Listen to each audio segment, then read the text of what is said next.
It's funnier than emailing CEO stuff. Is it? Yeah. Oh, can you do it with me? Say, all right. Do it. Loud, really loud. Loud. Do it. 1, 2, 3. All right. Come on, yell it. What are you doing? Get up. It's the NFL Draft Party 2024. All right. What are you doing? Who you are? Where you at? Where are you? Let's go. I'm right next to me. All right. Bring your daughter to work day. Or bring your daughter to the NFL Draft Party Day. Let's go. Monkey! And you can find me on X and Twitter at FF Larry Monkey. Do not move your chair anymore. You can't move your chair anymore. You're going to knock over the television. That's the only command I will try to give the rest of this, the rest of the half hour that my daughter here, Cassidy, will be around to provide some in-depth analysis and some critical insight to this 2024 NFL Draft. And I am joined none other than at Run DFF, Justin Rogers, 88th pick of the NFL Draft, the Atlanta Falcons. Take Dallas Turner. That's what happened. No, I'm fine with that. What's up, everybody? It's time to party. I'm partying in a garage tonight. All right. Got the show right. Do it. Sorry. Do it. We got the show. Yeah. NFL Draft. Yeah, looking good. Let me hear you say, come get some. Everyone hears you at the end of every show anyway. Come get some. Why don't you introduce our special guest tonight, Larry? Give her a formal introduction. All right. Yeah. So, to my left, in the same room, we are looking at Cassidy Monkey. My daughter. Everybody, you are amongst the crowd in Detroit. Look at that. She is there. She's living right in. So, man, it has been a day. Looking forward to this. I've been exhausted, obviously having a 2-year-old screaming in my face all day. I cannot tell you how I feel like I'm in the lap of luxury right now, being down in the basement. My wife is taking care of everything with Colin, and man, it's good to finally be here. And Cassidy she took part in my wife had some important stuff to do at work this morning at 6:45, and she took care of that. But she said, Dad, can I come on? Can I come on the pod tonight for the draft party? And I was like, yeah. That's not what you said? I said, hey, Dad. Louder. Hey, Dad. So, I don't have anything to do tonight. So, can I... What? So, can I come on the podcast to, talk and be famous? Yes, and that's what happens when you talk on a podcast. When you come on the Hot Sauce podcast, you definitely get famous. And your wife calls you in the middle of the show. Yes, what can I do for you, my love? I can. Cassidy and Justin will handle this while I'm gone. What? I have to go give my son a kiss goodnight. I'll be right back. I think we can do it. All right, Cass, you're in charge. You ready? Feel free to throw some props up. Here you go. There you go. I'll be right back. Cassie, what are we talking about tonight? NFL draft. Have you been looking forward to this draft all day? Huh? Have you been looking forward to this NFL draft all day? Hey, listen to him now and answer the question. Okay. Say that one more time. So, did you ask your dad this morning or this evening if you could be on the show? This morning. This morning? So you got all day to think about this show? Yes. Oh, boy. And so is he. Oh, boy. Have you guys got any secret plans or anything? Any tricks up your sleeve? I'm scared. No, not really. No tricks. All right, good. That's good for all of us. Okay, so do you watch football with your dad on Sundays? Sometimes when he's not yelling too loud, or what? Sometimes when he's not sometimes when he's not screaming all the time, because that's what he does every single time. I understand. I've been podcasting with him long enough to know he could be a screamer, I'm sure. Yeah. So when he's screaming, you just get out of there. You're like, I'm not dealing with you, Dad. Well, I go up in my room, obviously, and I call Right. my friends. So like, my podcast, they're so popular. Okay, so did you tell any of your friends you were going to be on a podcast tonight? No, I forgot. You didn't tell anybody you were going to be famous tonight? No, I forgot. Well, you'll have to tell them tomorrow, I guess. This is cool. What have you got there? I don't know. Wait, what? Oh, it's called a pop filter. You put it in front of your mouth so that when you say a P, it doesn't sound real Ah. pop filter. No, I'm not using Your dad's going to be glad you're playing with that when he gets back. I don't even know what something is. Dad's not. So did your dad have to go all the way up to the second floor from the basement? Yep.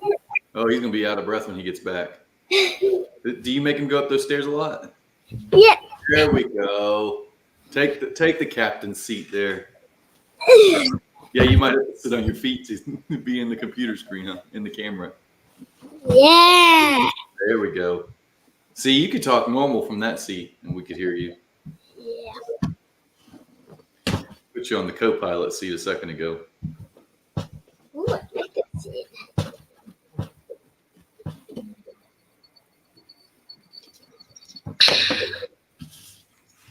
I wasn't even looking what's going on. Oh God, he's coming. Oh boy. Back to your seat. Hurry, hurry, hurry. Wait. Nothing happened. Everything's normal. He's coming. Everything's normal. What are you doing? Nothing.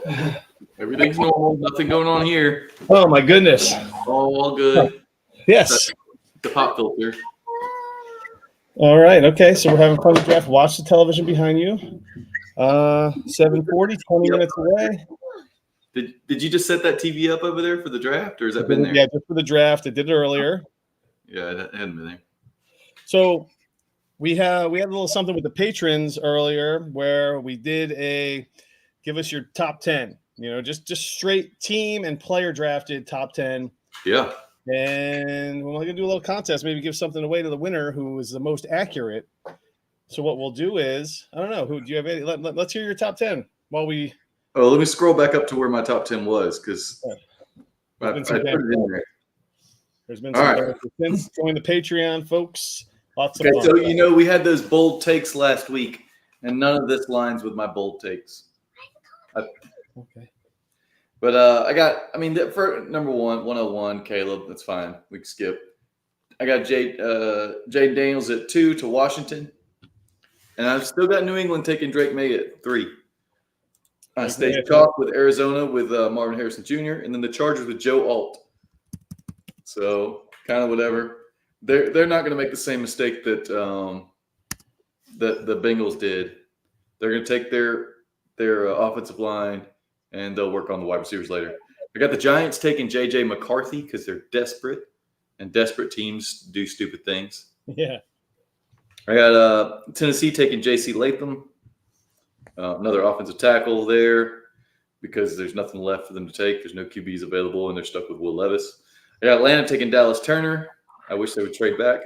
I got Chicago trading the pick to the Colts, who take Brock Bowers at 9. Oh, wait a And minute. I got the Jets. I got the Jets. You're not reading mine? You're not reading mine, are you?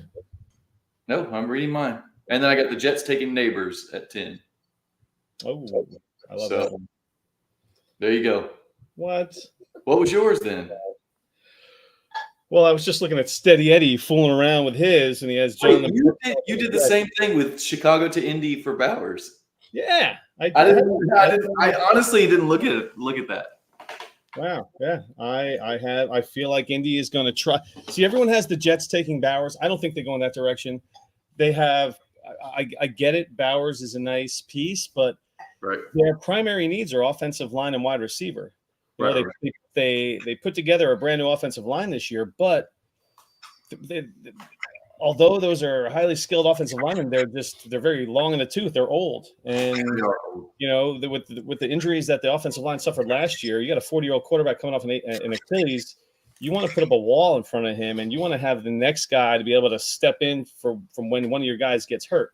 So in that respect, oh, look at that. The Daddy O's championship belt. She could barely hold it. It's so heavy. So Okay, so if they're going to take someone to back up whoever gets hurt, aren't they going to take a quarterback at 10 then? So when Aaron Rodgers gets hurt? Honestly, I feel like they're going to go offensive lineman. I have in my top 10, I have it very chalky in the beginning. First 4 picks, Williams, Daniels, May, Marvin Harrison. Then I have the Giants trading up 1 spot from 6 to 5, only because that 5 spot where the Chargers are is a prime steal the quarterback from the Giants spot. And They have to trade up, or somebody else might trade in. I get it. Right. So I think that the Giants are. I think the Chargers just want to maybe collect a small piece from the Giants, pretty much stay in the same position, right, and draft their top offensive lineman. Now I understand they could also go wide receiver, but I think they're going to go top offensive lineman the way that everyone talks about the Jim Harbaugh teams and how he sets up brand new regime. Justin Herbert, let's put a giant mammoth in front of him, and then we'll worry about everything. They spent a first-round draft pick on Quentin Johnston last year. Obviously, he's still developing, if you want to call it that. And in other words, obviously, he still sucks. Right. And again, Tennessee is going to be an interesting pick. I mean, I think they have to go offensive line. There's no value at the QB position. That's what they need. They need offensive line. Now, I know everyone's been talking about the defense. What are you doing there, my love? Singing? Okay. That's good. She's singing. She can sing, I guess. Bring your kid to the pod day. Bring your kid to the draft party. So I feel like, hey, you know what? Kirk Cousins, who's the wide receiver too? I mean, Pitts. Why not add another big-time player with Malik Neighbors? Some have him the wide receiver 1. Why not? If he falls into Atlanta's lap, I know I get it. They need some defense, but hey, how are you going to pass up an opportunity with a stud wide receiver like Neighbors out there? And then, like you said, Indy, all the hype around the Jets taking Bowers, it's gonna spook a couple of teams. I mean, the Jets had Bowers in for an interview, and Rodgers was at the facility, so that to add further intrigue. So I feel like that's all a smokescreen. I don't think they go Bowers. The need at wide receiver is just too big, as is the need of offensive linemen. So I think Indy kind of jumps in, and they take Bowers. There's been some talk about Bowers to the Colts, and it looks like a good piece there. I mean, today there's been talk about the Colts getting a wide receiver, but I think they trade up, snag Bowers, to allegedly snipe him from the Jets, but the Jets had no intention to take Bowers. They really wanted their guy to fall to them. Roma Dunze is that guy. I mean, pair him up with Garrett Wilson. I get there's a couple of stud tackles that are still out there, but I mean, I compared it to when Jamar Chase was coming out and the Bengals were desperate for. I think this was Joe Burrow when he was coming off the ACL, and it was like I don't know, it was a Penny Sewell. Excuse me. No, they're not football players. Those are not football players. Those are color guard. Color guard. That's the color guard. Yeah. Anyway, so yeah, Jets taking. You mean Penei Sewell, who just got the $100+ million contract, right? Right. If you had to do it all over again, would you take Sewell or would you take Chase? I can't imagine that. I don't think either team would. I think both teams would select their guy at this point. I think they would still take Chase. Yeah, because the fans love Chase. So right, and the Chase Burrow connection. I'm not saying it was a good choice. I still don't believe that, but yeah. No, right. Ruben just posted in the Patreon. AJ Brown just got himself a 3-year, $96 million deal with 84 guaranteed. Who did? AJ Brown just re-signed with the Eagles for an extension. Wow. Yeah. Breaking news. No, that's big time. That's the highest per year. Of course, ARSB got his big deal earlier. That's the highest per year deal. Mm-hmm. So right. The longer that, if we were talking about this a minute ago in the chat, but the longer that the 49ers wait to extend Ayuk, the more expensive it's going to get. Just keeps going up and up They and up. really dropped the ball. Yeah. So do they trade him today? Let's see. I wonder if he gets moved today. Well, I doubt it, because why would he get moved for a first? Because you're going to have to pay him one of these top salaried guys. And Ayuk has never been an AJ Brown. He's never been in AJ Brown's, world. No, he hasn't quite been that good. But Nor has he been an ARSB. No, definitely not. No, he hasn't. But I don't think he has to get paid quite that much money. If someone gives him $27 million a year, I think he'd be happy. I would be happy. Right? Yeah. I mean, you're talking about why would teams do it? Okay, well, why would teams trade for Ayuk and pay him all that money rather than draft somebody? Because they end up drafting Treylon Burks after trading AJ Brown, or they end up drafting, I don't know. I mean, a Jalen Reagor, a Quentin Johnston, like all these receivers that have so many question marks. Receivers like a 30% hit rate in the first round. Mm-hmm. So if you're a team that's ready to win and you've got some space to do an extension in the next couple of years, why not just go ahead and lock it up and then hit them with the extension, have it hit in a year or two or whatever. I don't know the actual cap situation or contract situation, but I think it would be smart if someone's willing to do it.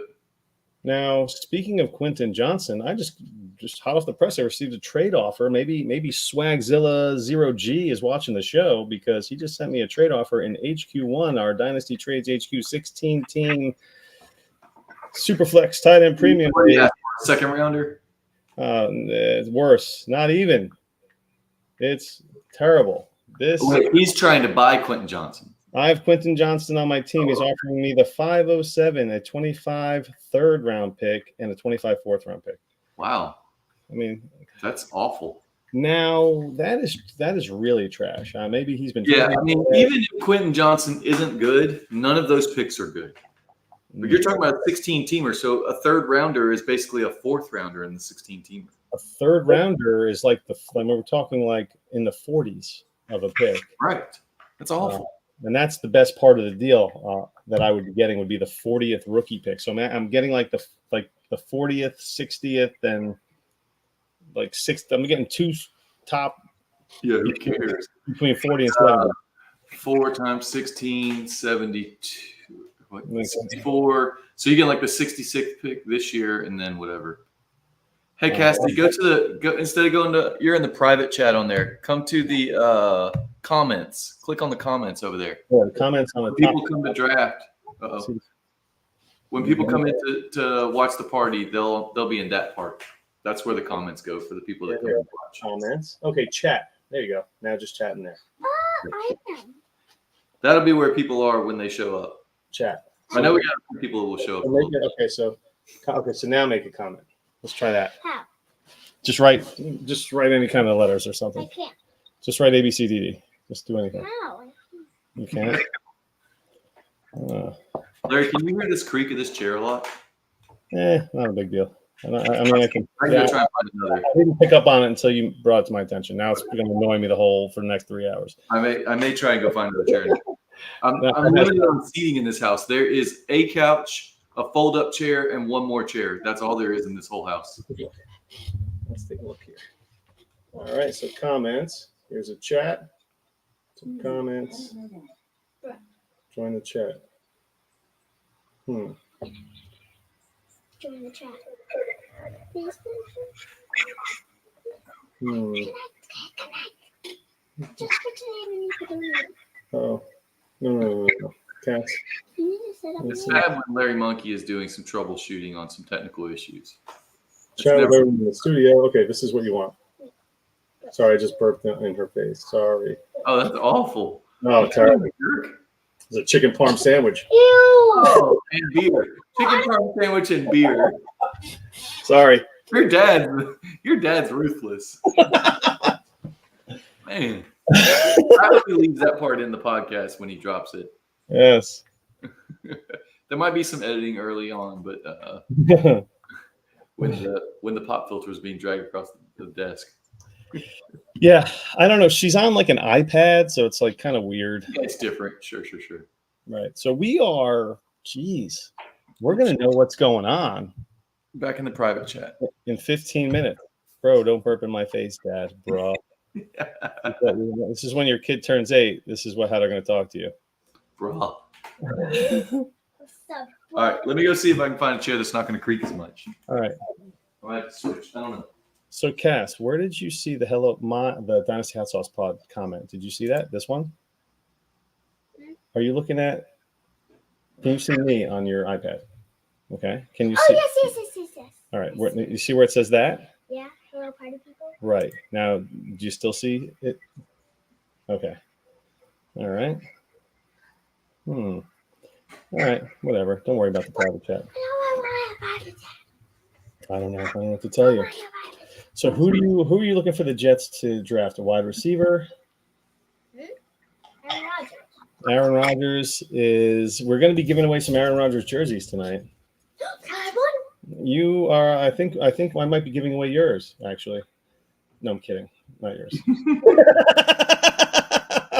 Wow. I'm teasing. I'm joking. No, but we will be giving away some Aaron Rodgers jerseys. You already have one, so you do not need one. So we'll keep you out. You do have one. Yeah, I don't know that family is eligible to win. I don't believe that's the case. Right.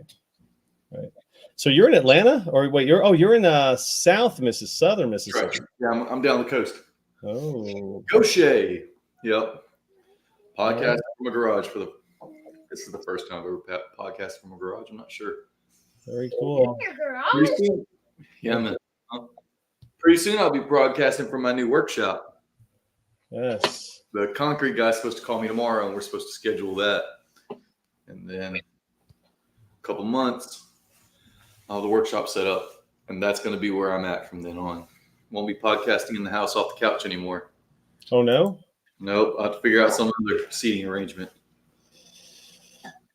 Not Very, sure. very cool. We're ready for that. Oh, so I got news. I got a Scott Fishbowl invitation today. I saw that, and then I went online and realized I had not signed up for SFP 14. Oh my God! Are you kidding me? So I signed up. It's no big deal. I signed up. All right. I'm in there now. Yeah, I kept seeing, and I haven't been able to get on it on my phone. So when I was pulling up my laptop for this earlier, just to get it all set up and try to figure out the internet, I was like, Right. oh, run over to SFB. And sure enough, you're not signed up. Click here. To sign up. I'm like, oh. It's funny you said that because I checked myself to see if I was signed up Mhm. either yesterday or today. I can't remember since all the days kind of blend together for me. But I did just check myself, and I was like, okay, all right, well, let's just stick it out, see what I got to do. And the invitation rolled in today, and it's funny the amount of people. And I made a post on Twitter, and it's got like 70 likes. Like it's just got a ton of. So I was like, dang it, I have to. So every time I'm posting anything having to do with the hot sauce pot, I'm just going to hashtag SFB, you know, that much attention. Everything gets attention when it's SFB. Right. So when it comes to SFB, the Scott Fish Bowl, it's a tournament that has thousands of people involved, and it's a fantasy football tournament. And you draft players. I'm explaining this to my daughter. You draft players, and you have a team, and you try to beat thousands of other people and win the final, the big shebang. right. So maybe we'll sign you up, Cass, for a spot. Maybe I'll sign you up, and then you have to get invited, and there's a good chance you might not get an invite. But oh yeah, you're popular. So popular. You need to know. Well, it's funny. No, I know. It's well, maybe what she's talking about is, Scott Fish, as we know, lives in Minnesota. Here in Springfield, New Jersey, there is a Scott Fish in Springfield. I've seen his name around town. I can only imagine that I'm glad you found the 2 Scott Fishes in the world. Yes. Sure, there are not any other Scott Fishes in any other city anywhere. There is a Scott Fish, and I see his name on like the residence forum every once in a while. I'm like, I mean, this guy has to know. the other Scott Fish. I'm mad. You know when you Google your name Mm. and like you see the results, if he ever Googles his name, he'll know who the real Scott Fish is. Yeah. There you Hey, go. it says, bring the couch to the workshop for the pod. I don't know that I can bring the couch, but I might bring a. The couch is not going to come to the garage or to the workshop because wife is not letting that go outside. But I might be able to swing something. Very cool. So we are a couple minutes away of what we anticipate a pretty predictable first 101. Yeah, I think it's kind of obvious. Okay. Just go right over here, and me and Cassidy are going to switch spots because she would like to post in the chat, and I will switch seats with her. Yay! That's not actually a bad idea because we can hear her really well there, and we know you can be loud. Did all week long. All right, I'm turning this down until it's time. I'm going to try and do this the way we have with the picks and all, but I don't know how it's going to work. Because in the past, I've like unmuted the TV for the pick and then muted it back. We'll see if I can manage this or not. I gotta spruce up. Our store kind of disappeared, so I got to recreate another one. And this shirt is that one. This shirt's definitely going up back in the store. I can't read it. It's too small. This is Dynasty Hot Sauce Podcast. Oh, with the deer on the yeah. I need to get that one. That's why I need to get it. Yeah, so I'm going to send you that one. Cass, what is going on? I could see you. Yeah, I don't see the. How come I can't see the chat? join the chat? That's okay. Wait. Connect your YouTube doesn't know account to anything. join the live. Okay, so you don't have a YouTube account. Yeah, I know. That's why. So Justin. And I always tell him. Oh, because it's not linked to YouTube. That's right. Video. YouTube. How come I can't like Right. have YouTube? And he has a YouTube video. You need to make her a kids YouTube sometime. Ah. No, Dad. Everybody could see your phone. Oh well, I was never okay. Fine. Yeah. I cut the beard off today, man. It was getting a little ragged, and it's a little warm down here. Temps are in the 80s these days. That gets hot when you got a big full beard. Uh-huh. All right. Is the pick in? No, the draft they're officially on the clock. Oh, here we go. What do you do? Everyone can see and hear you. Wait, I'm on mute. Okay, but you can hear me, right? Oh, look. Yeah, you're good. You're good. You can hear through the computer, I'm assuming, huh? All right. Yeah. So, right. All right. Yeah, we're ready to roll. So hopefully I can catch these picks. And if you come on the show or if you're in the chat, do not drop spoilers. No spoilers. Let's try to get on the same pause and all that, so we're all on the same type of feed. I know you're all going to spoilers. SPOILERS. No spoilers. I haven't gotten to the are you on NFL Network or what? I'm on the NFL Network, yeah. Yeah, go to ESPN. You want me to go to ESPN? Well, that's what I'm on because that's who the official draft is, who hosts the official draft. Let's see where we're at with No, don't worry, Jim. The F-bombs will come later. See, I can't see the chat because Dad. Right. You're in the pilot seat. Yeah. Wait a minute. You could Stop. see. Stay here. Stop. That's good chat here. Okay, chat. Nobody could see that. Okay. Because Cassidy's running the chat. No spoilers, party people. That's right. He's running the chat. Let's see. Yeah. You just can't. Interesting. You cannot chat. Oh, now. Oh, wait. Sorry. Dickie, Justin doesn't want me to go to NFL Network. He said that. I was already on the. So you're like 4 seconds, 5 seconds behind me there, which is no big deal. Jim Hold on, Dickey ready? Watch. said literally try the NFL. Oh, I'm behind you? So Yeah, you're you're behind me. I don't want to pause it. No, dude. All right.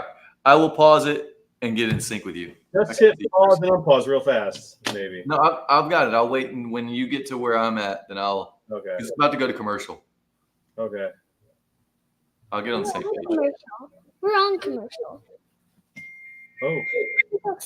Oh, Mia Lopes. Oh, wait a minute. This is your. No, don't let anybody else answer. Okay, we are like almost exactly in sync right now. Do not touch anything. Perfect. Yep.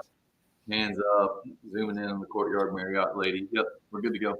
Yeah, try Alright. the NFL network. I'm actually going to go on YouTube right now to see if we've been shut down. Perhaps we have not.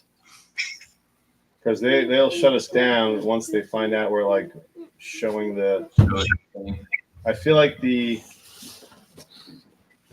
technology could kind of like discover that faster these days. Yeah. Yeah. And well, if we have to take the video off, we can. That's no big deal. Right. Yeah. Well, Cassidy's going to sleep in like 5 minutes. But right now, as long as all the guys are in the chat and they can see us, I mean, they can talk, then we're good. Yes. Yeah. Hey, Cass, if you want to switch seats right now, you can chat on here. No. Where you just do this I like this. and write your chat. I'm good. Sure? She's quite comfy with where she's at. Yeah, I would have a comfortable chair. With the Daddy-O's championship belt behind her head. There it is. No, you don't need to see that. Because, I won it. I picked the best, people and stuff while I was doing this. Mm-hmm. So Cassidy's soccer team is 2-0.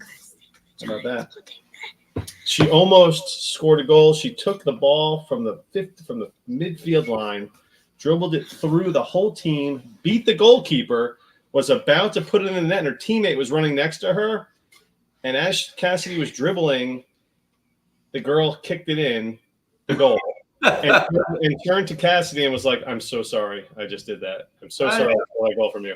That's okay, because the team scored, right? Yeah, it was an assist, and I was just like, "Oh my God, that is terrible." But she apologized, so all is good. Once you say you're sorry, all is good in our world. Our world. These commercials are crazy. Like a guy was just riding on what's it called? The merry-go-round things, and then the horse came out of the thing, and there was crashing glass. Ew! Oh no. Some good analysis of the commercials for the NFL. That's what we brought Cassidy on for. We needed some good commercial analysis. Yeah. The wait is over. The wait is over. So what's the pick you're most intrigued by? Is it like 4 or 5? It's like 5, 6. Yeah. It's Chargers/Giants. Chargers Giants. Yeah, I want to see if McCarthy goes there. If McCarthy doesn't go there, then he falls to the Vikings at 11. They'll be dancing in their pants. Cassidy will be the best assist. Yes. Jim knows what's up. I don't think. I mean, who would go for McCarthy? And what I'm trying to say is, who is going to go? Who's gonna trade with the Jets to leapfrog the Vikings for McCarthy? I don't know. I don't know that anybody would. It's like a mystery team. Denver, perhaps. They could. I wonder if they just sit back and wait and take like a Bo Nix or something.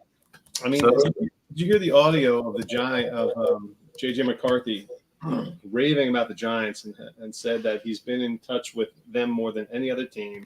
I saw that. You heard that sound clip. Yeah. That definitely affected my choices. It did to me too. Are teams that sinister that they would go through all the trouble for a smokescreen that they would just because one would expect the player is going to get that question asked to them. You think the Giants are that sinister where they're like, let's just fawn over McCarthy so that he tells everyone that we're going to take him. I mean, I don't think it's. I think there's some truth to them. Yeah, I think there has to be. It's the where there's smoke, there's fire kind of thing. Mm-hmm. I'm really, God. We all get into our heads when it comes to this draft, and it's like the Cardinals. They could get a haul for that pick, or they could get the greatest wide receiver since sliced bread. at that pick. We overthink it, and we all are like, man, who's going to trade with the Cardinals? The Giants are going to trade with the Cardinals, or the Giants are going to trade with the Patriots, and this and that. And it's like, who knows what? The Cardinals are probably just going to take MGH. Like, it's just going to be just an even keel, whatever. Maybe the Chargers just go offensive lineman. Maybe it's just a whatever draft. And we just get into our heads and overanalyze everything, that we just think that there's going to be all this action, and it really is just whatever. Williams get picked yet? That's what I was talking about, Dad. It is. I said, are those NFL players? Yes.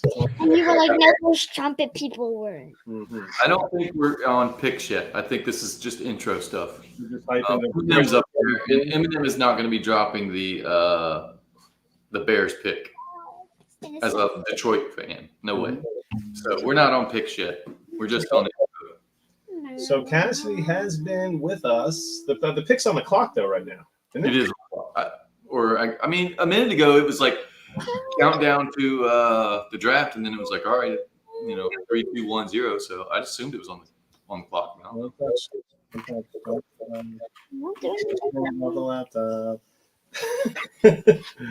So Cassidy's been with us for almost 45 minutes, and No. it is No. It is 10 minutes after. No, 8. I am not going. 6 minutes. No, 8:15. until Aaron Rodgers gets picked. Aaron Rodgers is not going to get picked. Aaron Rodgers was picked about 20 years ago. 18 years ago. Aaron Rodgers is already on the Jets. Hey, these are college players that are going. Oh, wait, can I watch this and see who gets You picked? can watch the first player being drafted, and then it's bedtime. No, all of them. No. He's a college player? No, that's Barry Sanders. No, he's definitely not in college. He's in his late 50s now. Yeah, What's your dad? Your daddy's age. they're close in age. He texted. Mia Lopes, the girls' rule text. Did you say hi? No, I don't know. She texted someone. Whatever, it's gone. So we're talking about Cassidy going to sleep soon. No, we're not. But, We're talking you have about school me and tomorrow. how I'm so popular. This So is- let's change the subject and let's talk about like me being so popular. What are you even talking about? So this is going to be actually a daily event where we haggle over bedtime.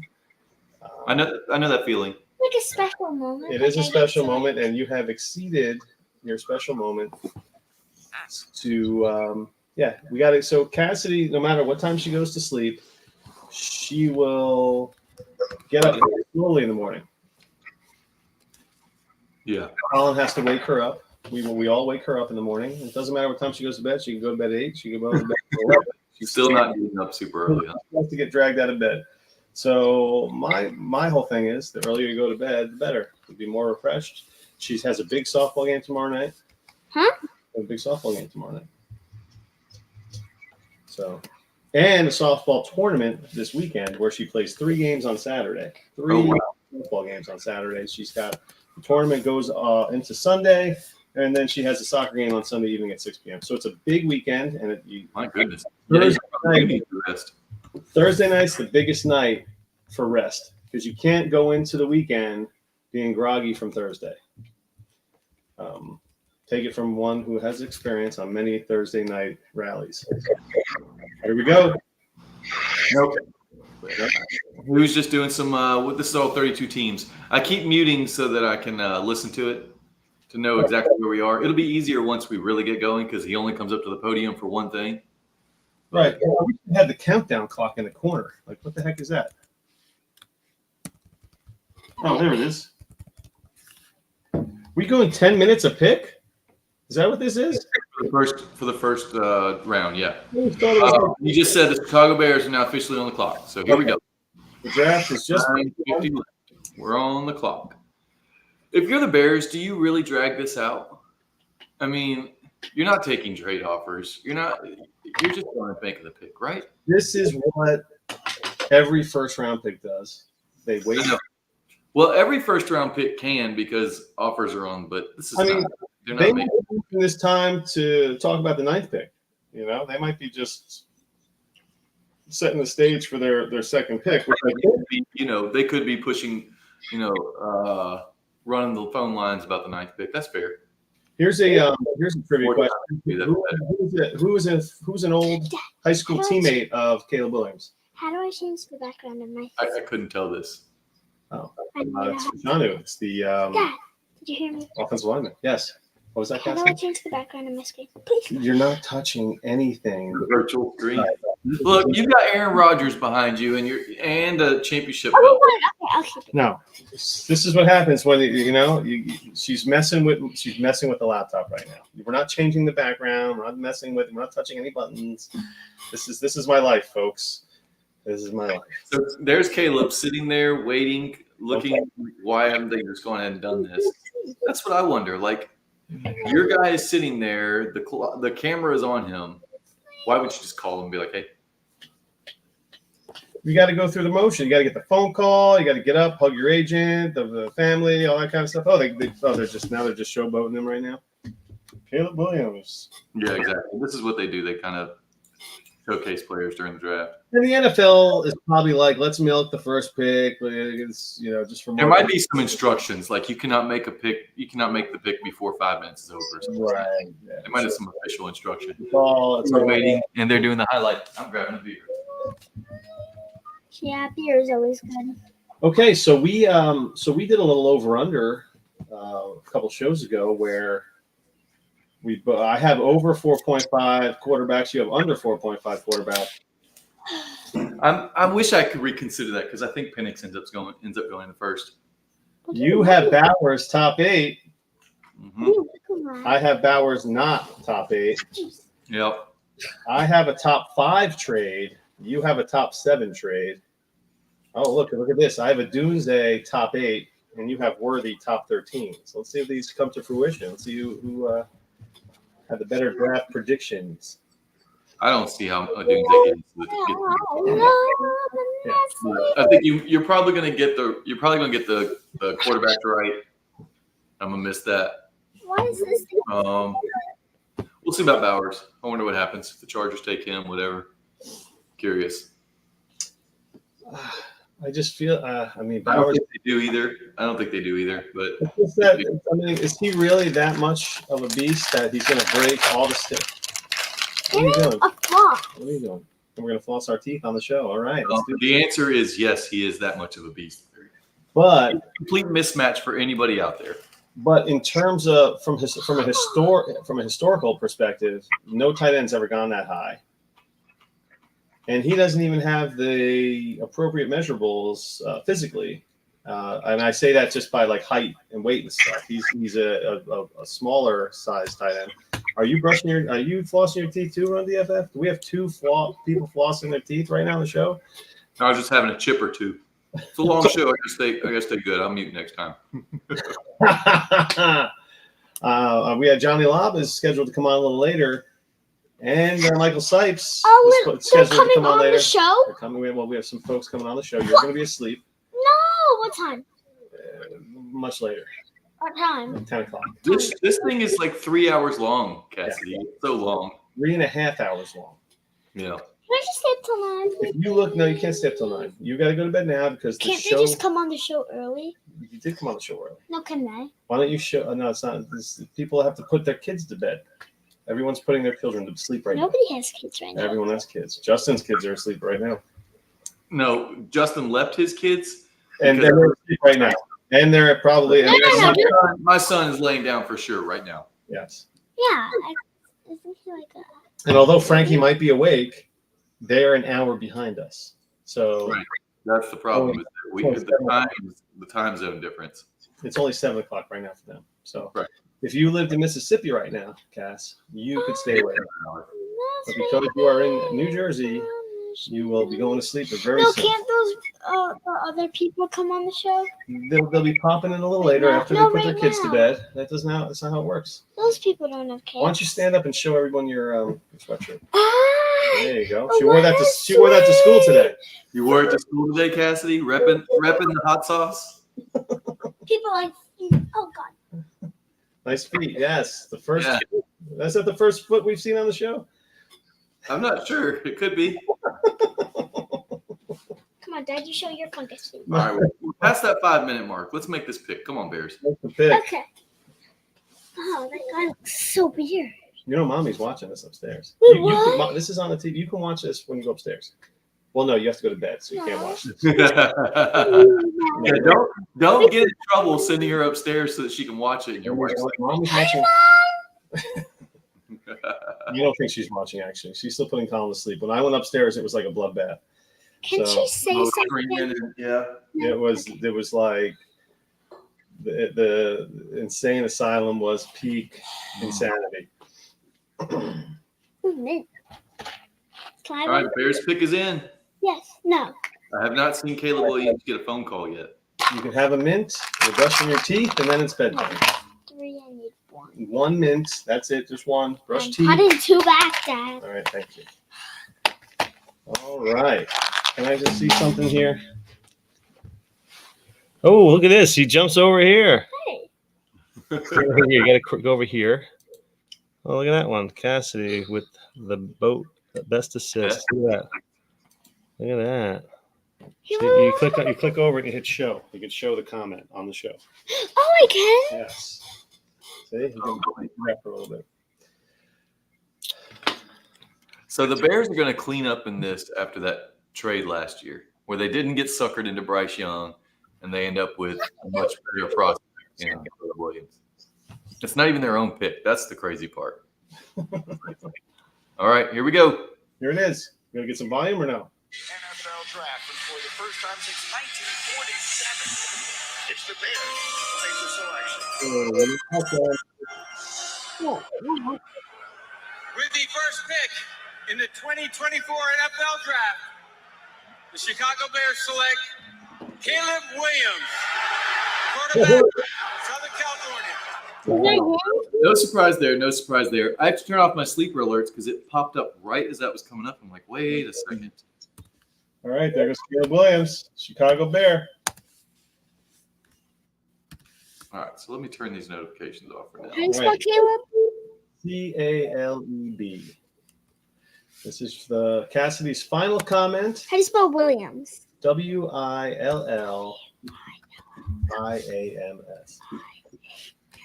Your final comment before she takes off for the evening. And okay. Use the mouse. There he goes.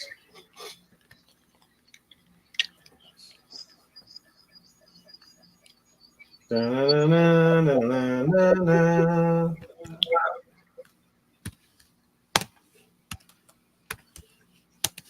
Oh, and for the record, Cassidy gave me this for Father's Day. Look at that. Number one dad? Number one dad. Yeah, she doesn't know very many dads. That's all it is. Well, wait a minute. Not only, what does that one say?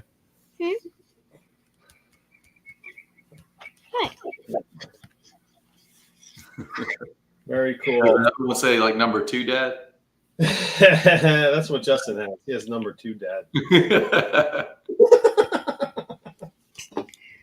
My 2 dads. Remember that show? Yeah, I do remember that show. Turbo? No. Terrible. It wasn't good. Time to say goodnight, Cassidy Ty. Why can't I watch the second one? Because it's going to take too long for the second one to come out. These guys take forever. It's just too long. I'm not done with my men. Cassidy, why don't you tell people where they can find you on the Instagram? What do you got going on? Oh, really? What do you got going on? Where can they find you? Let's go. Okay. First of all, you could find me at school. I'm always there. So, Name your softball team, your soccer team name. you could look on my softball team, Springfield Storm. All right. My number is number 1 because I'm the best, like duh. Clearly. And I go to school a lot, but I forget the name. Sam Meyer. I don't know where.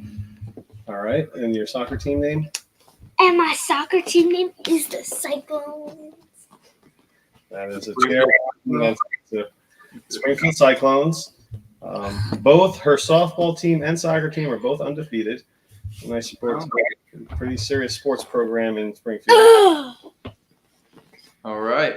Well, Cassie, thank you for joining us this evening. Thank you for Hold on, joining wait. us. I have one surprise. Hold on. Oh, I know what this is. Wait, no. Hold on. Yep. You need more beverage for that. Whoa. I know what's coming. I do too. Your daddy's famous for them. No, I need. Gotta look. Let's go. There's nothing in there. They're empty. Oh, look at that. Where'd she get that from, Justin? Yeah, That was me. that's for sure. Oh, come on. Stop it. Have some of your beer or whatever that No. is. All right. All right, Well, maybe next time. maybe next time. All right. Thank you, Cassidy Todd. Oh, hey now. Cassidy Monkey. All right. Monkey. Oh, geez. Yikes. Here. What? That's you. Hit the road, Jack. Okay. Bye, everybody. You can follow me like I'm famous. Yeah. Yes. Back in the driver's seat, huh? Back in the driver's seat. Back in the drive. Oh, you were the best. You were a great guest. Great guest. Woo. Right. That was a lot of fun. A lot of fun. You know what? No, it's a lot of fun. The number 2 overall pick as Jalen Daniels. Everyone expects him to go to Washington, but man, it was Drake May as the 102 for the longest time. It was. And then the process got deeper and they did more research and realized they wanted Jaden Daniels. I think that's how it goes. Wow. That's a serious green room, too. I don't know if you've seen that. Oh, look at this. And she left a trail of comments in her wake. Yes. She is a lot less shy with the keyboard than you are.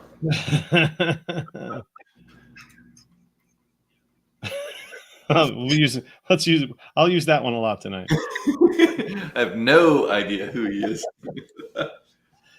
Nice. All right. Well, good. I'm glad we got to. She didn't get to go into the office today, but I'm happy to. She was only 8 kids in her class because everyone was like with their moms and dads and stuff. So it really was bring your daughter to work day? Yeah, it was. Oh, okay. And you didn't want to bring her to your work, taking care of Colin all day? Dude, you imagine? Well, a neighbor was because I texted. She gets a ride to school in the morning, and I texted the mom like, "Hey, you coming to pick her up? Coming to pick up?" And she was like, "Yeah. Are you?" And I'm like, "Oh, yeah. There's no way. I mean, it's an S show, as I said earlier. I'm trying not to curse. Really doing my best not to curse. I do a lot of cursing. All right. That's what she was looking for. Carrying the torch. Yeah, we'll see after 2.5, 3 hours of this how much cursing happens. The pick is in, folks. Pick is in. This is going to be exciting. If this is Jaden Daniels, and some people think the draft is going to get turned upside down at the Patriots pick at 3. But again, we do all this overanalyzing and talking, and everything just kind of goes according to plan. I kind of took that into account when I did my top 10. I agree. I think I did a lot less of the, oh my gosh, I can't believe this happened in my top 10. That's for sure.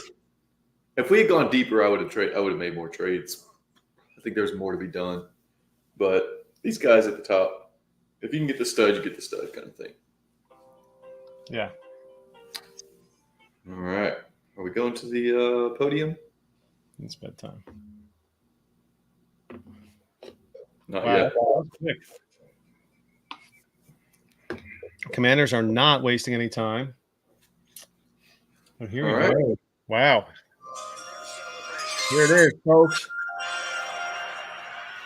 With the second pick in the 2024 NFL Draft, the Washington Commanders select Jaden Daniels, There you go. quarterback, LSU. All right. So running status quo. Got Jaden Daniels.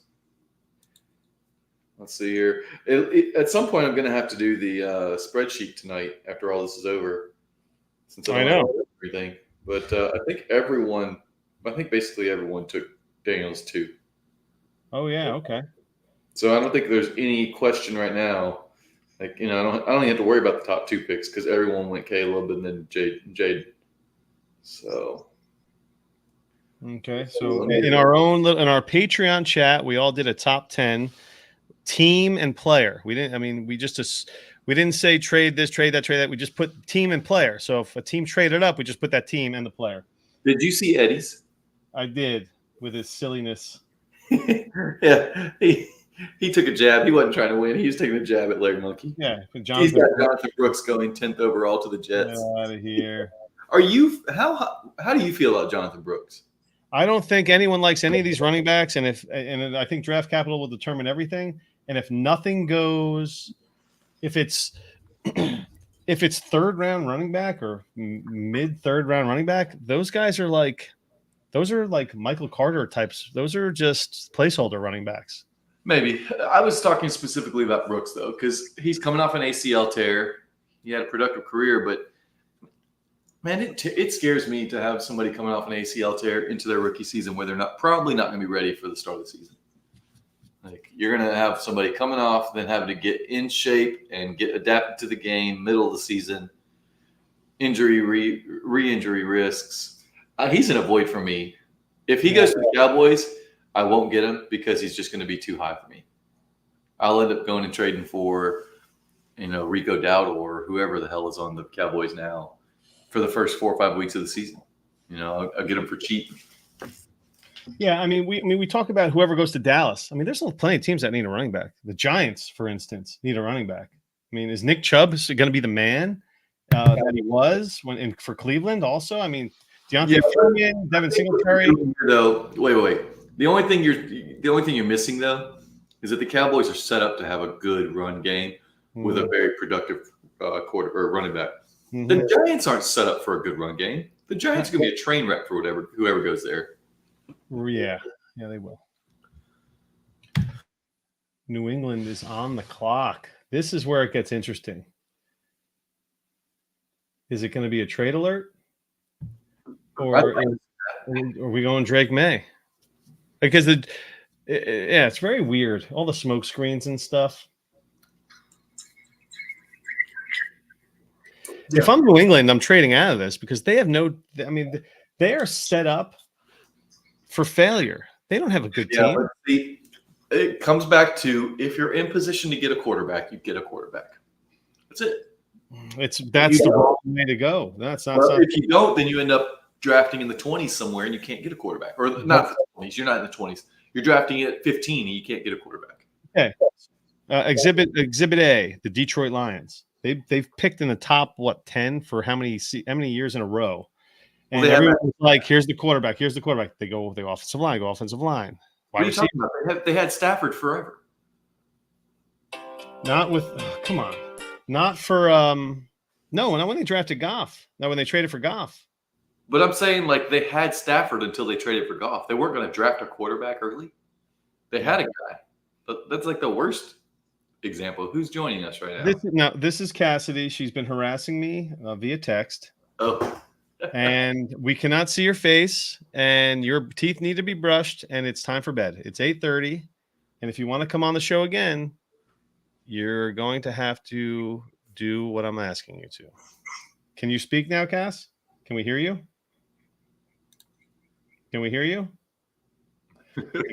well, you chose to mute. You're muting yourself. You're muted, so no one can hear you, and we can't see you. So it was great that you came on, but now it is time for bed. We look forward to your next appearance on the Hot Sauce podcast. Yes. Oh boy, I'm going to mute myself because I'm going to have to be a dad now for about a minute. Yeah. Well, I'll carry this for a minute. Yeah, I don't know. It's just like the Falcons. The Falcons have been in position to draft a quarterback several times. They didn't, and now they've overpaid for Kirk Cousins. When you get in that situation where you're always mediocre, but you're never top 3 or 4 pick, you're just fighting through to try and find the quarterback that doesn't exist at the 10th, 15th pick, whatever. So I think that the Pats have to take Drake May. It just doesn't make any sense unless they get a haul, a la the Bears last year.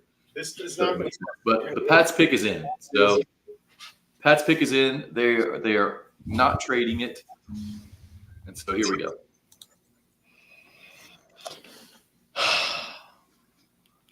Are you there, Cass? Patriots pick was in. The commissioner is on his way. Here comes pick number 3. All right, here we go. Not wasting any time tonight. With the third pick in the 2024 NFL Draft, the New England Patriots select Drake May. There you go. Wow. North Carolina. Incredible. Yeah. What does that mean in rookie drafts for you? Are you fading him a little bit because he's with the Patriots?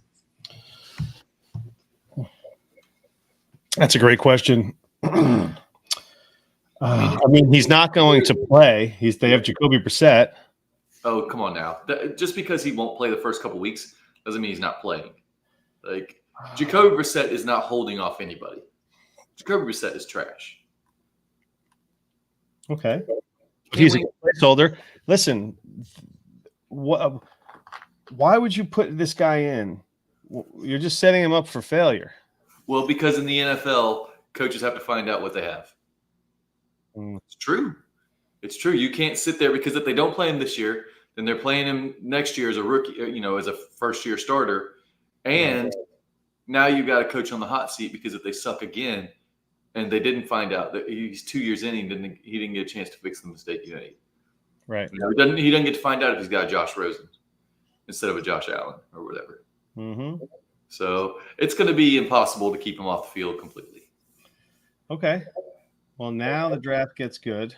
Yep. This is where it gets interesting. And, I'm a big Kyler person. So I'm really hoping this is Marvin Harrison Jr. Really hoping. It'll be the first time he's had a legit stud wide receiver. And, I love Marquise Brown as well, but Hollywood was not who Marvin Harrison Jr. can be.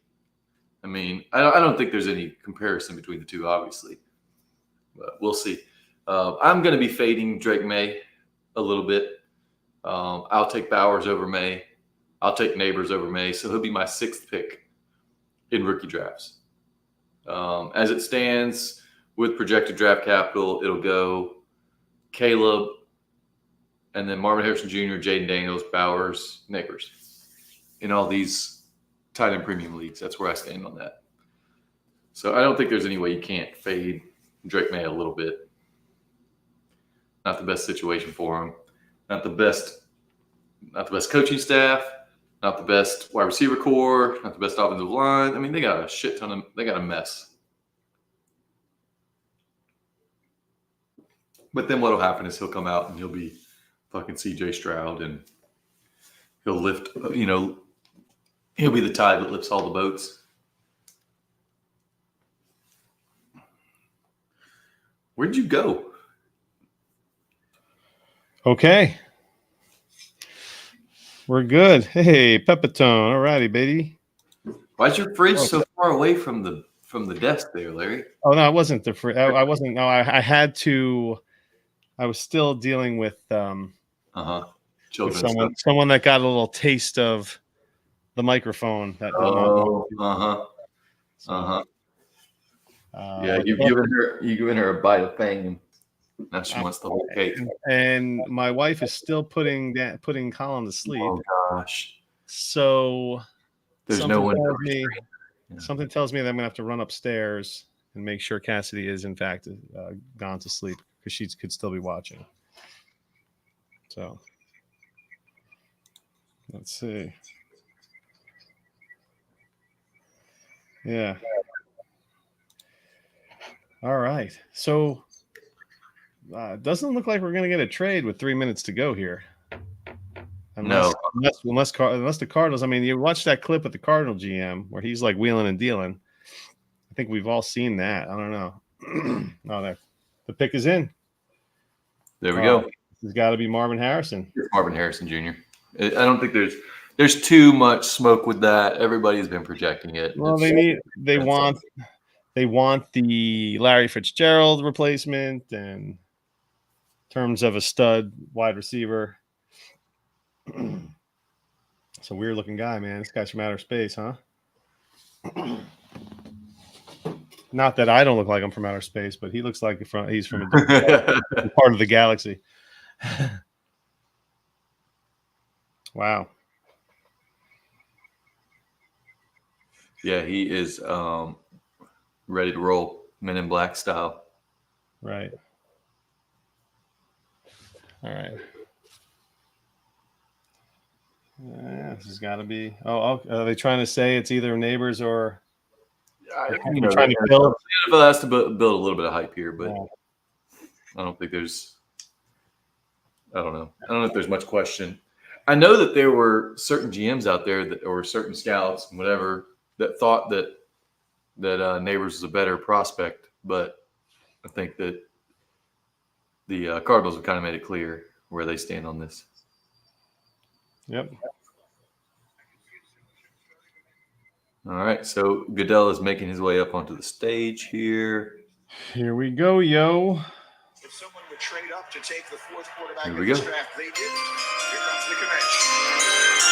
With the fourth pick in the 2024 NFL Draft, the Arizona Cardinals select Marvin Harrison Jr., All right. wide receiver, Ohio State. That's it. So Kyler Murray to the moon. Let's go. That's how I feel about that. Wow.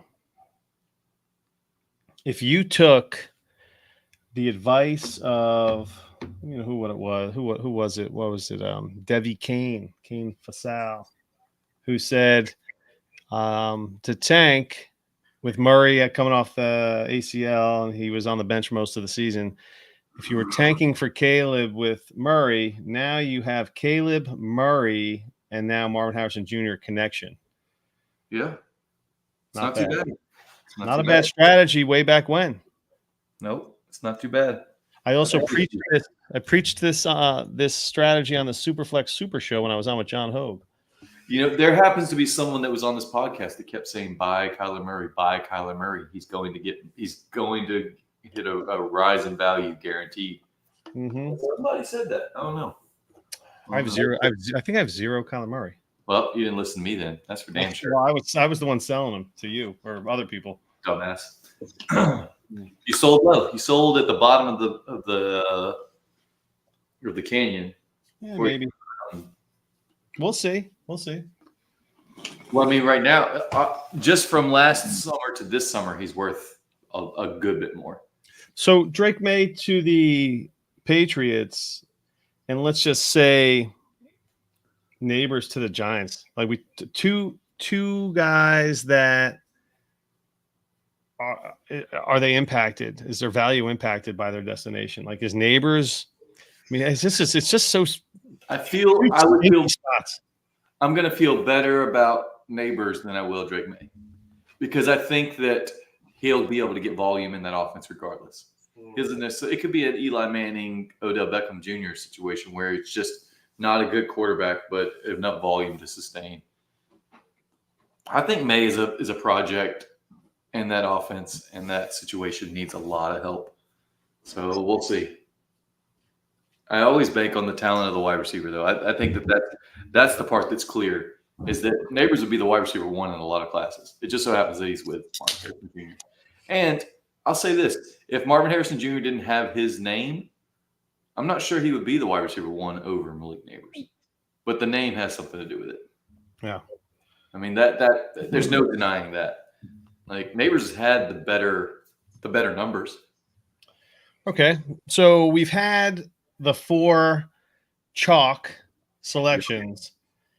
Now what's going to happen with 5 minutes left on the clock? Joe Alt. That's where I'm at. Joe Alt. Like, unbelievable. I think they stay. I'm grabbing my Oreos. It's a long night.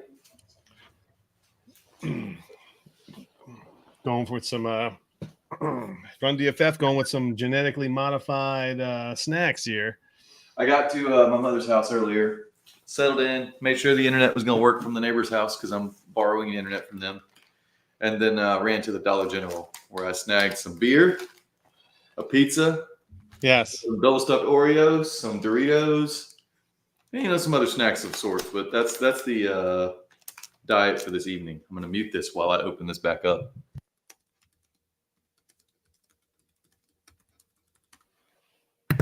Now we're talking. The double stuffed Oreo. Wow. Double stuff Oreo. Oh my gosh. Whose girlfriend is that? Holy moly. Or is We're synced up right now. Oh. Really? I'm looking at a Marvin Harrison Jr. interview right now.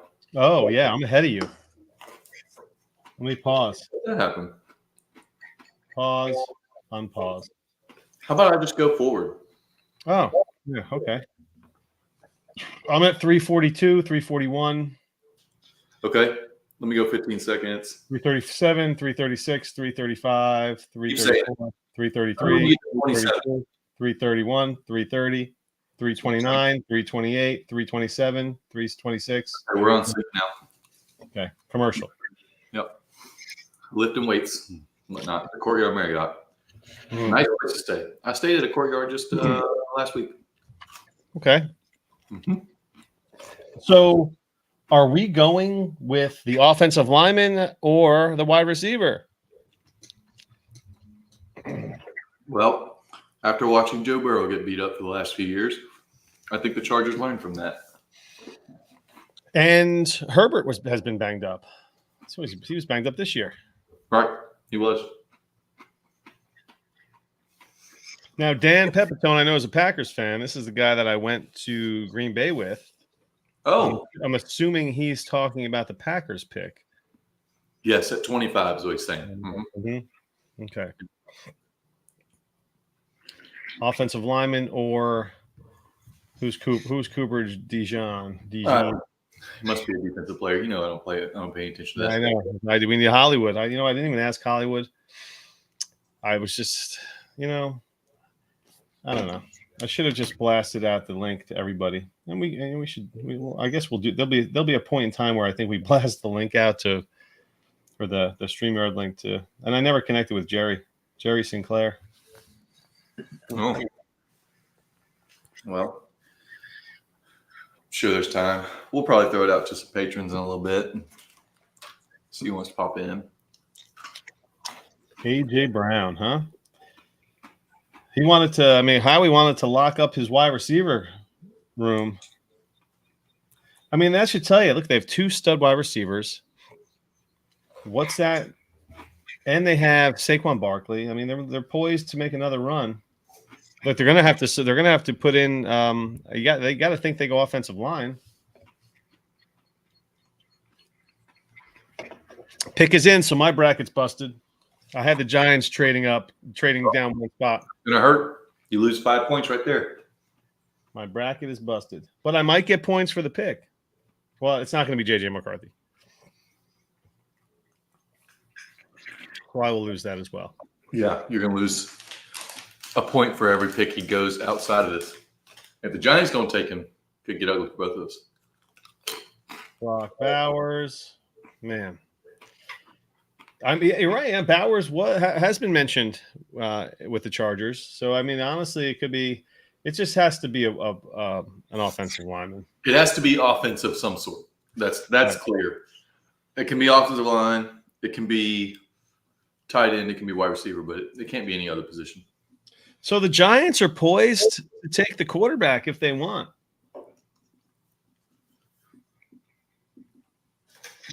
They are. Which is exciting for me.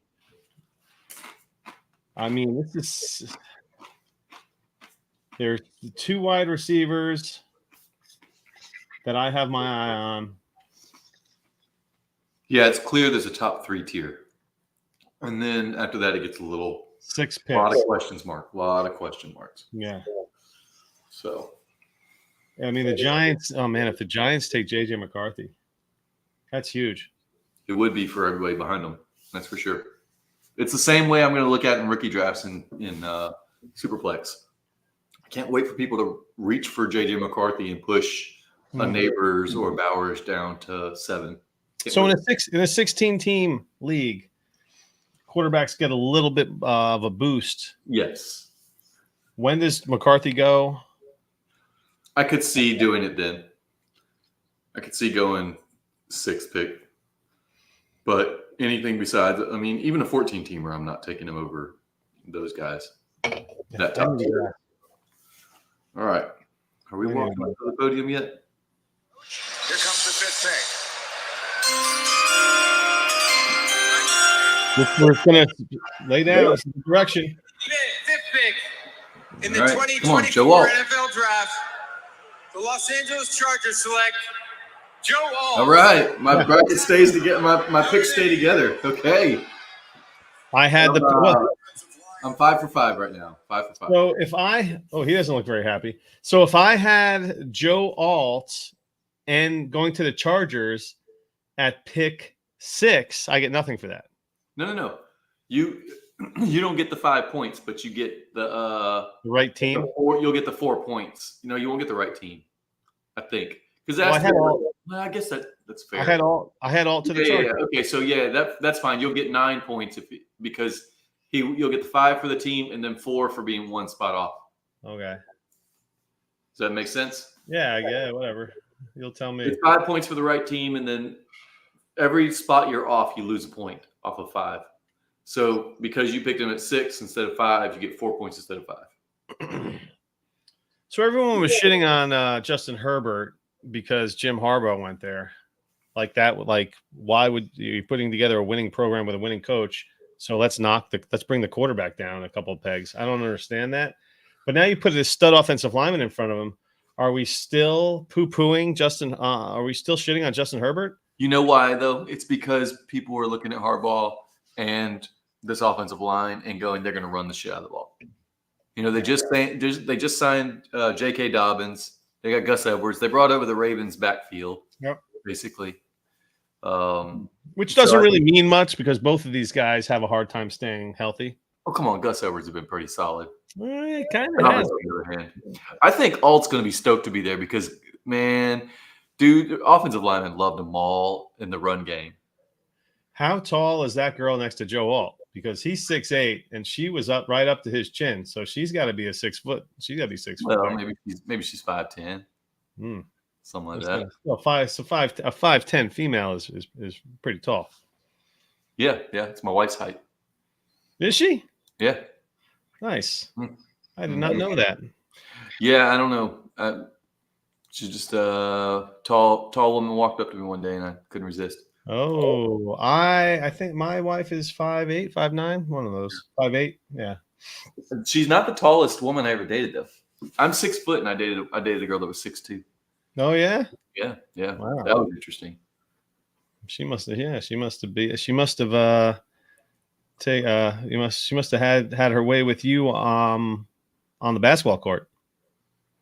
No, she was not a basketball player. Volleyball court. She was a volleyball player. Yeah. Let's be honest here. In my prime, if she wasn't WNBA, I was toasting her. Oh yeah. I was good back in the day. I never got a chance to play her, but I mixed it up verbally with a college basketball, a girl who was just like, I don't even play dudes because I beat them and they get upset. And I was just like, yeah, but you ain't never played me.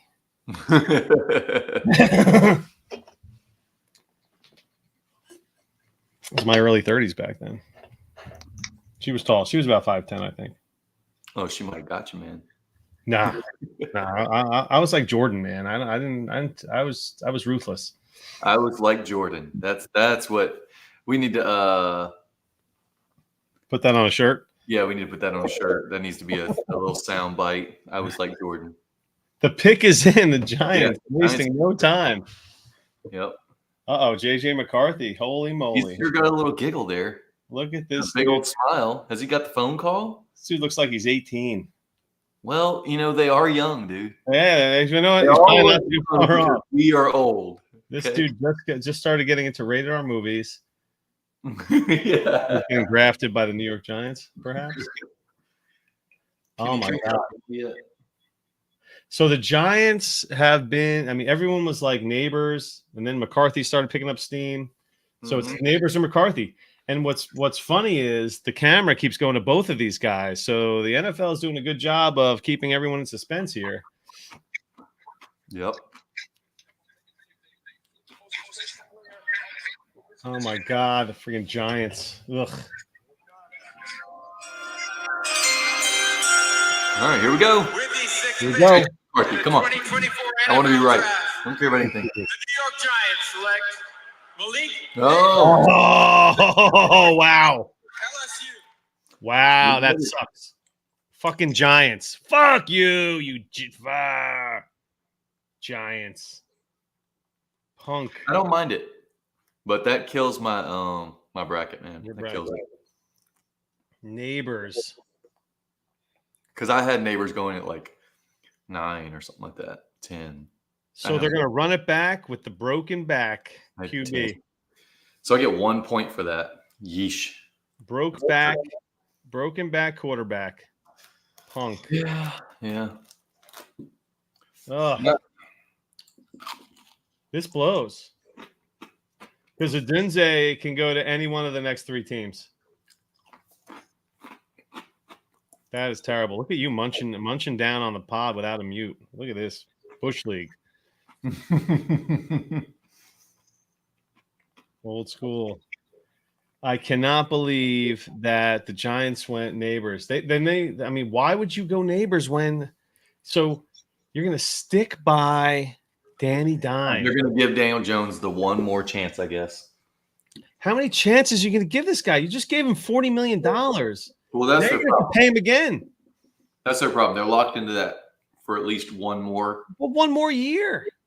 I It agree. was a perfect, pass the baton year. A perfect learn behind the broken back quarterback.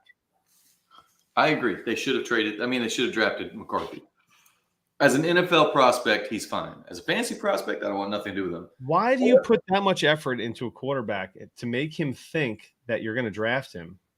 He goes on record as saying I want to play for the Giants. I have spent more time with them than anybody else. I mean, did they just send like their lowest guy? Go entertain McCarthy so he thinks. No, come on, man.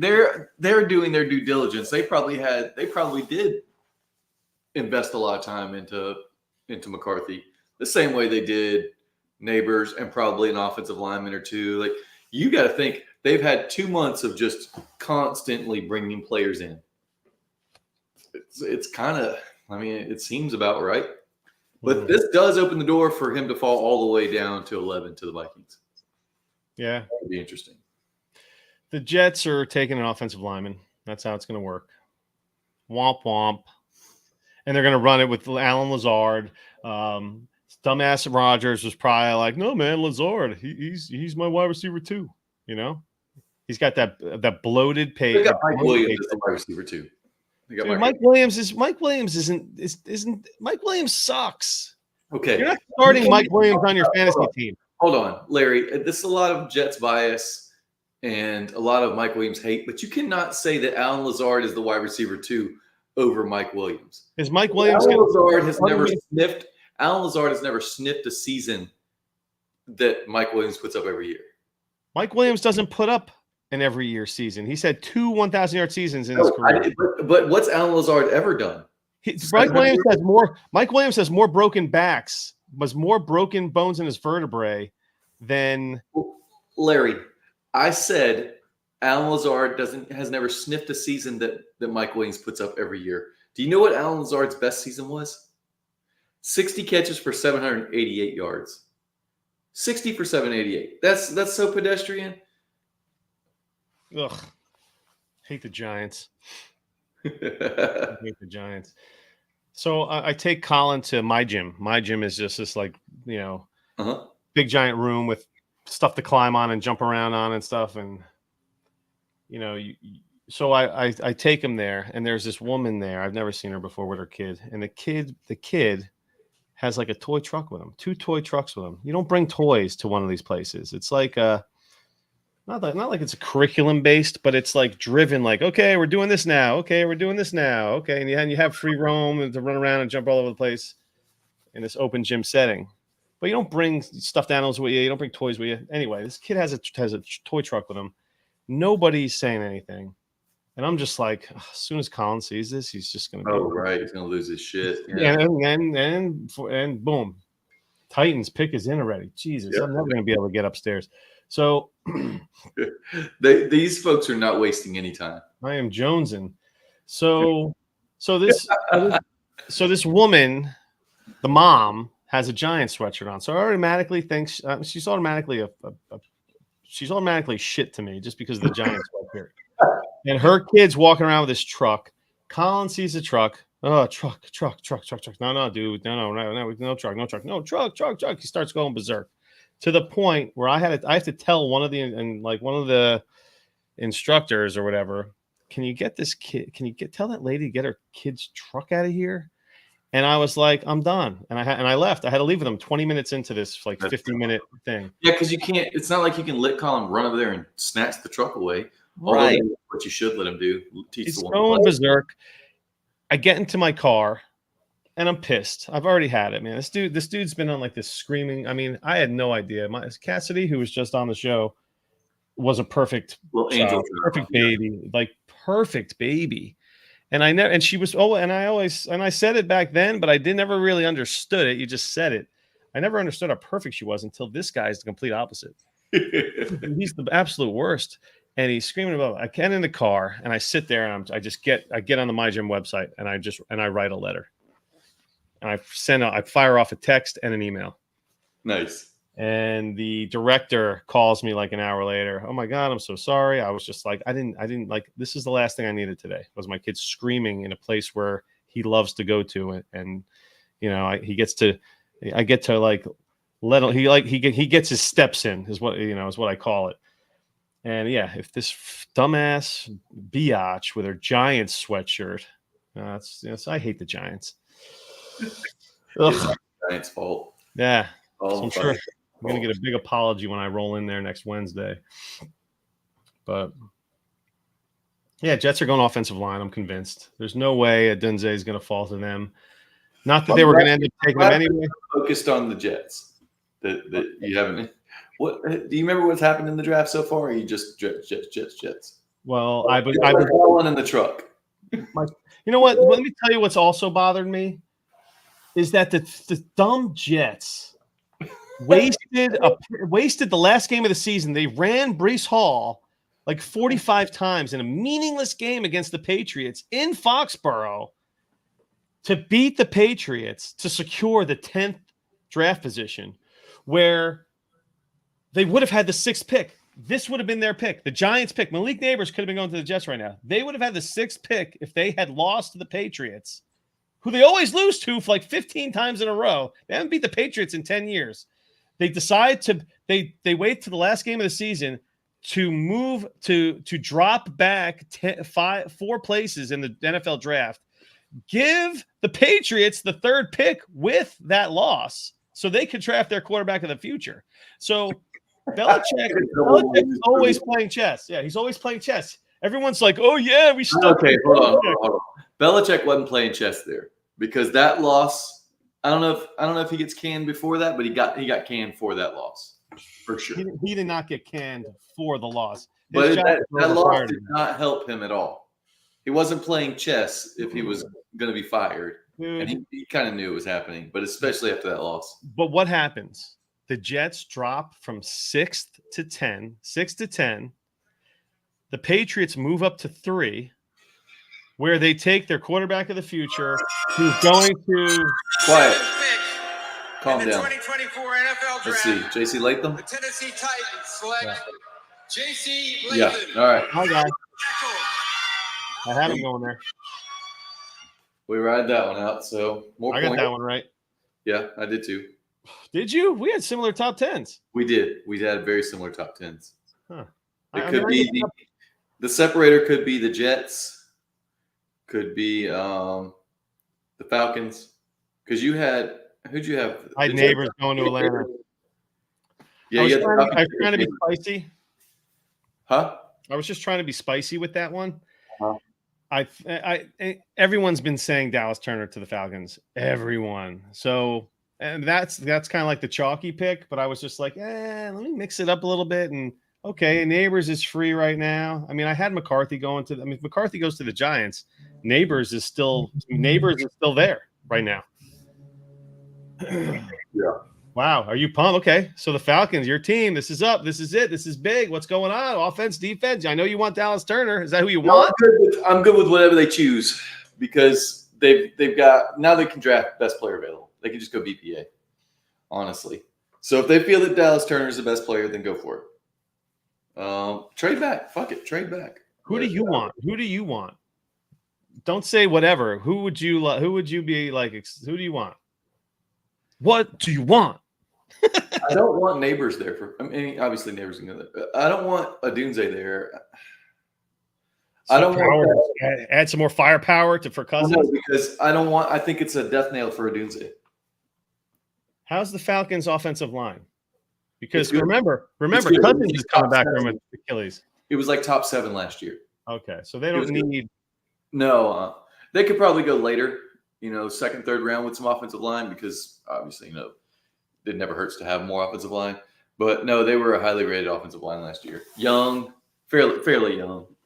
So, All right, so it's not much of a need for them. It's not. They have some offensive. All their offensive pieces are in place. God, they got the running back, the tight end. They have a wide receiver 1. They have they picked up Rondell Moore and they picked up Mooney, and they they just have like a blend of wide receiver 2s. Looks like the Arthur Blank's excited about the pick. Yeah, pick is in. They're not trading. I mean, not bad getting pick 8 and possibly taking the top rated defensive player in the country. Yeah, getting that edge rush. I hope. Is that what Dallas Turner's edge? Yeah. He's edge. 2 picks to the Jets. Never hurts, and they've got a good secondary, so they don't necessarily need to go there. So this would be good for their whole defense to get an edge rush. I mean, they asked Caleb Williams who he wanted at 9, and he said the offensive lineman that he played in high school.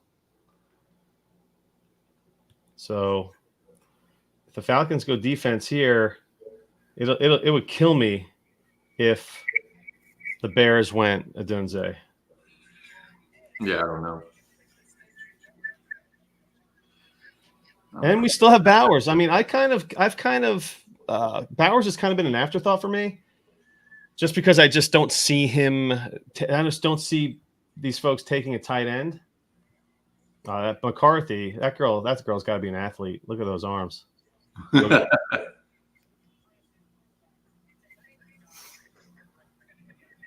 He's surrounded. Look at I hope he doesn't fall into the 20s though. That'll be demoralizing. Now, Adunze did you see his interview where he's like, I want to play for the Jets. I want to catch balls from Aaron Rodgers, and I love the leadership there. I love the coaching staff. I hit it off with them. Like this was Adunze. I feel like every prospect, if you listen to interviews, they ask, how do you feel about this team? And then they glow about this team, because if they get drafted, they want to have it on record. I don't think it's just the Falcons or I don't think it's JJ just talking about the Giants. I think that's just the interview that people popped up. Right. So I think it's funny how that works. He probably said, yeah, these guys say the same thing for every. They have to say it and they're being coached that way. Here we go, baby. The pick is in. Then Troy's over there spoiling, so I don't know. Oh, come on, Troy. Kidding me, dude? He said didn't see it anywhere. I hope this is not frustrating. Did Troy blow something up in the chat? Get out of here, Troy. Come on. I'm not going to the chat to find out. Yeah. Now, what the heck is this? I'm going to just wait for it live with us. But I don't feel great about it now. Thanks, Troy. Great. Come on, Goodell. Let's get to the podium. Here we go. I didn't. Yeah. Here we go. So, In the 2024 NFL Draft, the Atlanta Falcons select Michael Oh, Penix fuck me. Jr. Yeah! So the first star. You know what? There had to have been a reason why they put the camera on Penix out of nowhere, right?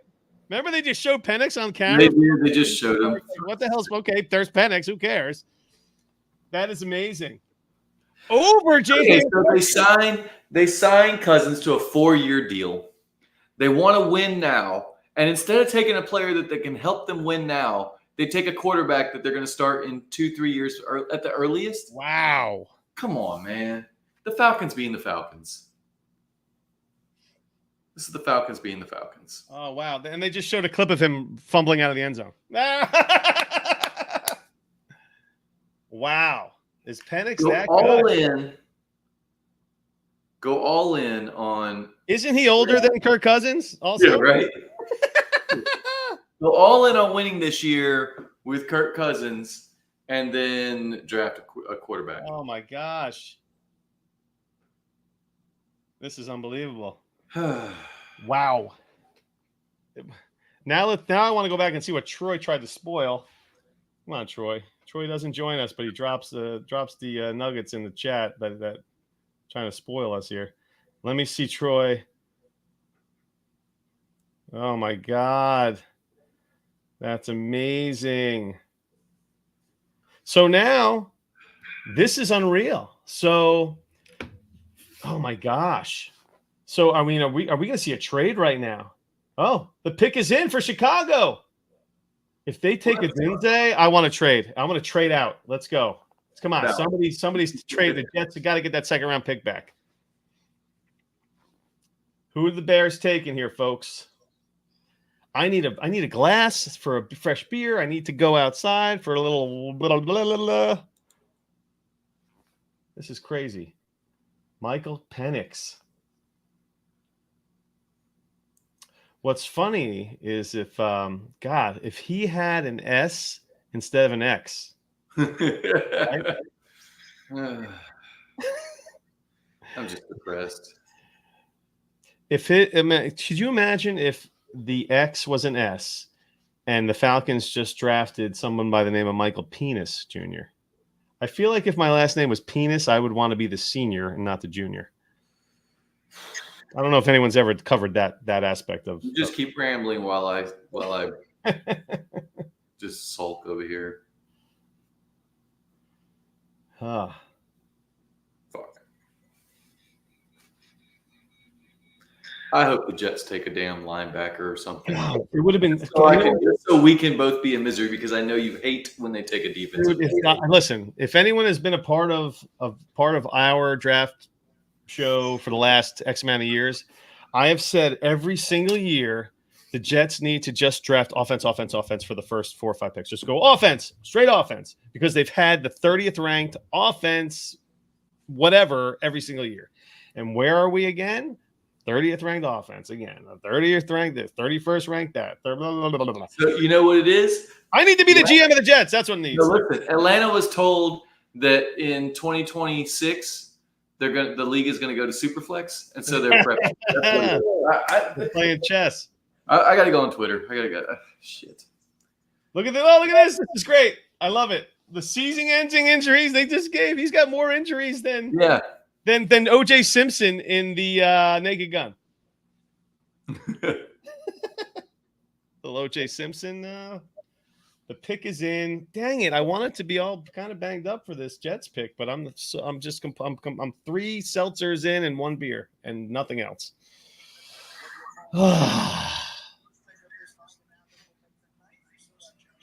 Michael Penix, what a joke of a pick! With the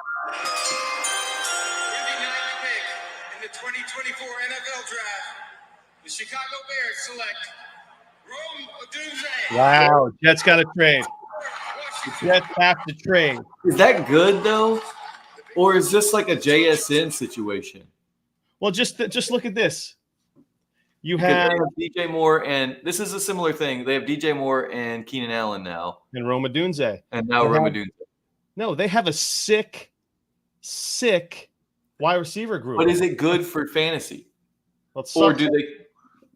I mean, I don't love it for fantasy. Because what if he has a JSN type season? We're not talking about JSN here. We're talking about, I mean, Rome Odunze would be the wide receiver 1 in any other draft class. No, you're mistaken. JSN was the prospect. I think you're forgetting that JSN was a better prospect. JSN. Jets trade. Boom! The Jets trade picks to Minnesota, which means they pick up. No, they have to pick up a second for this. Oh, they have to pick. Now, my Vikings are like, F this. We're getting J.J. McCarthy. Here's our second rounder. Let's go. Let's see what the Jets' compensation is. The Jets moved down 1 pick because they're going to get the same offensive lineman. Jets are working on a trade. Blah, blah, blah, blah, blah, blah, blah. Let's see what this. Come on. Give me the draft comp, baby. Give me the draft comp. Okay, J.J. McCarthy to the Vikings. See you later, Sam Darnold. That was nice knowing you. Right? That blows. You were really hoping for some Sam Darnold resurrection for 6 weeks or whatever? Yes. I was hoping Sam Darnold would give us a little Baker Mayfield magic, perhaps. Oh, my God. What's the return? The return has to be maybe like a second-round pick to move up 1 spot. What do you think? At least a second. We'll give you our second to move up 1 spot because Denver's sitting there at 12. So I guarantee you it was Denver and Minnesota. I got to turn this up, dude. I'm going to mute myself. I need to hear shit.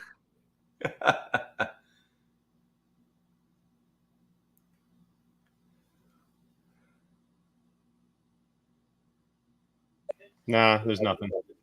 It was done. So Denver and Minnesota. This is, I mean, God. Odunze, that blows. I mean, they were just like, if Odunze goes here, we'll trade. Boom. My phone's blowing up. Yeah. Jesus. Wow. Rome Odunze. Yeah. The pick is in. J.J. McCarthy. I want to hear the draft comp. Forget about the. If they can get the second. Yeah, I want to know what the trade is too. Tell me the trade details. Okay, the Jets get 11. Oh, well, this is rubbish. Okay, what do they get? The Jets get 11, 129, and 157 for 10 and 203. Oh, that's not bad, dude. You got an extra pick in there. They got what's 129? A fourth rounder? Fourth rounder. They got a 4th rounder? So they gave up a 6th rounder, 203. 11, 129, and 157. So they get two picks ahead of. They moved up on 2 picks. They gained a pick and moved up 1. Moved up with 1 because they gave up the 230. Yeah. They moved up 45 picks and gained. And they gained a 4th rounder. Yeah. And that's after all the 3rd round comp picks. So that's a bullshit pick. They're not that bad. They got shit. A 4th round pick is crap. No, a 4th round pick in. Well, actually, it could be one of those 3rd round comp picks, 129. No, because it's too far down. Well, what is it? 32 teams? Yes, so that's 96 right there in 3 rounds plus comp picks, another 15. So it's like an early 4th. That's still kind of bullshit. That's the best they could do. I mean, what 4th round picks are? I mean, rubbish. So okay, so they're at 11. Maybe they trade down again. If I'm the Jets, I'm trading down again if I can. If I have that ability, I'm picking up a couple more. Or maybe Douglas is going to move. Maybe he's going to move. You're not going to get a 2 if he moves his 3 and both of these. You're looking at this like fantasy. Fantasy 4th round picks suck. Real life 4th round picks are fine. No, they're not. They're developmental guys. You're not getting a starter with your 4th rounder. It happens all the time. You have 51 guys active on a roster every week. You're forgetting that. Dude, you're not starting 12 guys. Don't make me do research. It's not that bad. Calm down. I'm talking off the ledge here. At least your team didn't take Michael fucking Penix after you paid $180 million for a quarterback 6 weeks ago. All right. I mean, that's the worst pick in ages. I mean, what the heck? What is it? The same GM that they've always had? Yeah, fuck me. I don't want to talk about this shit anymore. Penix. Can we get to the Vikings pick so I can stop with this?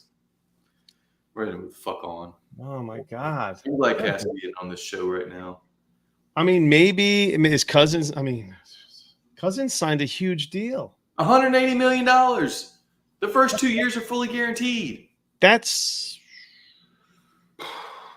why would you take They're going to treat this like the Packers.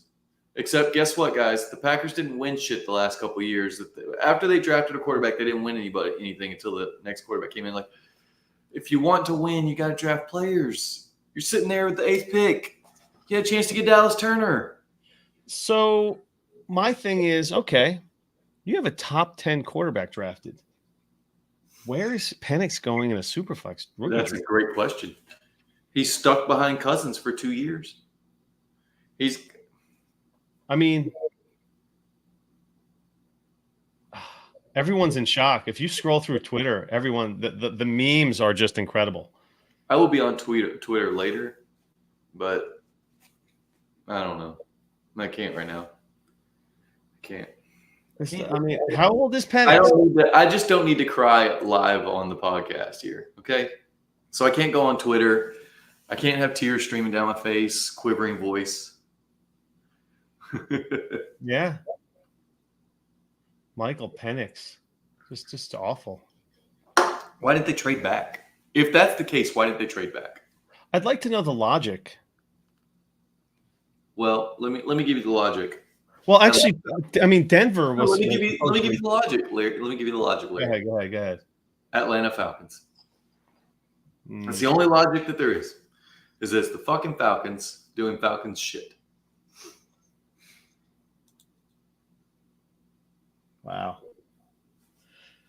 I mean, if they took McCarthy, would you feel a little? No, I would not feel good about any quarterback unless they were in the top 3 taking one of those guys. But if they took McCarthy, you feel a little bit better. Why? Why would I feel better? Because they paid Kirk Cousins. No, they went all in to win the next couple years. Why are they taking a quarterback? You deal with the quarterback when you don't have one. Right. No, I'm with you. I mean, everyone's with you, except for the GM of the Falcons and Arthur Blank, because he seemed pretty happy about the pick for some reason. He was hugging, like they were all hugging each other. How does everyone hug each other when everyone else on Earth is like, what? I don't know. All right, here comes. Oh, we're gonna have a guest picker. Oh gosh. All right. Ay. So We are honored to have with us the surviving mother, brothers, and nephew of fallen hero, United States Army Sergeant Zachary Ewing. I mean, I don't want to be insensitive to interrupt this family, but we got Bo McBig time here, folks. Bo! Okay, well, let's let the pick happen, and then After he was injured during his second deployment to Iraq. We salute him and thank his family and TAPS, the Tragedy Assistance Program. I would think this family would have introduced the Penix pick just because of all the season-ending injuries, right? Damn it, Larry. Golly. That's the stupidest fucking pick I've ever seen in my life. Thank you, Bo. Thank you. And I think Penix is awesome, but that's a stupid pick. Fucking pick. Yeah. So they passed up a dozen players that would make the team better week 1 for the backup quarterback. Here we go. Select JJ McCarthy. Hey, we all knew that was all right. Yeah. Yes, they have all these players available. They can try to win games with. 12. I counted 12 players that would have been game-changing players week 1 for the Falcons, and they instead picked their backup quarterback. Thanks, Bo. You're really lifting my spirits right now. That's the stupidest pick in the last 25 years. That's the worst pick. That's the worst pick since Jamarcus Russell. Oh, well, I mean, Zach Wilson was kind of. No, but Zach Wilson at least had potential. Michael Penix does not even have the upside that we were hoping And the for. problem is that the Jets, like at least the Jets were willing to play Zach Wilson. And the Jets needed a quarterback. Right. The Falcons the pick spent is in. It's $180 gonna be million. offensive The Falcons just spent $180 million and then draft a backup quarterback. I'm going to get a fucking beer. I just wanted the Jets to just keep drafting down, just trading down, trying down. Once the Dunze left, it was just so the Jets. This has to be an offensive lineman. Yeah, I mean, I know everyone's saying Bowers to the Jets. This but should be Fashanu. This should be Fashanu, Fatanu, or Bowers. Yeah, I cannot see this being Bowers. I just cannot see this being Bowers. If it's Bowers, then you guys got yourself the best football player in this draft. Brock Bowers is so freaking good. You have no idea. This guy is unbelievable. Well, I have some idea. Yeah, UGA Falcons fan here. The UGA fan who is not biased about UGA players. I know. Absolutely in love with Brock Bowers. I've been watching. And of course, Brock Bowers is from NorCal, so he's a freak. He's a literal freak. Just an early happy birthday to Michael Penix, who turns 24 in 2 weeks. Yeah, I'm gonna sign him up for AARP in a minute. Wow. Yeah, well, 24. At least Penix is semi-healthy. Kirk Cousins, the $180 million man, is coming off an Achilles. Yeah. Which is probably why this pick even happened. Penix could blow out his Achilles and it would just be another one of his injuries. We don't shit. Yeah. So just for some comparison purposes, Penix is the same age as Trevor Lawrence. He's the same age as my grandma. He's older than Bryce Young. He's older than Anthony Richardson, CJ Stroud. He's just a year younger than Jalen Hurts. Yeah. It's whatever. I really don't think age matters that much for quarterback, and I do think Penix will be a solid quarterback. He's not the 8th overall pick though for any team. Let alone a team with an established starting quarterback, franchise quarterback, and an eye to the future.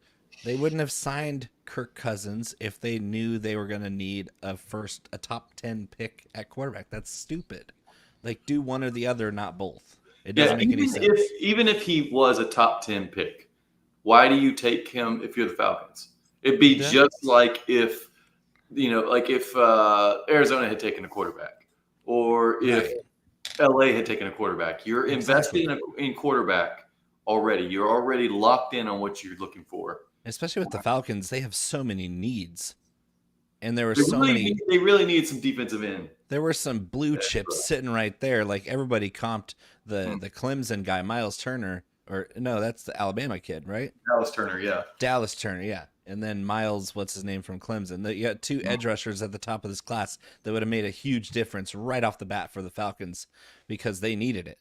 An offensive tackle, like the other stupid pick right before it was J.C. Latham coming off the board as the second tackle when he's the 6th best tackle in my metrics.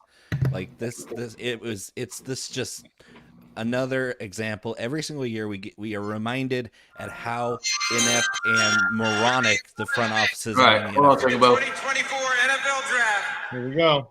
The New York Jets select Olu Fashanu. Okay. I knew it. Who's your Fashanu? Yeah.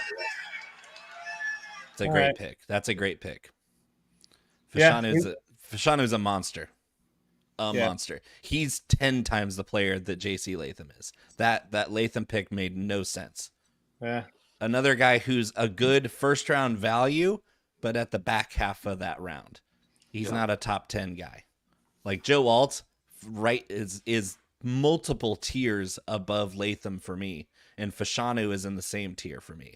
So the Jets got an extreme value at 11. Yeah, they picked up a couple of they picked up one extra pick and they got to move down a little bit too. Yeah, that's a good move.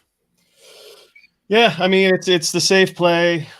Cool. We talked about it. Quarterback, old offensive line's been so bad forever, man. Yeah.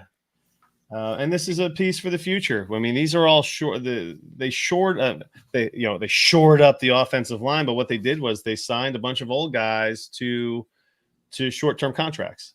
Like 1-year deals, like Morgan Moses and stuff like that. So at least you got this guy to. I mean, he's gonna step right in because these guys they're just gonna be injured. Yeah, that's what happens. Are the Broncos going to do Bo Nix here? Or are they going to be smart and take a tackle like Fatanu? Oh. And or they can say, hey, Greg Dulcich, it's been real, but we're going with Bowers here because he's a monster. And again, who's the starting quarterback for the Denver Broncos? Ben DiNucci. Is it DiNucci? He's fighting for well, yeah, Zach Wilson. That's laughable. You got Jarrett Stidham, who's one of the worst quarterbacks I've ever seen in my life. It's gonna be Bo Nix in the second round. That's what it's gonna be. Well, Bo Nix will not be there in the second round. I guarantee. Bo Nix is going in the first round. I mean, we've already that Penix pick eliminated the chance for him to go to the second. Over under. I already hit it on QBs. Yeah, you did. I knew as soon as I knew before we started last week. If we were redoing it today, I would have said over 4.5. Yeah, the Penix pick ensured that Nix is going in the first. They're showing Bo Nix on TV. This is what they did to Penix earlier. They showed Penix, and we were just like, why the fuck are they showing Penix on TV right now? Well, Ian Rappaport was funny. He pops on right before the pick is announced, said, they're going to pick Penix. And I was like, well, that's stupid. And like, why just let it happen? Like, I know these insiders get paid to be first, but we're doing the same thing here where we don't want to hear spoilers. Like, we want to hear the live pick. I'm checking my notifications on Twitter, but I'm not looking at the feed. Yeah, me and Justin have our TVs lined up perfectly so that we don't spoil each other. So they got the 4-year guaranteed contract for a top 8 quarterback in addition to Cousins with Penix. They both have 4-year. They both have 4-year deals. Well, right? They have an out, but they have an out with Cousins after 2. Really? Yeah, they just think about that exactly. Cousins. Well, what's his guarantee? What's his guarantees? Cousins. It's 180 that they're going to pay over the first 2 years. Yeah. Once that guaranteed money dries up, they can cut bait. Yeah, and so it's no dead cap. Larry, they've got 2 years of dead money basically. 90 million a year. After 2 years, it's basically team options for the next 2 years. Versus, and Penix will be on a 4-year deal, but it'll be. I mean, it really will be cheap. It'd be like $26 million for 4 years or something like that. So I guess it's still a backup quarterback for $26 million. Agreed. I'm not arguing that. I think it's the stupidest fucking pick. But in terms of money wise, it's not like they're going to be heavily invested money wise in. And that this also means that in 2 years they're not going to be able to pick up the options on Pitts or London. They can't afford either one of those guys now. Well, I don't know because both of those are going to look pretty cheap eventually. Like the Cousins contract is going to look cheap in 2 years when guys are signing $65 million deals. Yeah, this is it's a disaster. I don't love it. I wouldn't. I need to get if I was a Falcons fan, I'd be pissed right now. Oh my gosh, infuriated. Dude. I'd be really happy if I was a Jets fan, though. Jets fans getting a great offensive lineman. Well, what's funny was when the Falcons took Bijan last year, Justin was like, yeah, right. But this year, it's like it's 100 times worse. Well, at least with Bijan, you got a guy who made a difference, or could have made a difference if he didn't have a moron for a coach. Right. He could have made a difference from week 1, and when he got a chance, he was awesome. Well, the other reason that I wasn't all gung ho about last year is there wasn't a quarterback on the board last year. Right. They either need to trade up. And honestly, there wasn't a quarterback on the board this year either. They went and got one. Yeah, no shit. Yeah, that's why it angers me because last year it's not like they passed up a player they should have taken to get Bijan. That was the best player that they needed. Yeah. And look, I mean, Bijan's a monster. Bijan's a generational running back. Penix isn't generational for shit, or he would have been generational at Indiana before he transferred to UW. All right, I'm getting a glass. I'll be right back. Glass. I got my glass right here. Yeah. Well, I was bring your daughter to work day, Bo, and she didn't get a chance to go to work with my wife, so she wanted to come on the pod. So she did the first half hour with me and Justin. Nice. So I had It was very well, not necessarily PG, but it was PG. So How old is she? She's 8.5. Oh yeah, that's perfect. Right. I'll be gone for maybe 2 minutes. I'll be right back. He's gonna go hit the vape or whatever. Yeah. Yeah, he needs it. We had a patron send us a video. Pick is in for Denver. Who do you think it's going to be? Bowers. It makes interesting. It's interesting because they need a lot of help across the weaponry altogether. Like Javonte, they have no quarterbacks. Their quarterbacks That's suck. the problem. But they have Javonte is good. They have nobody else at wide receiver. Is Javonte good though, or is he just a body? No, he's not done anything yet. No, but he's been injured, so I'll give him a pass because in college he was super, super exciting and awesome. Yeah, at everything. He's all around back. He's not flashing anyway, but he does everything well. If they don't pick, okay, here we go. 12th pick in the 2024 NFL Draft, the Denver Broncos select Bo Nix. Wow. Wow. See, 6 in the 12 picks. 6 desperation. QBs and 12 picks. This is QB desperation is what it is. Oh, it's exactly that. But a lot of people thought that Bo Nix would go to Denver at 12. The only monkey wrench here is the QB 5 wasn't Nix. It was Penix at 8. Good Lord.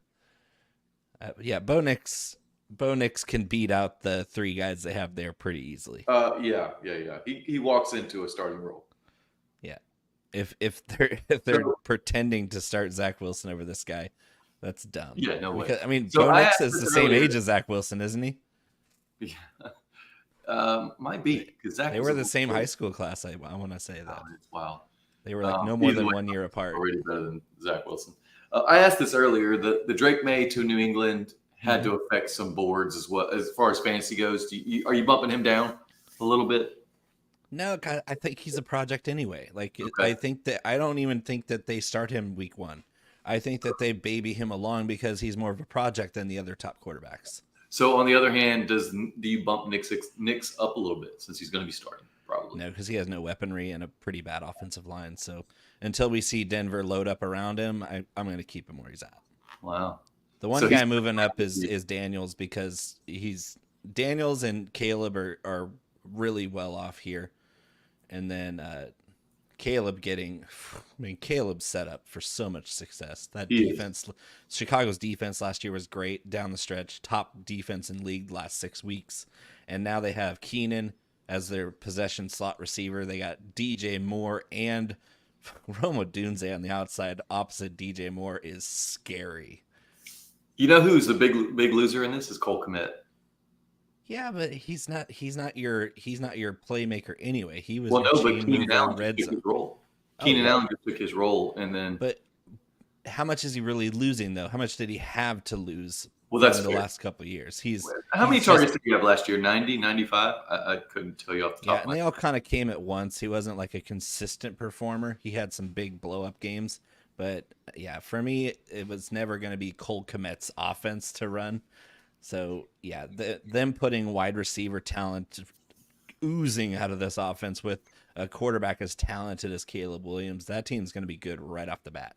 Yeah, I like it. I think you're going to see, and Kmet was decent last year. He had 90 targets, 73 catches for 719 yards.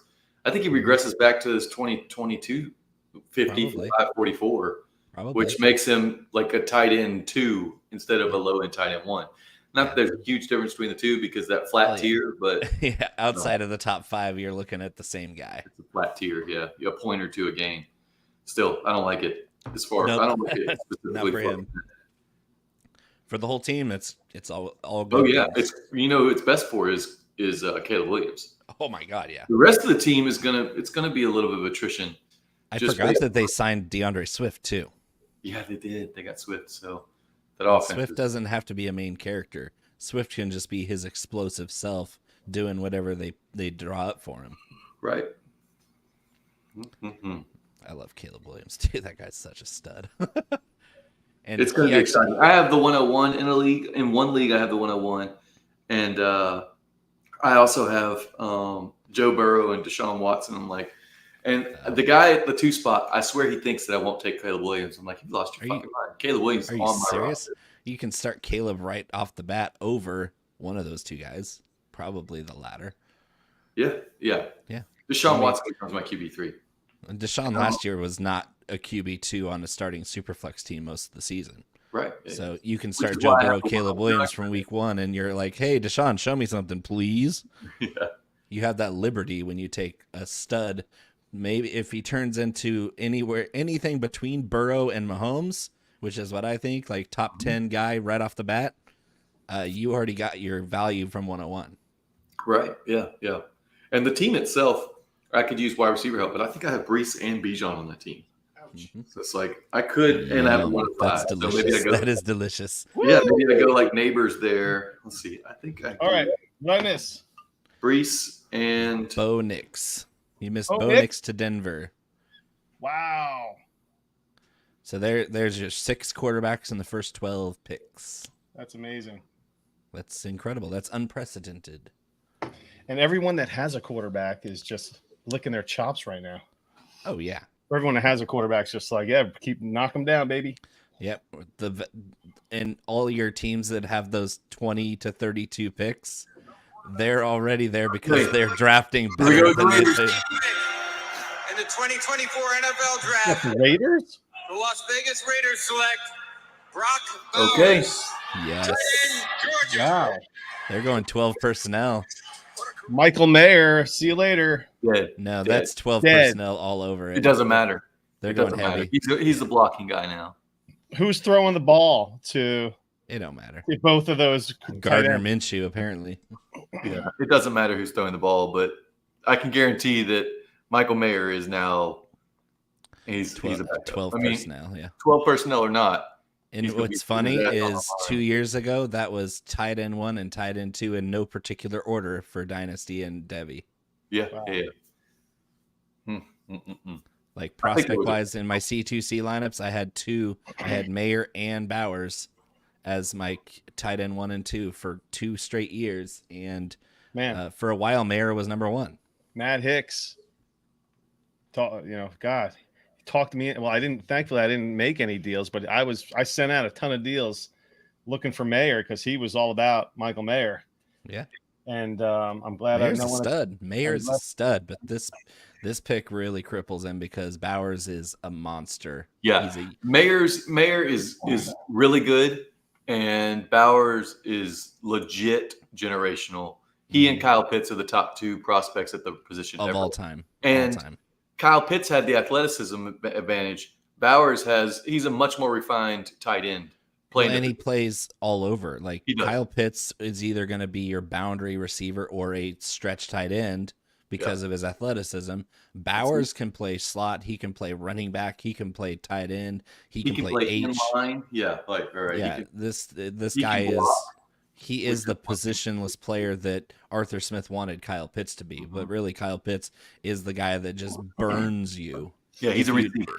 If you have a guy that can get the ball to him, he's going to light them up. With Bowers, he's just more versatile. He can do so many more things.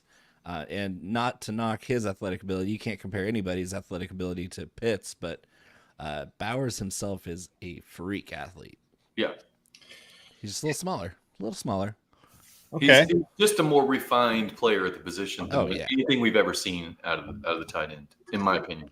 Yeah, watching him run routes is beautiful. With Devontae Adams, commanding his, Mhm. all the attention his way, open up Bowers and vice versa. I don't know. Are there that many targets to go around? Minshew mania. Minshew mania. Now is the time to trade Minshew or acquire it. Minshew is a buy right now because this signals that the Raiders are probably going to do a 1-year thing with him. Yeah. And He's let cheap. it fly. Let it fly. I can get Minshew for a third, probably in the mid second or 2/3 right now. In I had Superflex. Minshew. I had Minshew in one league, maybe the OG league. I'm not giving up. I'm not giving him I'm not trading him for 2/3. I wouldn't have done that before this. 2/3. No, but if someone But he's hitting the block now, isn't he? But now, would He's I hitting the take? block? I don't know. Would I even take? Oh man, would you? Would you? Okay, 205? so if someone offered you, this is what I was trying to say. If someone offered you the 207 right now, would you take the 207 for Minshew? I think I'd want the 205. But what if 206. that person doesn't? So you have wouldn't the take the 207. That's what I mean, we're talking the 19th overall pick, I guess, in a 12 team. That's correct. Top 20 pick for Minshew. I guess you have to do that Kind of have to. because he's I Gardner would Minshew. take. If you I would take if that, you've but got I would two- also be like, yeah, let me squeeze a little bit more juice out. Yeah, of this throwing lemon, a third. Throwing a yeah, third. Yeah, like two you could- and a third, and And see, that's the thing. If you have two quarterbacks already, then it's an easy decision. If he's your QB2, then I think you have to hold. oh yeah, Because what are you going to do? You're going to spend that second to get a quarterback? You know, Michael Penix ain't gonna be there anymore. well, you can go get Penix, but he ain't helping you win games. Nope. Mm-mm-mm. Wow. Bo Nix, huh? Where'd you have him? No, we didn't really talk much about Bo Nix. You know, No, Was that- we did. You weren't here. You were hitting. I missed. I was. I had a pee. I got a glass of. He was vaping and baiting. Well, you know. Okay, so I missed the Bo Nix banter. Dang it. Well, who knows? Okay, where's he going to Superflex? Top 10? 110 was where I had him before, and he didn't really move the needle. With I expected him to go to 12 at Denver, so Okay, so- I think he's staying at 110 for me. Did you have? I know you didn't have Penix that high, No, and it doesn't. I had matter now. Penix at 2.4. Right? Did you have JJ McCarthy over Bo Nix? No, Okay, so Bo Nix was your QB4. JJ McCarthy is a better football player than he is a dynasty asset. Okay. They're not going to ask him to do anything in Minnesota. It's going to be disperse, handoff, find 18, find 3. That's it. So what are you saying? Like high end QB2 as his ceiling? He's Or? got, I don't draft non-mobile quarterbacks. That's my thing. Oh, Like guys that don't run, don't have them on my team. Right. That's just period, point blank. If a guy has no rushing upside to speak of, and he's a guy that your national championship team didn't even need to throw the ball that much to show off what he can possibly do, I have no interest in that player in Dynasty. So I had him late second, and I know I'm way underweight on him compared to the consensus, but for me, it just seems like, why have him on a Dynasty team when I don't see any ceiling above where he's right? He's already head up against the ceiling right now. wow. Yeah, I don't get it, man. I mean, well, we know just historically, only like if we're lucky, half of these guys will turn into something. Well, So you think that's what it's boiled down to for these NFL teams in the first round? We just gotta put it keep into throwing our- perspective. Put it into perspective. Last year, CJ Stroud lit it up, right? Awesome player. Just took the league by storm. Rookie of the year, runaway. No brainer. He was still never better than top 10 in fantasy any week of the season, and that's at his peak. That was a dream season, touchdown efficiency for a guy who's passing only, no rushing upside. Yeah. And so if you're drafting CJ Stroud above QB 10, you're overpaying. And I love the player. He's a fantastic football player, generational quarterback. But in fantasy, he doesn't move the needle. Right. Because he's still CJ a top Stroud? 10 guy at best. Here we go, the Saints. Right now, here's Oh boy. Bo's cheating. Bo just cheated. I saw him. In the 2020, I'm behind you. the New Orleans Saints select Tolaise Fuaga. Waga. Can't go wrong with a big O lineman. That's my second tackle. That was my OT2 right there. You know what makes me happy is that Derek Carr is still their quarterback. It's so hey. funny. I'm a Falcons fan, so hey, It's hilarious. still makes me happy that Derek Carr is their quarterback. And he's still allergic to scoring touchdowns. Yeah, Ooh. still allergic to the offense. So He's Chris great between the Olave 20s. is it Raheed Shaheed. He's a fantasy producer, right? In spurts, yeah. Kendre Miller. Hopefully he gets some. I think he's going to get some. Running backs are all dime a dozen these days. It's like you get outside your top 4 dynasty running backs, and you can just throw a dart and hit one of them. They're all going to be the same. So we're at 15 right now with the Colts. Yeah. I'm thinking. I mean, we haven't heard.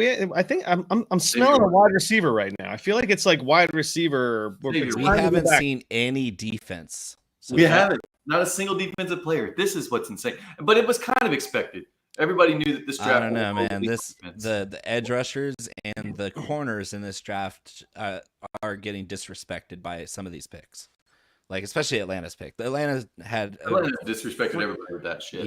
Yeah, it was horse shit. But I think that most analysts, whatever, projected that 2/3 of the first round would be offense. Yeah. So it's a very offensive heavy draft. It's really top heavy now, which we did not expect. Yeah. Who knew that there was Fuaga? QBs? Fuaga is just he's what the Titans wanted from Latham, but Fuaga actually mauls people, and he doesn't get called for 18 holding penalties like Latham did. Like Latham's footwork and form is garbage compared to Fuaga. Fuaga goes out there and just buries dudes in the mud. If you've got Kamara, you got to be happy about that. Oh, that's what I say. Oh my god! Kamara, because they're gonna run behind this dude, and he's gonna kill some. He like that the Falcons defensive line that didn't get somebody at 8. They're gonna have some tread marks from Fuaga this year for the next 10 years. Rub it in there, Bo. Yeah. Rub it in. Well, thanks for coming on the show. It's been real. It's been fun, but it hasn't been real fun. It's getting real rough on me around here. I'm just saying. I mean, it's not every day that you get a guy who's a fan of the team that totally fucked up in the first round. It is if you're a Falcons fan. If you ever were on the podcast with me during the draft, like 2 years ago with Drake London, we fucked that London's up. a fantastic 3 years pick. ago with Kyle Pitts, we fucked that up. Great pick. Yeah, with no quarterback. So I think those are 2 great picks. It's not Terry Fontenot's fault that Arthur Smith couldn't figure out how to find generational receivers like that the ball. Couldn't find anybody to get them the ball. The problem was Desmond Ridder. But okay. Ritter blows, man. Desmond Ridder was trash. Hindsight's 20/20, but at the time I really wanted Justin Fields. And we passed on him for Kyle Pitts. And it didn't make any sense.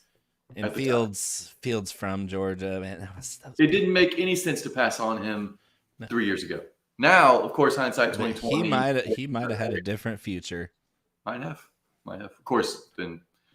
But watch Fields beat out Russ by week 1. I don't know, because I think that Russ is on such a steep decline right now. Yeah, but the decline for Russ still has a long way to go to become Justin Fields as a passer. Yeah, but Fields' ascent. I mean, did you watch Russ last year as a passer? He looked okay, but it wasn't great. It was not great. It wasn't. But is Fields really ascending? He hasn't done any ascension in 3 years. I think the problem might be that offense is not going to be as good as people are billing it to be because of Arthur Smith. Everybody wants to say, "Oh, he's a better offensive coordinator than head coach." I was like, no. If there was no such thing as the alien named Derrick Henry, nobody would have ever heard of Arthur Smith. Yeah. And he wants to build an offense just like that everywhere he goes. It's like, for fuck's sake, that doesn't work. No, it doesn't. Because Najee Harris, as much as I love Najee Harris as a person and as a football player, he ain't Derrick Henry. He might be just about the same size, but he ain't Derrick Henry. Larry is muted. He's just waxing poetic with no sound. So I'm talking about. He was filling in the Bo Nix banter on mute. For 20 minutes and no one said a word. What's going on? The Colts are really taking the Colts have to go defense. The Colts have to go defense. They're really going a long way with this, all the way down to 2 minutes so far, and the pick is not in. Or you think they're working the phone lines on this? They should be. Just dying to trade this pick. Yeah, all their wide receivers that they might have hoped would get, they were probably hoping Odunze would fall, but with him gone, offensive line is pretty dry. How did you get so? How did you get? If the Colts are smart, they're taking edge rusher here. I have, because every time I lock my phone, it pauses. Go back. I say this is Dallas Turner. Yeah, I would like that pick for them as a team. He sounds like he's got they got a lot of Dallas's play for them, right? Yeah. Well, they had what's the tight end? Dallas Clark. Clark, yeah. That was the Brock Bowers comp. He's way better. Oh, look at that. Oh, way Well, better. Yeah. It's almost like there's so many offensive players that when you're doing a draft and it goes one way where everyone's drafting quarterbacks, or they're not drafting quarterbacks, or everyone's drafting wide receivers, and you just go after the other position. That's just still that, and you just collect those guys.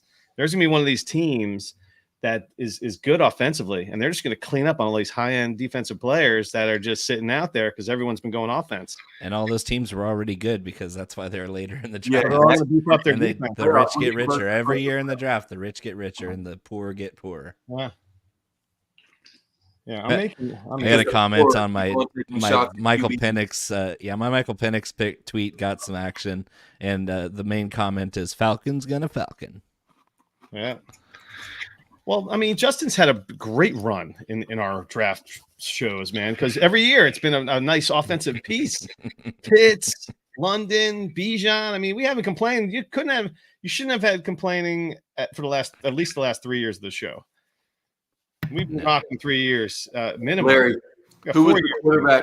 Who was the quarterback each of those seasons? Oh, pick us in. 24 NFL Draft.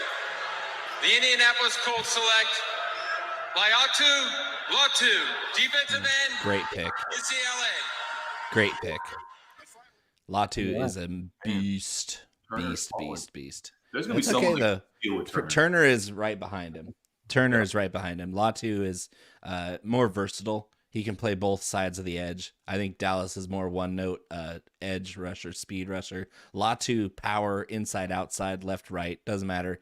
He's kind of he's a lean, mean Aaron Donald type, just a different size, but more versatile like that. Like Aaron Donald can move anywhere across the line. You have to account for him. That's what Latu does. Latu, our first defensive player. At 15, at 14, 15, yeah, 15. Dude, Wow. so I guess he passed all his physicals and stuff, medicals cleared, because he had some major issues for a couple years there. Yeah. So and he looked so good on tape last year for UCLA. My God, that's some of the most fun tape you're gonna watch is watching Latu play. Especially against that bad USC line. How confident are we with that 6.5 point over under for wide receivers? We're going to get a wide receiver run a little bit. We've got 3 on the board. Yeah. 21 through 27, you're going to see a run there, especially with this tackle position drying up. Mm-hmm. Seattle next. Seattle, Jacksonville, Cincinnati. Okay, so Jacksonville could be on it. Cincy could be in for a wide receiver if they can move T. Higgins. And they need to. And then the Rams with their first pick since 2002 or something like that. The Jared Goff pick. Like 14 years or something. No, Dallas Turner might be going to Seattle right here. Whoa, that would be a smart pick for them. Yeah, they need help all across that line. Yeah, they obviously don't need wide receiver. They're good there. They're doing fine. Yeah. If they chose a wide receiver here, you could just bury him in your draft, in your rookie draft. I bet they were hoping that Bowers would slip a little farther. The Colts were the rumored to be on the Bowers, and didn't happen. Well, the Colts draft every tight end that they can possibly get their hands on. Yeah, it's like they don't have anybody in their tight end room with Jelani Woods and name your name. Go ahead and give your favorite tight end of all time, Larry. My favorite tight end of all time? Yeah, he's on that team. Oh, Mo Cox. Mo Cox in the alley. Yeah, Larry's favorite tight end of all time. Okay, how are you going to turn down Mo Cox? Right. Especially if you hey, I don't want Mo Cox out in the middle of the street. I want Mo Cox back in the alley. Yeah, you want Mo Cox right in front of your face. Mo Alley Cox. So Mo Cox tight end, baby. Here we go. I mean, yeah, they're showing the Latu highlight reel. It's so good. Yeah. Steady Eddie wanted Latu. Sorry, bud. The Colts not helping out Anthony Richardson at all. I mean, I guess maybe they are defensively, but they could have added a piece for. I guess they're comfortable with Alec Pierce and Josh Downs. They're comfortable with those two guys. Yeah, I mean, Pittman's a beast. Yeah, but don't you want to have? They don't have really have. They might Oh, know yeah, they have a 1 great quarterback though. Outside of Pittman, it's pretty sketch. There's nobody. I don't know. They need some. They need a little bit more pizzazz. Something behind Taylor, maybe, or I think just Downs is going to take a leap too, though, as their slot guy. He's a strong player. There are folks that really love Downs. I love Downs. As a every week starter for you on your lineup? Yeah. Hell yeah. Really? Oh wow. Hell yeah. Yeah, no, I'm out on that one. I don't I'm starting him in a lineup that I'm trying to win games. I'll start him on lineups where I'm hoping to get the 102. Well, what's okay, Justin? Let's expand the starting lineup here. What if it was like a 3 wide and two flex? Then he's making my Okay, team. so if it's a start 13, Yeah. Are you really that excited about getting 9 points from Josh Downs every week? Yeah, at that position, at my first or second flex, sure. Meh. How many you got to get double digits from your guys? Yeah. I need at least a 10-point week. Yeah. Justin, that's unacceptable for Justin though. You need at least 15, right? Well, I'm trying to win championships, not get. So I do have a higher standard for those teams. I never think, okay, well, I'm starting 3 wide receivers. I got to get three top 36 wide receivers. That doesn't make any sense. I'm just going to be an average team. I want 3 top 15 wide receivers where I'm making difference. If I got to start two running backs, I don't want to get top 24 running backs. Downs isn't starting as my top 3 wide receiver though. He's starting as a flex. But see, that's what I'm saying. Like even if I have to start 5 wide receivers, like 3 in a flex. But I'm going deep. You're going deep in 30. Okay. I want 5 of the top 30 because that's how I'm going to. I think Downs is top 30 this year. I really do. It would take a pretty big leap. What did he do last year? I'm trying. He was wide receiver 46, something like that, as a rookie. Battled injuries, battled quarterback injury. Yeah. So I mean, it's not a far 9.2 points a game last year. Yeah, I think he can get up to 10.5, 11.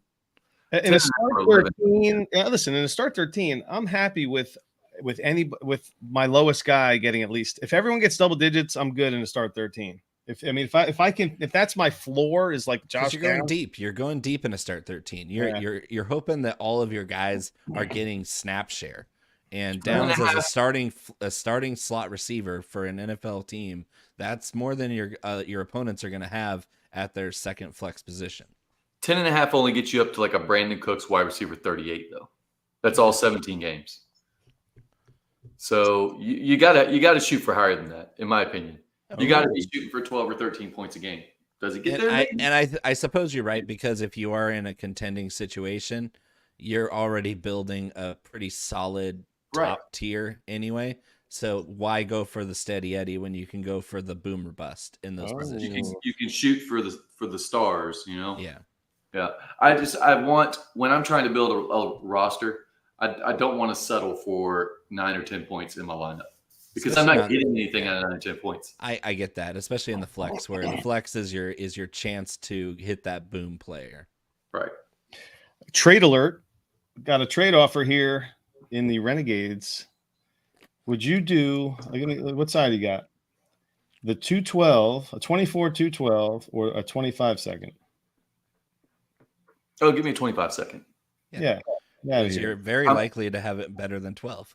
Right, exactly. How does that make any sense? How does that make any sense? Right. I'll push the year back and hope that maybe especially this year, if you're talking a 24 second, that tier breaks off after 205. Like you're shooting for different types of players after 205. You're just taking, in my opinion, you're just shooting for running backs and just taking dart throws and spray and pray is what you're really doing. Yeah, that's how I'm treating everything. I just finished a rookie draft, and I think I took 4 or 5 running backs in a row at the end, like after the second round. In fact, I took Corum at like 206, and then just kept doing running backs. I was like, I ended up not having my most recent rookie draft. I didn't have any seconds, I had a second, and I took Adonai Mitchell, and then I had back-to-back picks in the middle of the third, and I ended up just taking chance on a couple wide receivers because the running backs were falling so fast that I knew I was going to get my pick of a good one in the 4th. That's how far running backs are falling. It really is funny how far running backs are falling. Now, the Seahawks pick is in, so I got to kind of pay attention to that.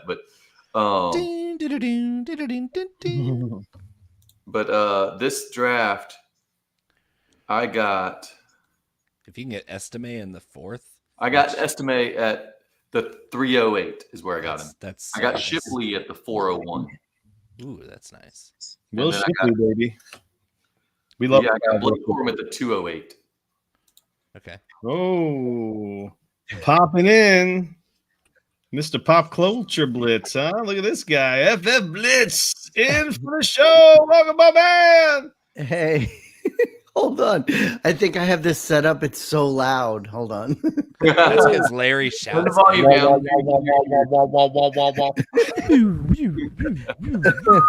What up, Fight? Hey. Look, Sipes has old man ears, and you're still blowing his ear. Hearing aids. Old man ears. Oh, that's terrific. Yeah. That's why he's wearing those cans. Hey, I am a hearing aid specialist, so yeah, I got you. Are you really? There you go. I am. Is that what you do for a living? Yes. Oh, that's cool. Among other things. We'll link you guys up after the show in the green room. We'll link you guys up. You guys can exchange information, but you can help out Blitz. Yeah, the company I work for is my day job, and that's what gives me my health insurance. So I do not take that for granted. Health insurance is- Okay, here we go, guys. Exactly. Hold on, pause for a minute. I'm doing the pause. Seahawks. Thank you to our men and women who serve in the United States military. Your sacrifices to defend our country's freedom do not go unnoticed. Thank you so much. All right, Raj. Pick in the 2024 NFL Draft, the Seattle Seahawks select Byron Murphy, defensive tackle, Okay. Texas. That's a big Charlie boy. Byron Murphy. That's a big Yeah, we boy. got the run stuff for there. So That's a big boy. So I heard I was driving around and then I was listening to you guys talk. I heard that Larry, you and Justin, you guys have your TVs synced so that you don't get any spoilers or anything.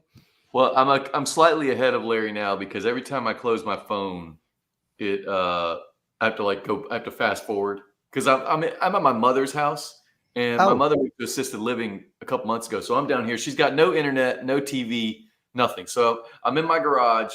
I texted the neighbor like, "Hey, can I borrow your internet on Thursday night?" Podcast. Did you say, let's hear the accent you used when you asked. No, they're coon asses, so I wouldn't need an accent. Yeah. What? I was gonna ask, where's your couch and how come you're not laying down? But Yeah, well, there's a your reason. answer. Yeah, I could have Yeah. pulled my mother's couch out here. We did leave her sofa back, but I didn't pull it out here. I'm sitting in the most uncomfortable fucking wooden chair. It's miserable. I'm like trying to move around, shifting my balls. It's terrible. Hey, at least you packed your pop filter.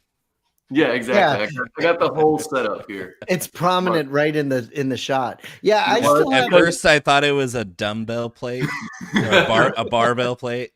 Yeah, it looks like it looks like a barbell going across. I'm like, damn, Justin's pumping iron over here. I thought he was a cardio guy. I get up for a beer and all I hear is Justin's balls. I don't know what the hell's going on. No, he said barbell. I know where your head's at though. Yeah, I really. still have the comfy chair over there that I used to sit Can in. I borrow when I used to that? do the show. Yeah, yeah, sure. Oh, Hey, no, awesome koozie. my Thank you. problem is- That one? OG koozie, right? Yeah, the really. reason The old I'm school over here- Target thing and everything. Yeah. What The is reason the Minnesota pop filter doing is here? is because I have a cooler stacked on top of some storage bin in front of me in this garage, and there's not much space on the cooler, so I'm locked into what I got here, which sucks. Okay. Is that black thing behind you like a tool box or something? Toolbox. I just asked my brother-in-law. I was like, "Hey, do you want this toolbox?"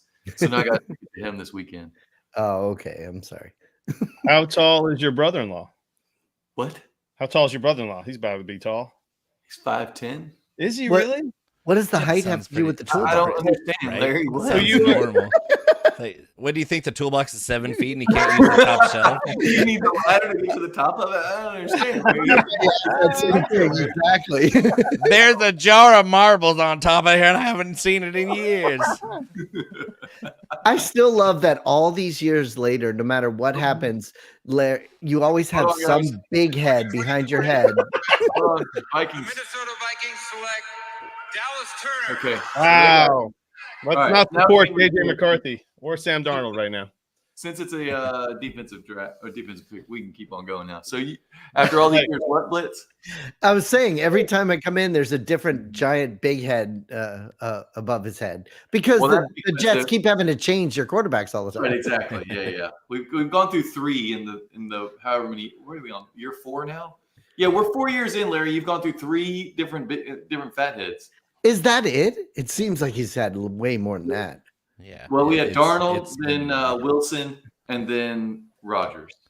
This is the first time I've seen the Rodgers one up. I had the full body Sam Darnold in my other recording spot when I started out, and then that evolved into when he got replaced by Zach Wilson, it would turn into the Zach Wilson fat head, and then obviously Rodgers. I bought the Rodgers one before he signed, and I didn't take it out of the cardboard box or whatever came in. So Larry, you know what's great is now I can shout out NorCal over your shoulder. There you go, man. You can stare at him, and he can stare at you.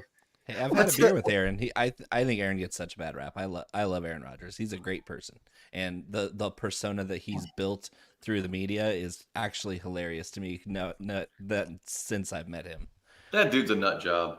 Yeah. No, he's not. He's not. This is the funny part is this dude's crazy like a fox, and he's playing the media like a fiddle, and it's so funny to me because people who haven't met him, you can always tell. Like I've sat down with him on a couch like Justin's couch at his actual house. Oh yeah, and had a beer watching football with Aaron Rodgers, and he is nothing like he is in the public eye. Absolutely it's really nothing like him.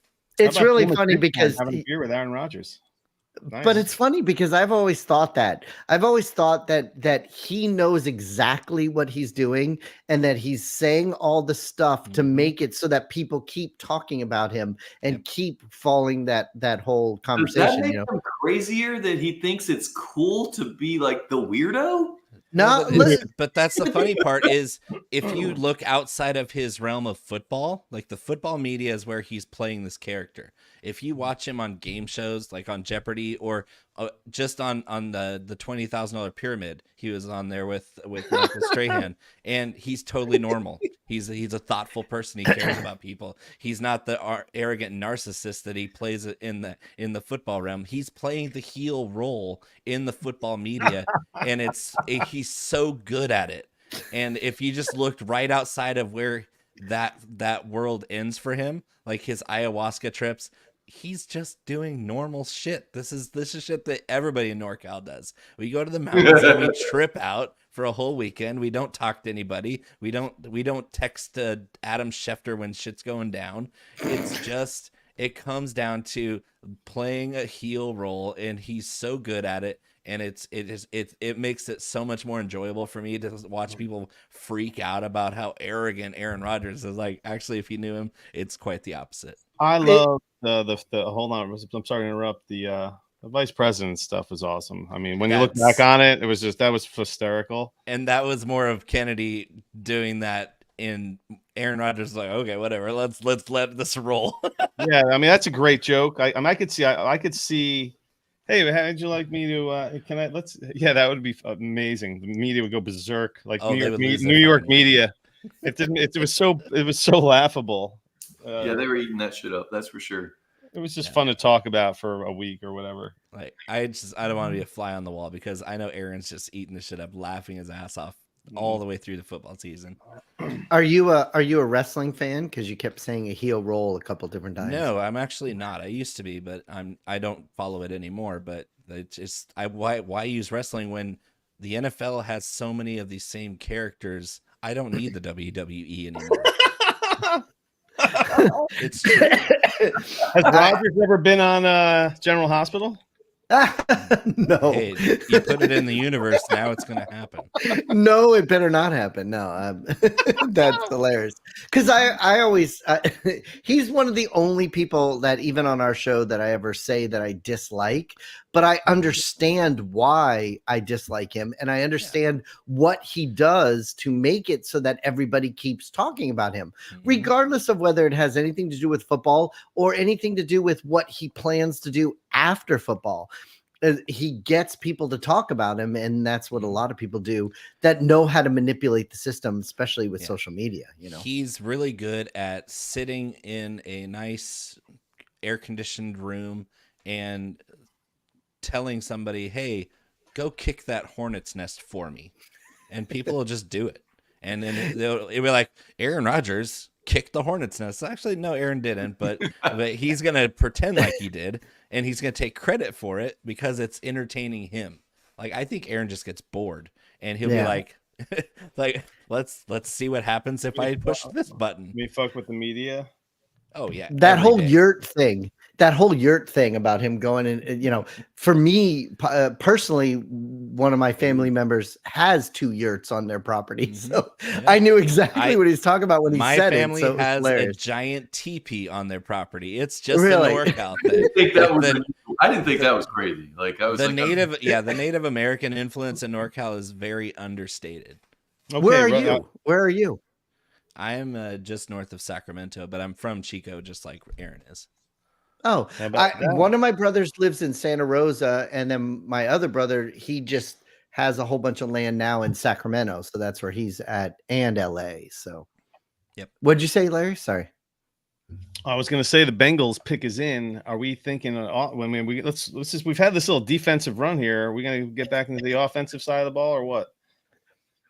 I think the defense run is still going to keep going. What are the Bengals looking for here? What do you think? What offensive linemen are still available, Bo? Yeah, that's. I don't know. Do we have any offensive linemen that are still first round worthy? How many more of that? I mean, that was actually a high over under as well. It's like it would be kind of a reach, but the 2 center prospects, Jackson Powers Johnson and the other guy, I can't think of his name right now, but best available. The top corner, Quinyon Mitchell might be the pick there. That'd be interesting. I mean, they are. They have Higgins and then Troy Fatanu from Washington still there. Jared Verse from Florida State, the edge rusher, is still there. Graham Barton's the Duke center that could go off the board there. I don't know because the Bengals need offensive line help and they need corner help. Yeah, Jack's in the chat. Yo, what up, man? Hey, made his way in here to say hello. Who did? Jax. Oh, I did. Oh, I see it down there. Hey, there you go. Keith, how you doing? It's funny when I asked you about syncing your guys' TVs. The reason I asked you that is because, like I said, I got here a little bit late. When I turned everything on, apparently both of my TVs here, I have ESPN and I have NFL Network. They're both behind whatever you two guys have. And see, that's crazy. Actually, all 3 of you. Like, I got a buddy who's got regular cable, and usually regular cable is faster than streaming. And they're both like, I'm in a little 3-person chat with my best friends from college, and they're both behind me. One of them is streaming like I am, and then the other one is got regular cable. And I'm like, how are y'all so far behind? Because both of mine are streaming, but maybe I thought I was behind you guys because I was listening to you guys before I got in here and turned everything on. I don't know. But it is crazy to see how many people are at this draft. It is. Have any of you 3 ever been to a draft? No. Because I did. You went to the draft recently, right? I did. Oh, wait, hold on. The pick is in. The Cincinnati Bengals select Amarius Mims, tackle, Georgia. Good. That's a big boy. That's a real big boy. And it's funny on both of my screens, he's still walking towards the podium. Yeah. Me too. But yeah, I did that shit. Run, boys. Thanks for having me. Oh, you gotta go. All right, see you later. Love you. Hey, Bo McBig Time, baby. Thanks for coming on. Hey, BigTimeFlavor.co. There you go. Go. Oh, thanks, Thanks buddy. for stopping in, Bo. See you, brother. Hey, man. Bo McBig time. The premier hot sauce king. So, All Sipes, what three- are you doing driving around during the draft, man? Come on. I'm sorry. Look, I'm here in South Florida. I was working and I had to get back here as quick as I could. When you said about did I go, I went to the Dallas one. I went to the Vegas one. I was in Vegas for the Kansas City one because of my brother. We were there for a convention. Sure. But we were supposed to go to this one. Me, Jeremy. I was going to go meet the oh my gosh. Sorry. The Rookie Fever guys. We were all going to go. Hardbar? Yeah. Yeah. We were all going to go. Zero G. Yeah. We were swags. We were all going to go. But then we kind of waited too long for everything. And then we were trying to get hotels. They were so like, this was only like a week and a half ago, but even like a Quality Inn was like $600. So, so we kind of sleeping on top of each other. Exactly.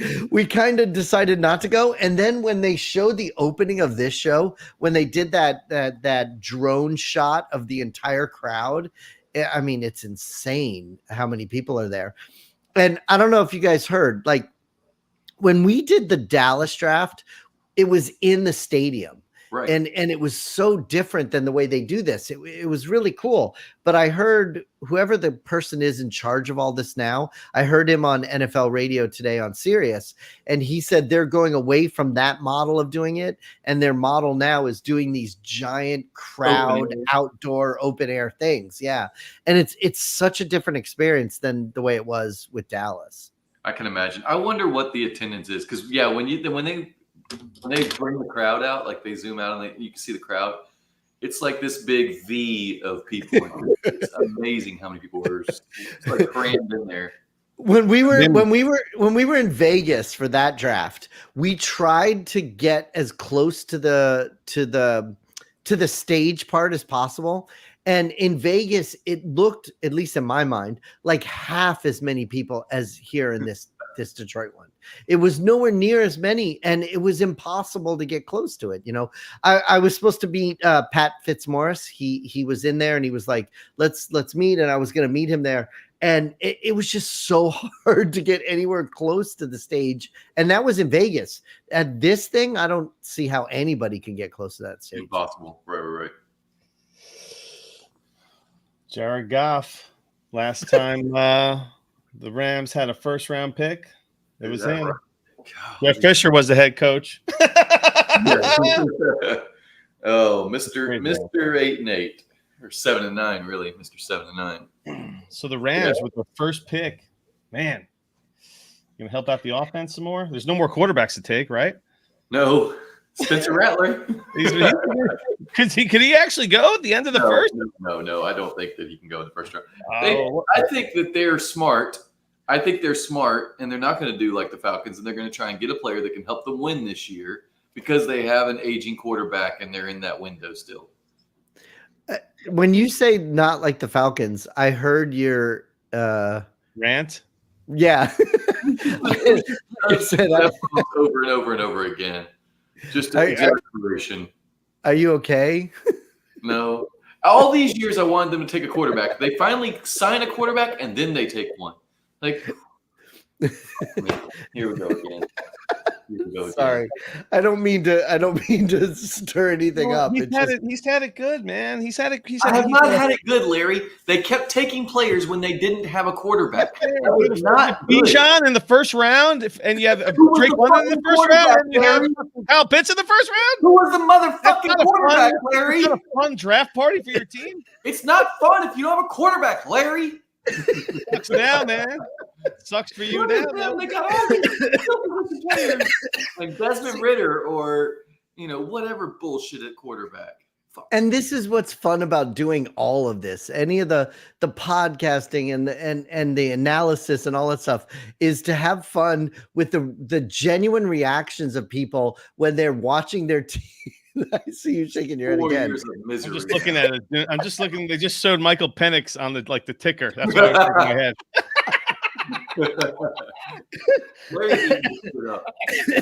Meanwhile, his quarterback's going to play like 6 snaps this year instead of 4.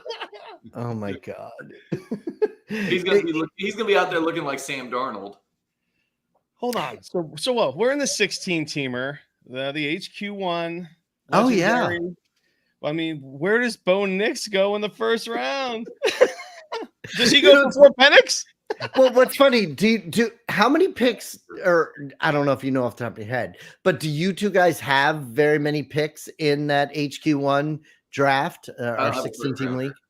I don't. Oh, really? I just have my picks this year. Oh, so what are they? I went all in high last- or low? I don't remember. I don't remember what you did. Rams. So I was in a rebuild. Goodell's walking up to the podium. Oh, wait, hold on. Damn.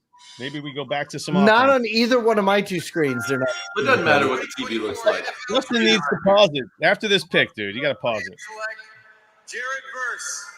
There's Verse. Defense. Oh, All right, we Verse keep BSing. All right, Florida State defensive end. Okay, For Larry, me, comes back I up. don't have any picks. That's why I was wondering what you guys had to say. No, I don't have because I traded Kyler in a first for Kyler in the 110 for Jalen Hurts, and so I don't have a first rounder right now. The trick is you have to pick a year and then stick to your plan and just accumulate picks for that year. And then so last year was that year for me. So this year I still have my regular picks. Next year I have 2 2s. That's my only extra. I have my picks and then an extra 2. Yeah, off the top of my head, I don't know what I have, but I do know that I always trade them away to try to have players to do something. And I came this fucking close this year. It really pisses me off. But I'm okay right now. I'm happy with what I have. With HQ3 though, it's been fun the last couple of years. I've been doing some stuff. Wait, Keith is writing something on the screen. What's it say? I wonder if Atlanta realizes they could have traded for Fields a lot cheaper than taking a quarterback at 8 overall. They might realize that, but they're too stupid to know it. Well, I mean, Penix is 24 years old. Which is older than Fields, probably. Oh, yeah. I don't know how old Fields is. He's probably around there. He's right around Trevor Lawrence's age, so he's probably right around Fields' age. Yeah. But hey, let me ask you something. Right what's your clock at? Let's get synced I'm at back. 625, 624, 623. Okay, tell me when it's at 6:05. Okay, where are you at, Sites? I'm at 6:01. On both of mine, they're only showing the pick right now, so there isn't even a clock on the screen. You might yeah. I'm just not going to even look at my screens. That's fine. Okay. But 608, 607, 606. oh, now mine says 6:15, 14, 13. Oh. Yeah, so I'm way behind. Okay, we're synced up. We're synced up. No. You guys stay. It's fine with me. I'm saying me and Larry are synced up. All right. Hey, HQ1 champ is on the screen. Old school. How you doing? That was a run. But let me ask you that. Wait, I think in 8. But I don't remember which season. There was one season. Yeah, but there was one season where I was like this close again, like this year. But Justin, do you really believe in your heart? I know this is you said what you just said, that they're really stupid. Do you believe in your heart that you understand it more than the team does? Or are you just reacting based on your feelings for your team? Like, do you trust that they know what they're doing with their team? No, that I can tell you. But here's the problem. If you spend $180 million on your quarterback, you sign to a 4-year deal, 2 years of that guaranteed. Is that a sign that you're going all in on trying to win? It is, right? Sure, but you also have to have some kind of insurance because he is older. Something could happen in week 1. Look at what fucking Larry had to deal with Aaron Rodgers. All the talk, and then he doesn't fucking play. But with Michael Penix, they're not winning a Super Bowl. Yeah. If he comes in, they're not winning a Super Bowl. They've opened a Super Bowl window with the roster they had: a good offensive line, offensive weapons, a solid defense. They could have added an edge and really taken the next step on the defense, because the defense was good, not great last year. The offensive line was very, very good. They were missing the quarterback on offense. They got the quarterback, so now they're signaling to their team, we're all in. And instead of getting a player that can help them win this year, they planned for the future 2 years out at least. At least 2 years. Look, I don't disagree with your idea and what you think.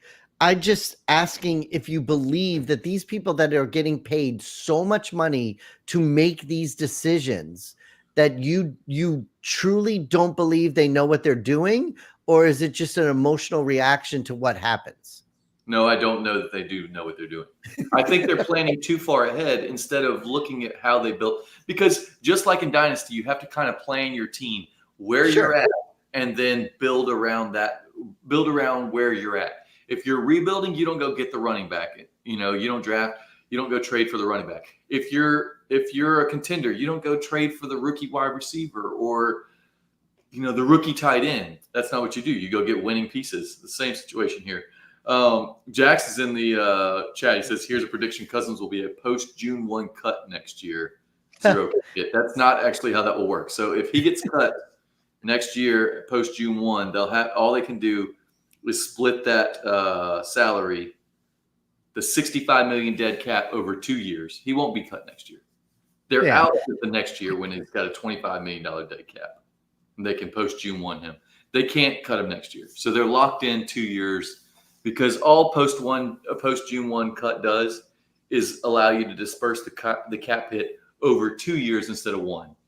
So if they cut him in 2025, they can have the cap hit split between 25 and 26, half and half. All right. Well, then the other question I had for you, because this is what I was thinking in my head, is do you believe that the people that are running the organizations, like the Falcons, that they're thinking of it in terms of fantasy football or in terms of real NFL? So are they thinking in real football? Because if they're thinking in real football, don't you have to try and win in the window that you're in? But maybe what they think is, this is our only chance. This may be the only time that we're this high in the draft. Let's grab somebody for our future because, yes, we just paid all this money for an older quarterback, but we're going to need somebody behind him. You even said while I was driving, I heard you say that Desmond Ridder sucks. They need to have somebody else ready. And maybe if they really believe that Kirk Cousins is so great, that over the next 2 years, having him sit behind Kirk Cousins will make it so that he's ready to go out the gate in 2 years from now. It's a Jordan Love move. It has to be a Jordan Love move. Yeah, but see, I don't care about that because I want to try and win the championship. Guess what happened to hold on. Did the Packers win anything after they drafted between Favre and Rodgers? Did they win anything? No, because they were drafting players that couldn't help them, like Aaron Rodgers. They did the same thing with Jordan Love. In the last window of opportunity with Aaron Rodgers, instead of drafting a wide receiver for him, they took Jordan Love. They closed that window. So if you're closing the window, then what's then what are you doing? What are you even doing signing Kirk Cousins? You could have just drafted Michael Penix. But it's just like in fantasy football. First of all, normally it's 12, maybe 14 teams. We have a crazy one with 16, but 32 teams. If you have 32 teams, only one of those teams are going to win it all. So if you're in the mindset that you're like, okay, this is what we have right now. We need to put this piece here, so that we can do something possibly 2 years from now. I get what you're saying as a fan, wanting it to happen right now. This is what I want. But is it possible? I'm just saying, because you say they don't know what they're doing. I'm just saying, is it possible that's their mindset?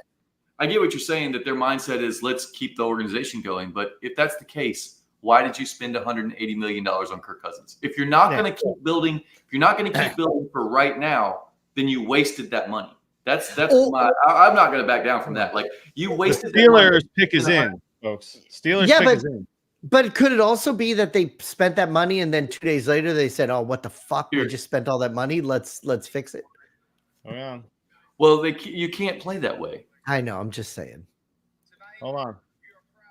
We're doing the Man of the Year thing right now, so. Oh, geez, here we go. I'll be right back. Anyways, hold on 1 second. All right, Blitz. All right. Yeah, I don't know that I can get behind what Blitz is saying, which is they're planning to build for the future, etc. Well, I mean, it really is a big picture move.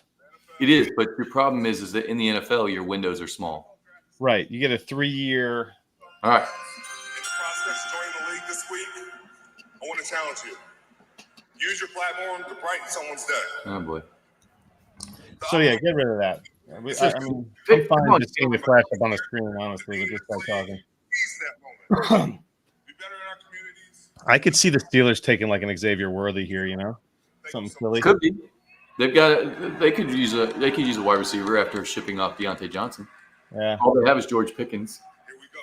Pickens and who else? The 20th pick. Okay, In the here we go. 2024 Find out now. draft, the Pittsburgh Steelers select Troy Fautanu, tackle. There you go. Yeah, they want to get on it, man. They're getting that offensive line intact. That's not a bad move because their offensive line was trash last year. They took the tackle last year who turned out to be a stud, and now they got him. What a great! The Steelers are just putting it together.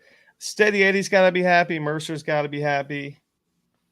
I mean, come on. No, their offensive line needed a lot of work in there. At least they're addressing it because they know that their window is small and they need to go ahead and.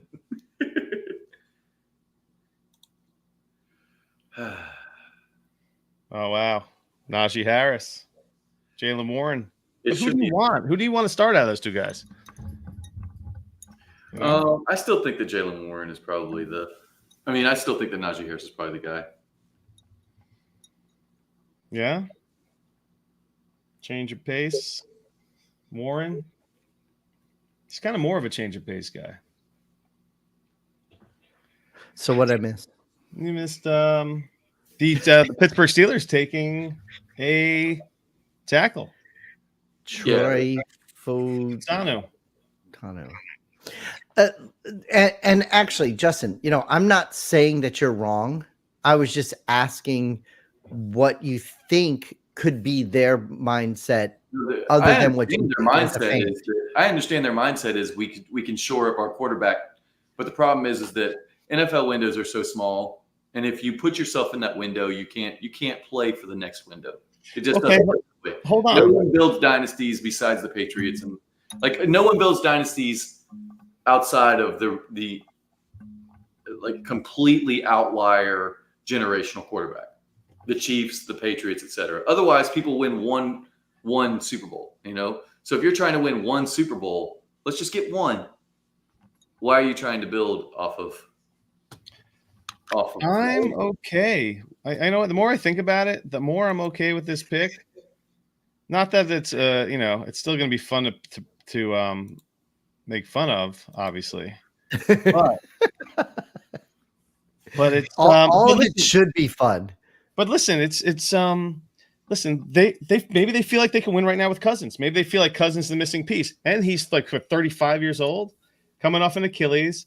So maybe Penix isn't a terrible pick in case of re-injury. He can kind of come in and be a functional quarterback. Yeah, but functional, it's what I just said. Functional they're not going to win the Super Bowl with Michael Penix. But Michael Penix, if he didn't have that resume of injuries, would be right up there with these top 10 guys. No, he wouldn't. He wouldn't. But He doesn't have the arm. He doesn't have the arm talent that those guys have. Well, what is his talent then? He won a lot of games. I mean, he was productive, but if he was won a lot of games, that's why they made him a first-round pick. And he was productive, yeah. But reached a little bit. But let me ask you this, because we've talked about this on our show for fucking 6 years. The thing that I've always said is I don't believe that any of this is black and white. Obviously, you can have your opinion about it, but that doesn't mean, look at Brock Purdy, Mr. Irrelevant. Oh, he's not going to do shit. And then he did stuff. Whether he keeps doing stuff or not, you don't know. But none of this is black and white. So when you say he's not going to ever do this, what if he does? What if these guys were right? No. That's not what I said, though. I didn't say he can never win a Super Bowl. I said that if he comes in for Kirk Cousins, he's not winning the Super Bowl. This window that they've created. What's the difference? Well, because I keep referencing windows. The Falcons have built a roster to win now. They have the offensive line. They have the position player talent. They've got the defensive. They could have had a much better defensive line with an edge player. They have the secondary. They have the pieces in place to win. What they needed was a quarterback. They went and got the quarterback. Now, why are you going to worry about the next window when you're in the window that you have right now? Because if maybe plays in this window, he's not winning a championship. But what you just said is maybe that is their mindset. If they have all the pieces, they believe that they're ready to go. They have the pieces, but then they're worried that in week 2, like I said, with Aaron Rodgers, something happens to Cousins, then they don't have the piece to keep it going. Then maybe that's why they did what they did, because they did feel like they do have everything they need. They just need something behind Cousins to make sure they get over that hill. Okay, in the history of the NFL, how many backup quarterbacks go to the Super Bowl? No, I mean it's like 2 or 3 in the history of the NFL. It's ridiculous. You got Brady coming in for Bledsoe. You got Foles coming in. That's it. I mean, in the last 30 years, that's all you got. You can't bank on, if you're banking on a backup quarterback to be a Super Bowl guy, you've wasted your time, because it doesn't happen. Why are you rubbing your hands? Well, I just saw that the Dolphins pick is in. So, really? We're up to 21 already? Yeah. Are you ready for this? See, you don't have to worry about this because there's no quarterback for them to take. Yeah, exactly. This is Kevin Galusha in the chat, by the way. This is what? KG Axe is Kevin Galusha. That's Kevin. Hey, Kevin, how you doing? Which this is awesome. So we got Kevin and we have Keith, and they're both new in our what? Oh, sorry. I just want to say, hey, look, while you're here, subscribe to the fucking channel, bitches. Yeah, join the Patreon. We're cheap. We have $3 a month. I will continue to stand. I will plant my flag. I'm not going anywhere on this. They had a chance to upgrade the defensive line, which is the one place that they needed, that has been the need in the entire offseason. They couldn't do it in free agency for a number of reasons, including salary cap, after signing Cousins. And then they get the chance to do it at 8, and they pass to take the backup quarterback. And listen, I agree with what you're saying, and I'm not trying to say that you're wrong. I was just trying to present another point of view that maybe this is why they did what they did. That's all I was trying to say. And it's definitely a head scratcher, you know. I can understand the other point of view. I just don't like it, because I will stand by the fact that the NFL, you play in windows of chances to win. You know, and those windows close quickly. I mean.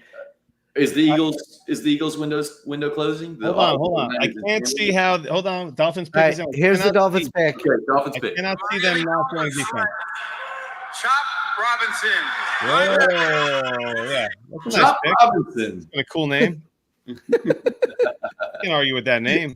And it's funny because both of my screens just had it just now as an edge rusher.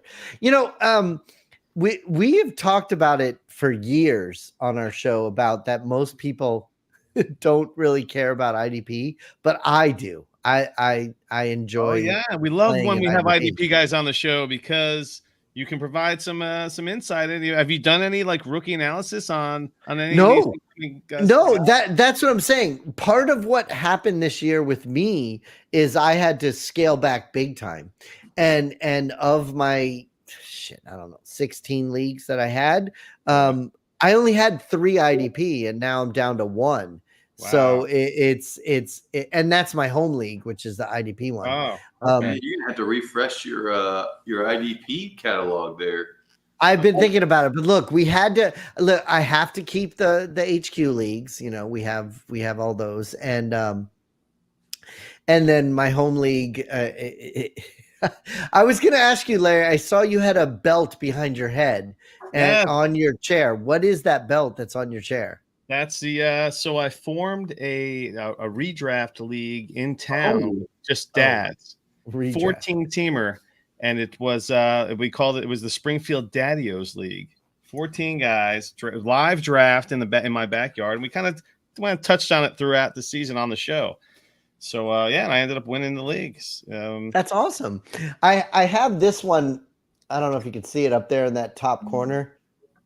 That's my DL Blitz one that I have. I have 6 championship plates attached to that belt. You know, but I always remember for HQ1, you know, all the conversations we had with the belt with you, you know. So that's why when I saw it on your chair, I have not etched anything in this one yet. I need to get the plates put on and to Gavin this year. Nor I I also have not taken any naked pictures with the belt either. Oh, I've never, I've never done that either. But before it gets passed off, there's going to be some naked photos first. well, that's funny. Me and the belt playing it, you know. Your I daddy do has to love that. This is all like the local like dads of the kids. Yeah, there was like softball / soccer dads. Yeah, exactly. That's cool. Like, No, that's cool. Cassidy- I mean, look, Cassidy's party. parents. there's so much that goes on with all of us that do these podcasts, that do all this stuff. We do a lot of these leagues where there's no like actual connection with the people. So when you have a connection with people, like you say, with your dads that all live around you, or like I have my home league that I've been playing with them for like fucking 30 years. There's such a difference in that feeling, you know, with those people. So I can understand it. I also just realized that you not only do you have Aaron Rodgers over your shoulder, but you have a finger pointing at him underneath it. Yeah. No, what that is, that's a hand holding him up because he's gonna fall over. Yeah. It's so cool. Do you sit at your computer and your chair and like plan it all out when you set it up on the wall that it's okay, like on your shoulder, and that you're not blocking it? And stuff? Well, that's funny you said that because Zach Wilson was up here. I took him down this morning. I was gonna do it on the show, but I was like, you know what? He's not on the fucking Jets anymore. I'm not gonna fuck now. Zach Wilson. I'm not gonna give him any more airtime. That was this morning you did that? Oh wow. Yeah, that's cool. I pulled him off, and you're right. And I positioned the Rodgers. Initially, it was like my face was like where his chin was, so I had to like move it over a little bit so that it fit the shot. So yes, I did strategically place him there because that's the best place he could be. I still need something like right here, but yeah, that's where Zach Wilson was. You have that blank spot. I have all this stuff that I keep like moving around and trying to figure out what I'm gonna do. But I have a whole bunch of other like General Hospital stuff over here. All like the adult video awards ceremony stuff. It's all off camera, right? There's the Ice Princess right there. Oh actually, yeah, I have being on the red carpet when I did that for like 13 years. I have some really cool like montage thing. Yeah, the AVN red carpet. I have some really cool montage autograph things. Let's prep the audience here. So yeah, you used to be a fluffer back in the day, right? Back in the 80s. No, a red carpet. No. I did red carpet photography and entertainment photography for Palm Springs Life magazine. It was not. No, that's not what I was doing. But I do have some really cool things. But the General Hospital thing, I'll be out there next week. Best line of the night right here. I'm doing some stuff next week in LA for. Sorry to interrupt with that one. For General, I can't believe that you ruined it by saying that Aaron Rodgers can be on General Hospital. That would be horrible. You know what? I didn't even see your sweatshirt when I said that. I just remember from last time you were on. Yeah, I noticed it like 15 minutes later, and I was like, oh wow, I wonder if he thinks I brought it up because of that. It's all good, no worries. You probably have like 10 or 12 of those sweatshirts hanging up in your closet, right? Yeah. And I got my coffee mug here and all that shit. Do you have a Luke like perm wig, like a Luke wig? No, but I have tons of Tony Geary autographs all over the place in this room. Geary, huh? And then I'll be with Jeannie Francis this weekend. That's Laura. So that's why I'm going to LA. But it looks like the Eagles sang a song. What was they had like a hit single, Luke and Laura. Yeah, right. A couple different things. Wait, what's the pick? Because I see Justin doing the pick. Justin's losing his mind. And it was Christopher Cross did that "Think of Laura" song. Oh Jesus! Oh my God, great volume on that one there, Run DFS. Yeah, I can't hear shit. Oh my God, it's the Eagles pick too. All the filthy Delphi Eagles fans. Did we lose the sound from Justin? Yeah, Justin's like his thumb's going nuts. Yeah, his fingers going across his neck and he's shaking his head. We don't have his sound anymore. I got it. Coming in. I'm swooping in and saving the day. One of the most successful Oh, players. fucking A. This Oh, guy. he's talking about Take shit. it back. Jordan Mailata. Jordan is currently in his native Oh, you got it now? for the opening of a new NFL I'm getting. I don't know, Justin. I don't know what the hell you're talking about. To make the Eagles selection, All right. So you got this, Justin? Just give me that. Why do we only hear Justin's phone and not him? Let's go. How good is this? Oh, Thank you, Uncle Oh my Roger. God, we're on the beach now. what the hell is that? Down under. Oh, this guy's in Australia. In the 2024 NFL Draft, the Philadelphia Eagles select Quinion Mitchell, defensive back Toledo. Defensive back. That's the first defensive back draft today, huh? And it I was came trying from to tell you, Goodell was just talking. He was just blabbering on. So it wasn't anything. So I muted my mic so I could turn the volume up so that when he finally went to the pick, I could just unmute my mic real quick and be ready. okay. Well, Gotcha. I love who's in charge of putting the text on the screen because I love that. I love that. Wait, no, it just went away where it sorry. said that. Yeah, there it goes. Taking advantage of local dads that think they know football. Pro move. Way to go. There were a couple of there was a couple sharks in the league. I mean, there was a couple guys that knew what they were doing. But is there really though? There was one guy that didn't know what he was. There was only one guy that's not going to be in the league Hold next year. on, And he doesn't Mike. know it yet. You just said you have 6 things on that one belt. It's a Yes. 14-teamer. It seems like you might be taking advantage of some 11 local folks. 11 years, man. 11 years and 6 times. Yes. Yeah. No. You might be taking advantage of some people there. Who, me? You want to be the pot or the kettle tonight? sir? We're not talking about me. We're talking about Larry. But that is so funny. Yeah. Yeah. Well, listen. You know what? I wanted someone else to win up until about week 11, and then I was like, you know what? This is a 14-teamer. Fuck this. I'm going for the kill. But wait. Well, Why did you want somebody else to win? Actually, I put the team together. Like, hold on, Larry. The real story is that Larry wasn't in the playoff picture for a long time. Okay. Sucked the first half of the year. Fuck out of here. I can't believe I gave you the floor to fucking say this on. Your team was terrible the first half of the year. You were like, I don't know. You were No, like no, what 3 and happened 5 was- or something like that. Well, here's what happened. No. Here's what happened. Everybody comes over to my house. We got I have like a bar in the backyard. We have the sleeper set up on the TV, the 50-inch that's in the bar. And so anyway, everyone's drafting, and I'm taking. Remember, Jonathan Taylor was like starting 4 games late. Cooper Kupp was starting late. So I just took all these guys that fell to me. Everyone was making their picks and stuff. It was a super flex, 14-team super flex, a 1.75 tight end. It was a heavy tight end premium. That was the only bells and whistles that were attached to this league. Super flex and a tight end premium. I was like one of 2 guys that took 2 quarterbacks in the first, and my third quarterback was CJ Stroud, which I took late. I took him very late, but I wait. I just took Taylor late because he fell to me and Cooper Kupp fell to me, and I was like, all I need to do is go. All I need to go is 500 the first 4 games, and I think I did. The first 5 games, I think I went 3-2, and then it was just like then I had a good team, just because I took some guys at the top of the draft, and then I took Taylor. Everyone stayed away from Jonathan Taylor. Everyone stayed away from Cooper Kupp, and I don't know.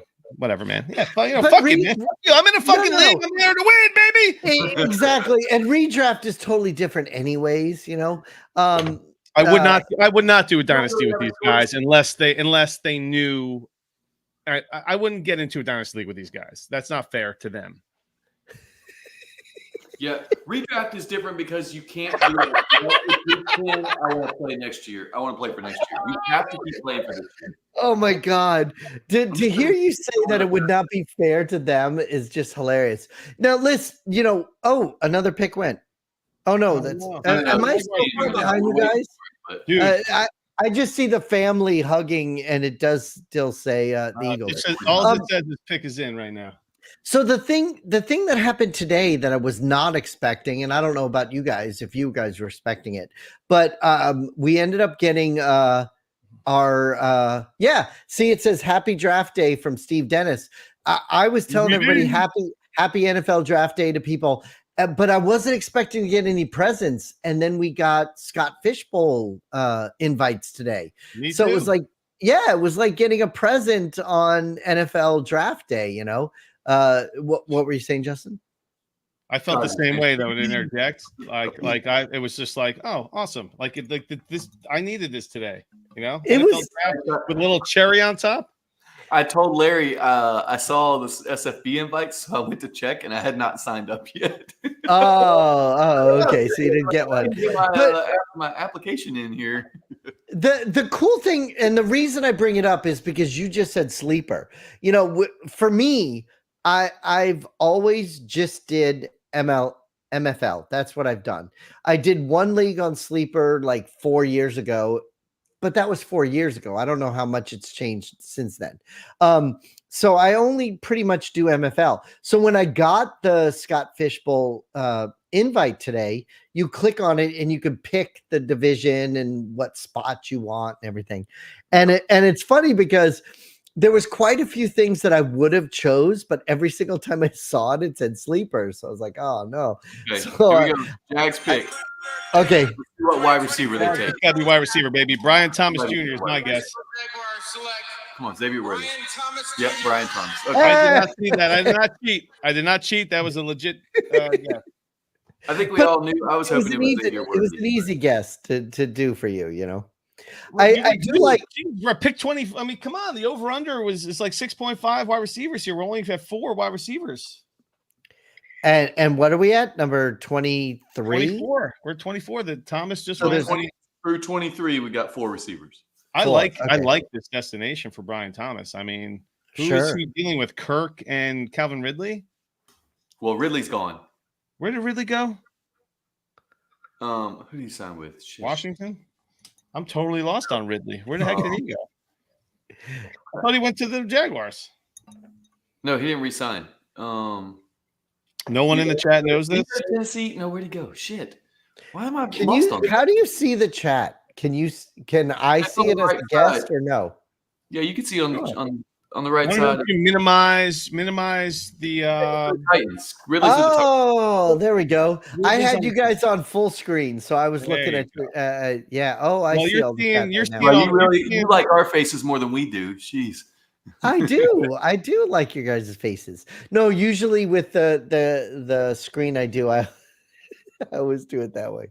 But there you go. The whole everyone's like Titans. Yeah. Dumbasses on the screen, it's the Titans. Yeah, then it says the whole chat knows that. We're over here going, where did he go? Where did he go, George?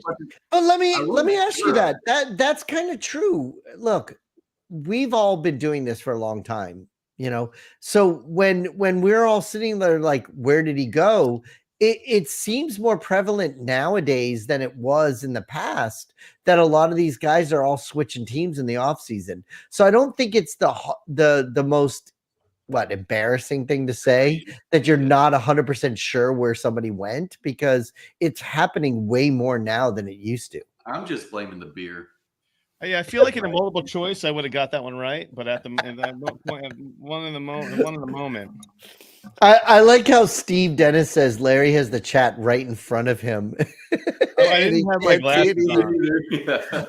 I didn't have the chat until I minimized you guys' faces, and now I see the chat. But prior to that, I didn't have it. All right, so what are the Cowboys doing? Are they going wide receiver here?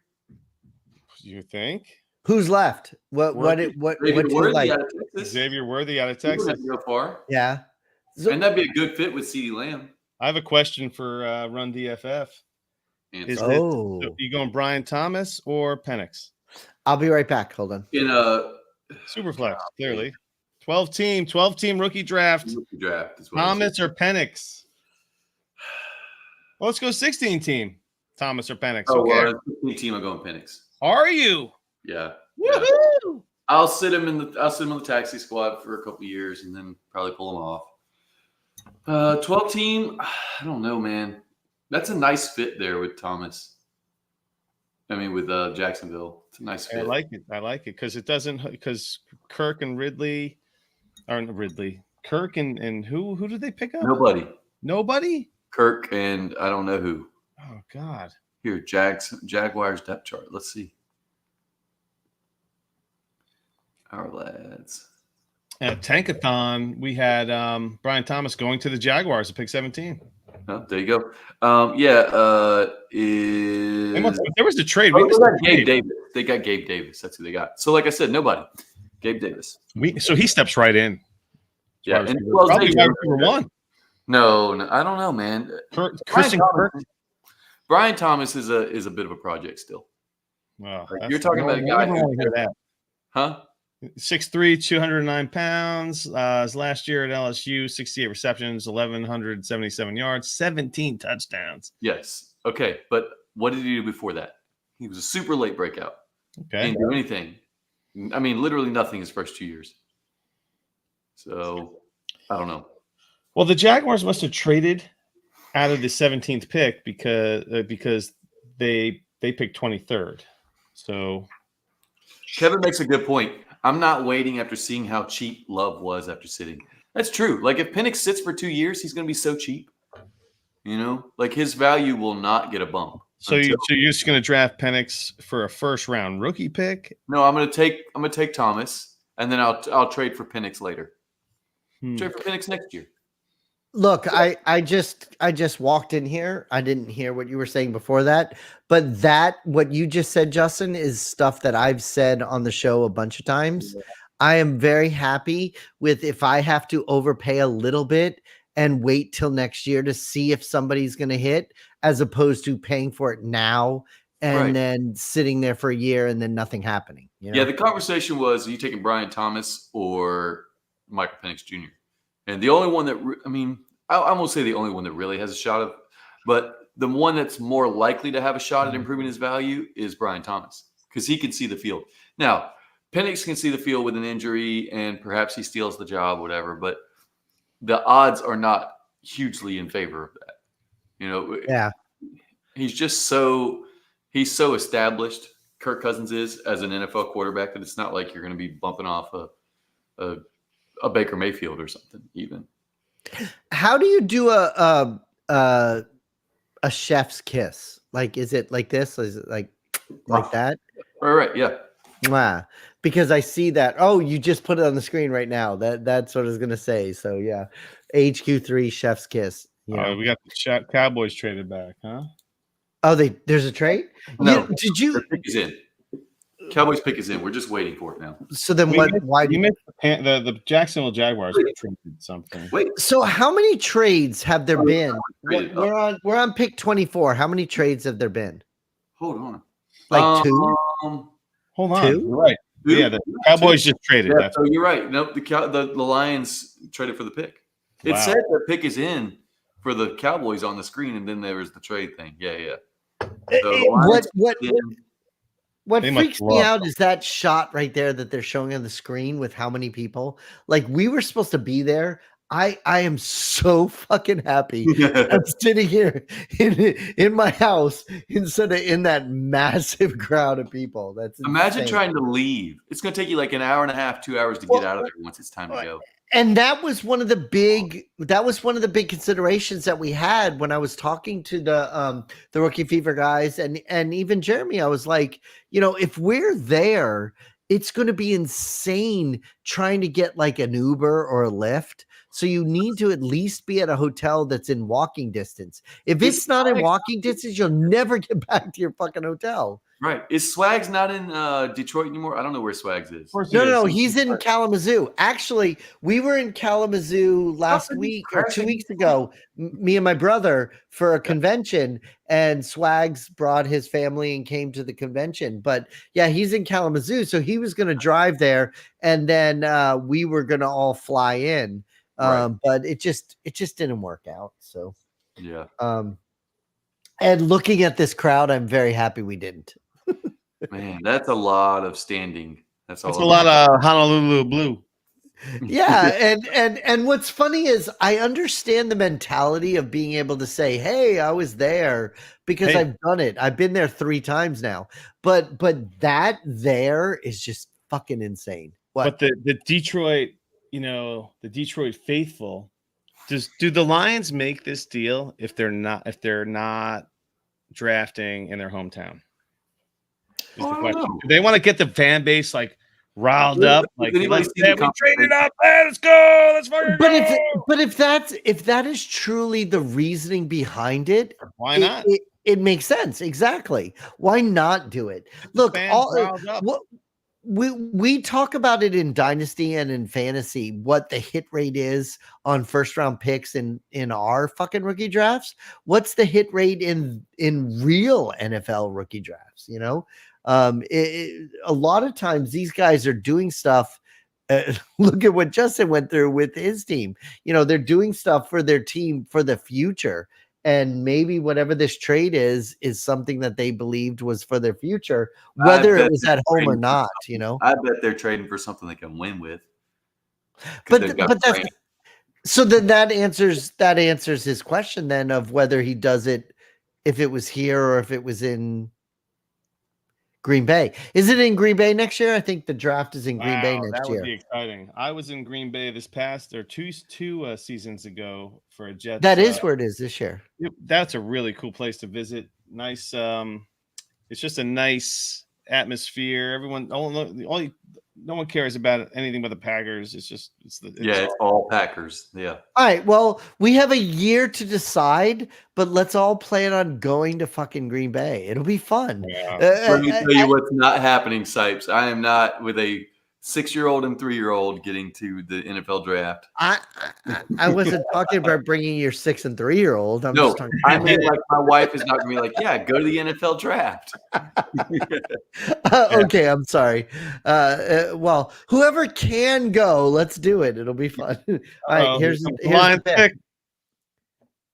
There's a bunch of kids on stage. Do they spruce up the offense here? Or just they gotta add a defensive piece. I turned the sound off. Justin, he I'm likes so far behind you. He says, we hear Justin anymore. So trust in Justin. Let's trust in Justin. Oh my God. I'm glad I came to hang out with you guys tonight. Oh man, of course. This isn't your first draft party, man. You were on a couple years ago. Oh, I know. John Lobb was on. Yeah, I'm just saying tonight. This is fun. Go ahead. The Dallas Cowboys have traded the 24th pick to the Detroit Lions. Wow, huh? Nice hairdo. The 24th pick in the 2024 Detroit Lions select Terrion Arnold, defensive back, Alabama. All right, pick up a defensive back. You can't argue with anything the Lions do. I mean, they're just adding. They've already have a nice team. They're just adding pieces. Yeah, they didn't need. But why'd you have to slam her hairdo? Kevin understands. Nice. Kevin understands me. 5'4", I like her hair. 1-year-old. He'll be his ass parked in his fire pit just like tonight. No. I believe me. I did not understand you. I get what you're saying. I'm just saying it's too bad that we can't all do it. I shouldn't have said hairdo. Started early with the children. In fact, in your Patreon, there's a lot of cool folks in the Patreon. Best suit of the night right here. This guy. Wait, I'm sorry. What are you saying, Justin? I'm sorry. I don't even know. Look at this guy's suit. He has the best suit of the night, hands down. You think that's better than Marvin Harrison Jr.'s suit? I couldn't get past. I didn't get lower than his neck, Marvin Harrison.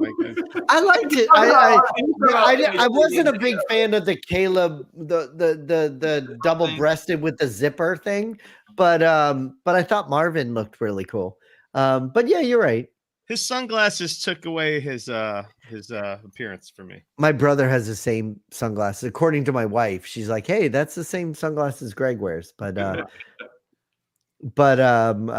and what about freaking Cam? Like with the dreads and he always had that good look when he was doing his stuff. So I thought it was kind of cool. whatever. This isn't the Joan Rivers Emmys close Yeah. thing, you know. Yeah, we're going. Oh, We're yeah, going. Joan Rivers, entirely huh? different direction with I this think we'd podcast. hear that her name tonight. I had no idea we were doing fashion analysis, guys. I wear shorts and a t-shirt every day of the year. I don't know if I'm suitable for this kind of conversation. who had a Joan Rivers remark on their bingo card, you know? Joan Rivers, former Tonight Show host, right? Yeah. Yeah, for what, like 2 days or whatever it was. Was it tonight? No, I know she did something on Fox, but I don't know that she ever. Arsenio Yeah. Hall. Yeah. I don't think she ever got a chance on NBC, but she did on Fox, and it didn't work on Fox. But she had like a Joan Rivers show or something. I don't know. Maybe I the used to cat, Joan Rivers. Anyone? Well, like we talked about before, I did the on top of doing the AVN red carpet, I did the Daytime Emmys red carpet for a decade also, and Joan definitely changed the world with the whole "what are you wearing" type of thing, you know. Yeah. Wait, Jackson- who is this? It's Taryn's mom. Oh wait. Oh, you're watching the TV. I'm trying to respond to the chat. I thought you were looking at the chat for a second. And Jax was saying good night. I'll tell you what. Good night, Keith. Love you, Wait, man. We're getting to that point. If John Love, I mean, it's probably too late for him. He's already asleep. I guess he's not coming on. Oh, But, Keith is No way putting that some he's stuff on the asleep. trade block. Yeah, we just set up the league safe accounts for the HQ league, so everybody went in and paid. You guys were so quick. Everybody did it so I fast. think I woke up at like 4:30 and saw it. I was like, yeah, I'll pay it real quick. Yeah, well, what happened was yesterday I got off work and then I laid down and I fell asleep. So then I woke up at like 11. So I was up all night last night. So I did all the league safe stuff at like 2 a.m. But HQ3 was the best, man. Everybody paid like as soon as they all woke up. Nice. But yeah, I see Keith is HQ saying will always be a little slower. Well, guess what? Hopefully, Jax will put some. Hopefully, he's been drinking tonight. Maybe throw some. Maybe we can get a quick drunk trade out of him before he You goes. better start sending a trade. He's about to go to sleep. Dang yeah. it. So Dang it! I should have been trading with him a half hour. So you can get a drunk trade by you sending the offer, but Keith will see it when he wakes up in the morning. Ooh. Right. And he'll be like, look at this drunk ass trade that Larry sent me. The best is, are you guys in any leagues with Hollywood? those Yeah, Titan. The ID. No, he's an IDP guy, so no. No. But he's We are in Hollywood. No, Hollywood left the league that we were He in. did leave the listener league. Yeah. Oh, Listener league, and he pieced. And we made fun of him from the. He had a terrible startup. And we let him have it. He and might have been drunk he while we never were recovered. I don't know. him and I did a trade once when we were both drinking on the podcast that we were doing. We were both drinking, and I did a trade with him. And then the next day, he gave me a lot of shit for doing the trade. But I was like, "Hey, there you go. There's Jack. a dare. There's a Jax dare has, to send. Kevin. Yeah, Jax There's a has, dare to send Kevin some Kyler- offers. So got Kyler Murray on his team. That's a good time to mention we have some orphans in the Hot Sauce Listener League. If Yeah. anyone is Oh. interested in joining a 42-team, 3-copy league, we are trying to fill, 3 orphans, I think? It's a 14-team league. There's Yeah, it's 3 copies. 3 copies. We have 42. 2 orphans. Yeah. Hey, Snipe, Madman's in this league. So is Shane. Who else is in this league? No. Rocky, I Rocky. remember you reached out to me about it. I'm sorry. I don't mean to Probably laugh about so the loud. startup. That was like 2 years ago.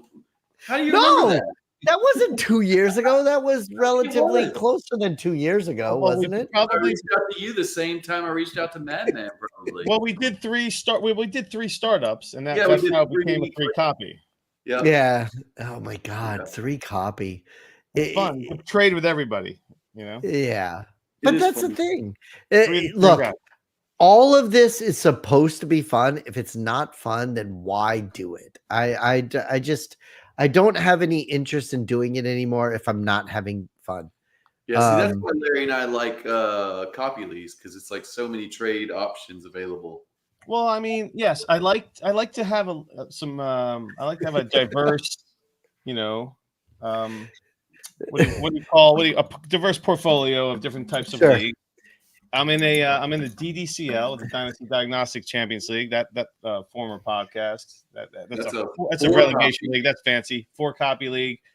Jake Earl, our good friend, runs that one. That's a 4-copy league. We love 14-team leagues, so we did the 14-team league, and then we were like, "Let's hold on, Larry." Oh, here we go. Here's a pick, and yes, thank you. I laugh aloud too. The 2025 NFL Draft. Select Jordan Morgan, tackle. Okay.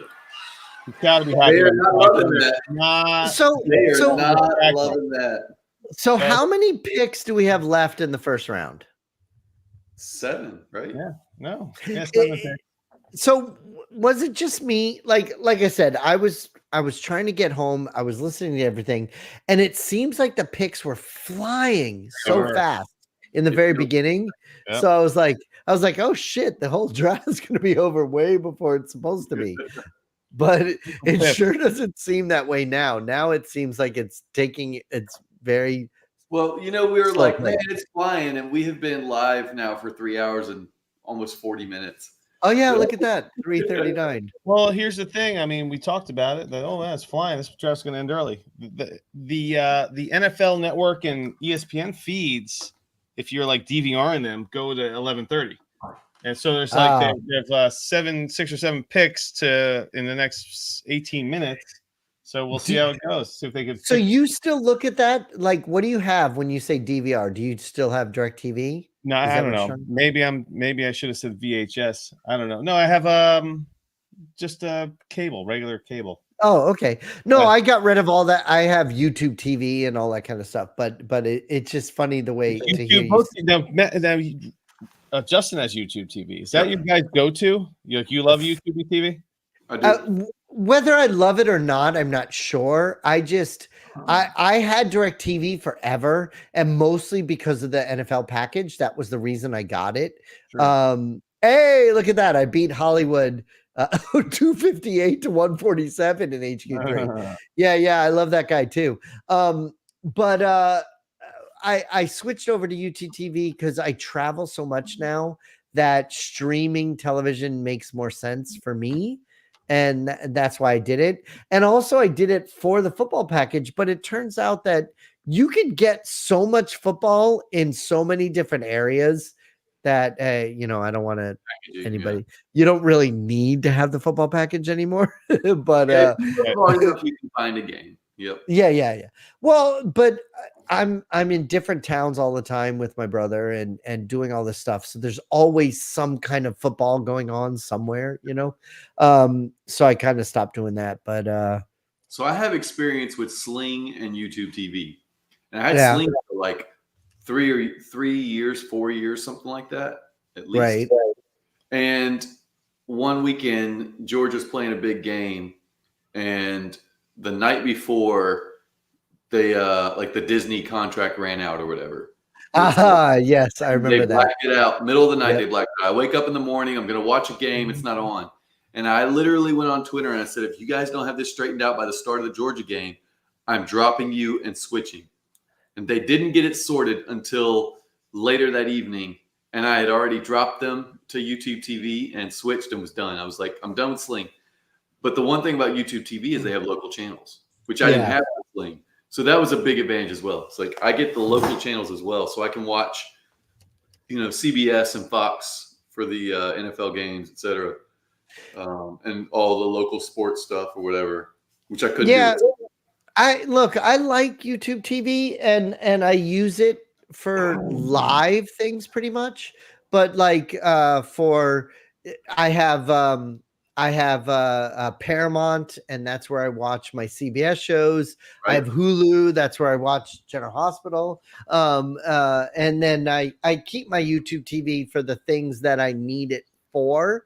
But I had DirecTV forever, and in the end, it was just so annoying.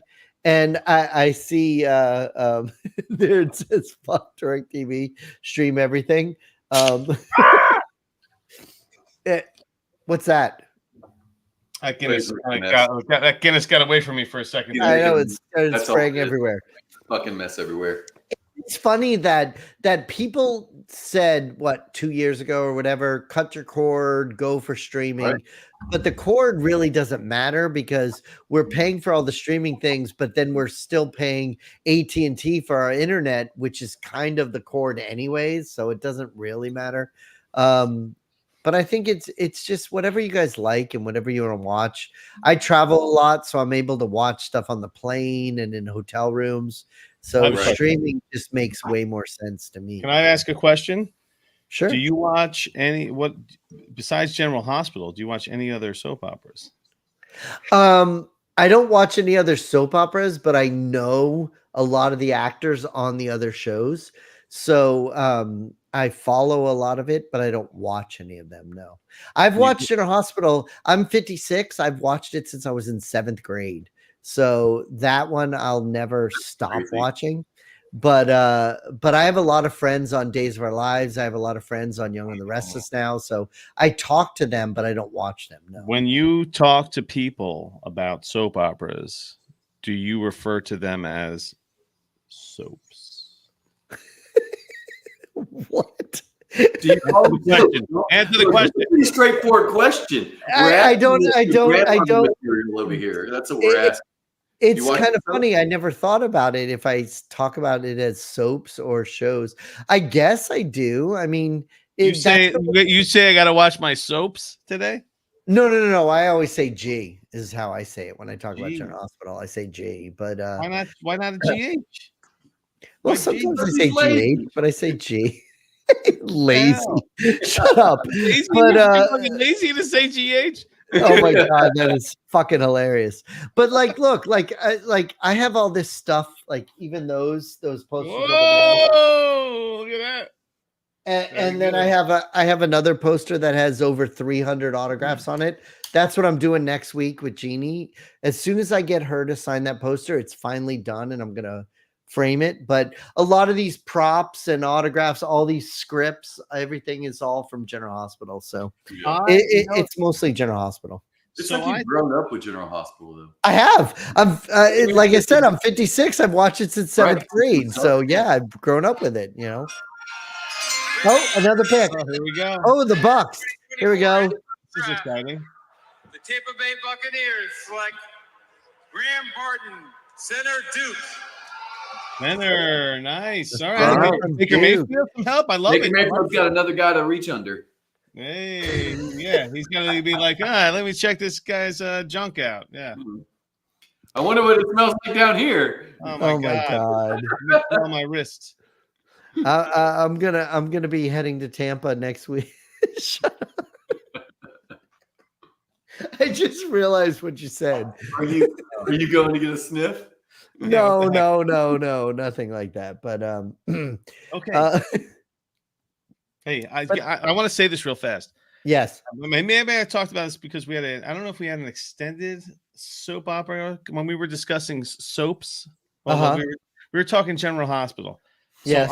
When you were in 7th grade, Yes. I can remember this is brief. I can remember running home from you're 56. Yes. 7th grade for me. Yeah. Right around that Ice Princess time. I can remember running out of grammar school, running home to my mom who was laying on the couch Yes. watching soap operas, watching General Hospital. That's where I get all of it. All my it's still embedded in my brain from way back then. But yeah, I taught myself how to raise my one eyebrow because of Robert Scorpio. He used to do that. That is the reason I could do it to this. It's so. Oh, did I lose you guys? I can hear you. And I can hear you too. So we lost Larry. So it's just Larry. Yeah. Larry's yeah. right. So me and you are fine. Sorry. You'd think that he was sorry. stealing his neighbor's internet. I don't know. Yeah. So, yes, laying on my back, He's back. sleeping in my bedroom as a juvenile. I wasn't probably not even a teenager. I sat and taught myself how to raise one eyebrow while going to sleep one night. And to this day, I could still raise one eyebrow because of Robert Scorpio. That's awesome. Tristan is he's such a. Was it Tristan Roberts? Or Tristan Rogers. He's such Rogers. I was close. Yeah, he's such a great human being. He's a great person, and I've met him plenty of times. Do you know what I'm talking about with the one eyebrow? Yeah. Look, it's funny. I was talking to somebody. Detective, right? Was he a detective? Not a detective, but a WSB agent. But we got another pick. Cardinals pick. The Cardinals? The Cardinals traded their pick. No? It says Cardinals pick in. Oh, so then who just took Darius Robinson, edge rusher? Oh, fuck, Justin, we missed the pick. What? I don't know. Shit. I just looked over at the screen. What are you playing with yourself, man? It says Darius Robinson, edge rusher. Who took him? At least it was a defensive guy. Mike Evans. Because my son is still awake. Oh, it's the Cardinals. Mike Evans is playing 10 more years to beat Rice's record. Thanks for you, Sipes. Absolutely. I sent a message to Mike and I said, please don't ever stop playing. I want to keep watching you forever. So that is true. It's my Do you want me to back up and play that pick, Larry? No. Just keep going. Not relevant. Let's wait for Buffalo. Buffalo's taking a wide receiver here. Who's the best? Xavier Worthy? They've got to take a wide receiver. I don't know who it is. If it's Xavier Worthy, I'm gonna be so happy. Really? Yeah, because I have Xavier Worthy already in a few spots. Well, who's their big body guy? Who's their big body guy? I don't give a Kincaid? Outrun everybody. Kincaid? No. No, we've already established because we all know you hate Kincaid. We've already established Kincaid and Knox cancel each other out. So my screen says 2 minutes and 23 seconds till. You're only 9 seconds behind me. Oh, only 9. I'm at 2:10 right now. No, how about the Cardinals draft room? The GM's phone's blowing up, and then they just went to a different segment with 2 minutes to go. So what do we have? We have 28, 29, 30, 31, 32. So we have 5 more picks. Yep. So and we're at 4 wide receivers. So what happens with the draft, and a lot of times they don't really talk about it that much, but you've got 5 picks left in the first round. Then when you start day 2 tomorrow, all those people that needed something or didn't get or whatever, they're all trying to jockey for position to be that first person to pick tomorrow. Right. The second round is, and I've done a second round show, the Friday night is just as fun as the first round because that's when the running backs and wide receivers and you get a couple. I mean, last year especially the tight ends. Last year was a lot of fun. I think it was Scott Connor was I don't know. I had a second round and Scott Connor and Tabari came on. And we had a good time. He was at the draft. That was the Vegas draft. He lives in Vegas. He lives in Vegas. That was 2 years ago, though. Yeah. That was 2 years. Because I was with John. We were at whatever Vegas hotel. We were there on night 1 of the draft. Tabari's fun. He's awesome, especially if you're in a league with him. The group chats with him are amazing. I'm in a not safe for work. Exactly. Chat with him. Not safe for work is the appropriate thing to say when you're in a Tabari league. And actually, I just dropped the link into that chat, and I was like, hop in if you guys want to get in. Well, there you go. But the thing is, though, what I was trying to say is, so for tomorrow, all the excitement that everybody had for tonight, a lot of that excitement translates tomorrow when people are trying to figure out where they're going to go, especially for fantasy. When you say all the running backs and wide receivers that go in day 2, for NFL, it may not be as exciting as it is for fantasy, dynasty, redraft, all that kind of shit, especially when it comes to running backs. I mean, look, we had none tonight, How about this one? The Chiefs pick is in. Xavier Worthy to the moon or no? What do you what is that you keep putting in your mouth? Oh, it's a what'd you say?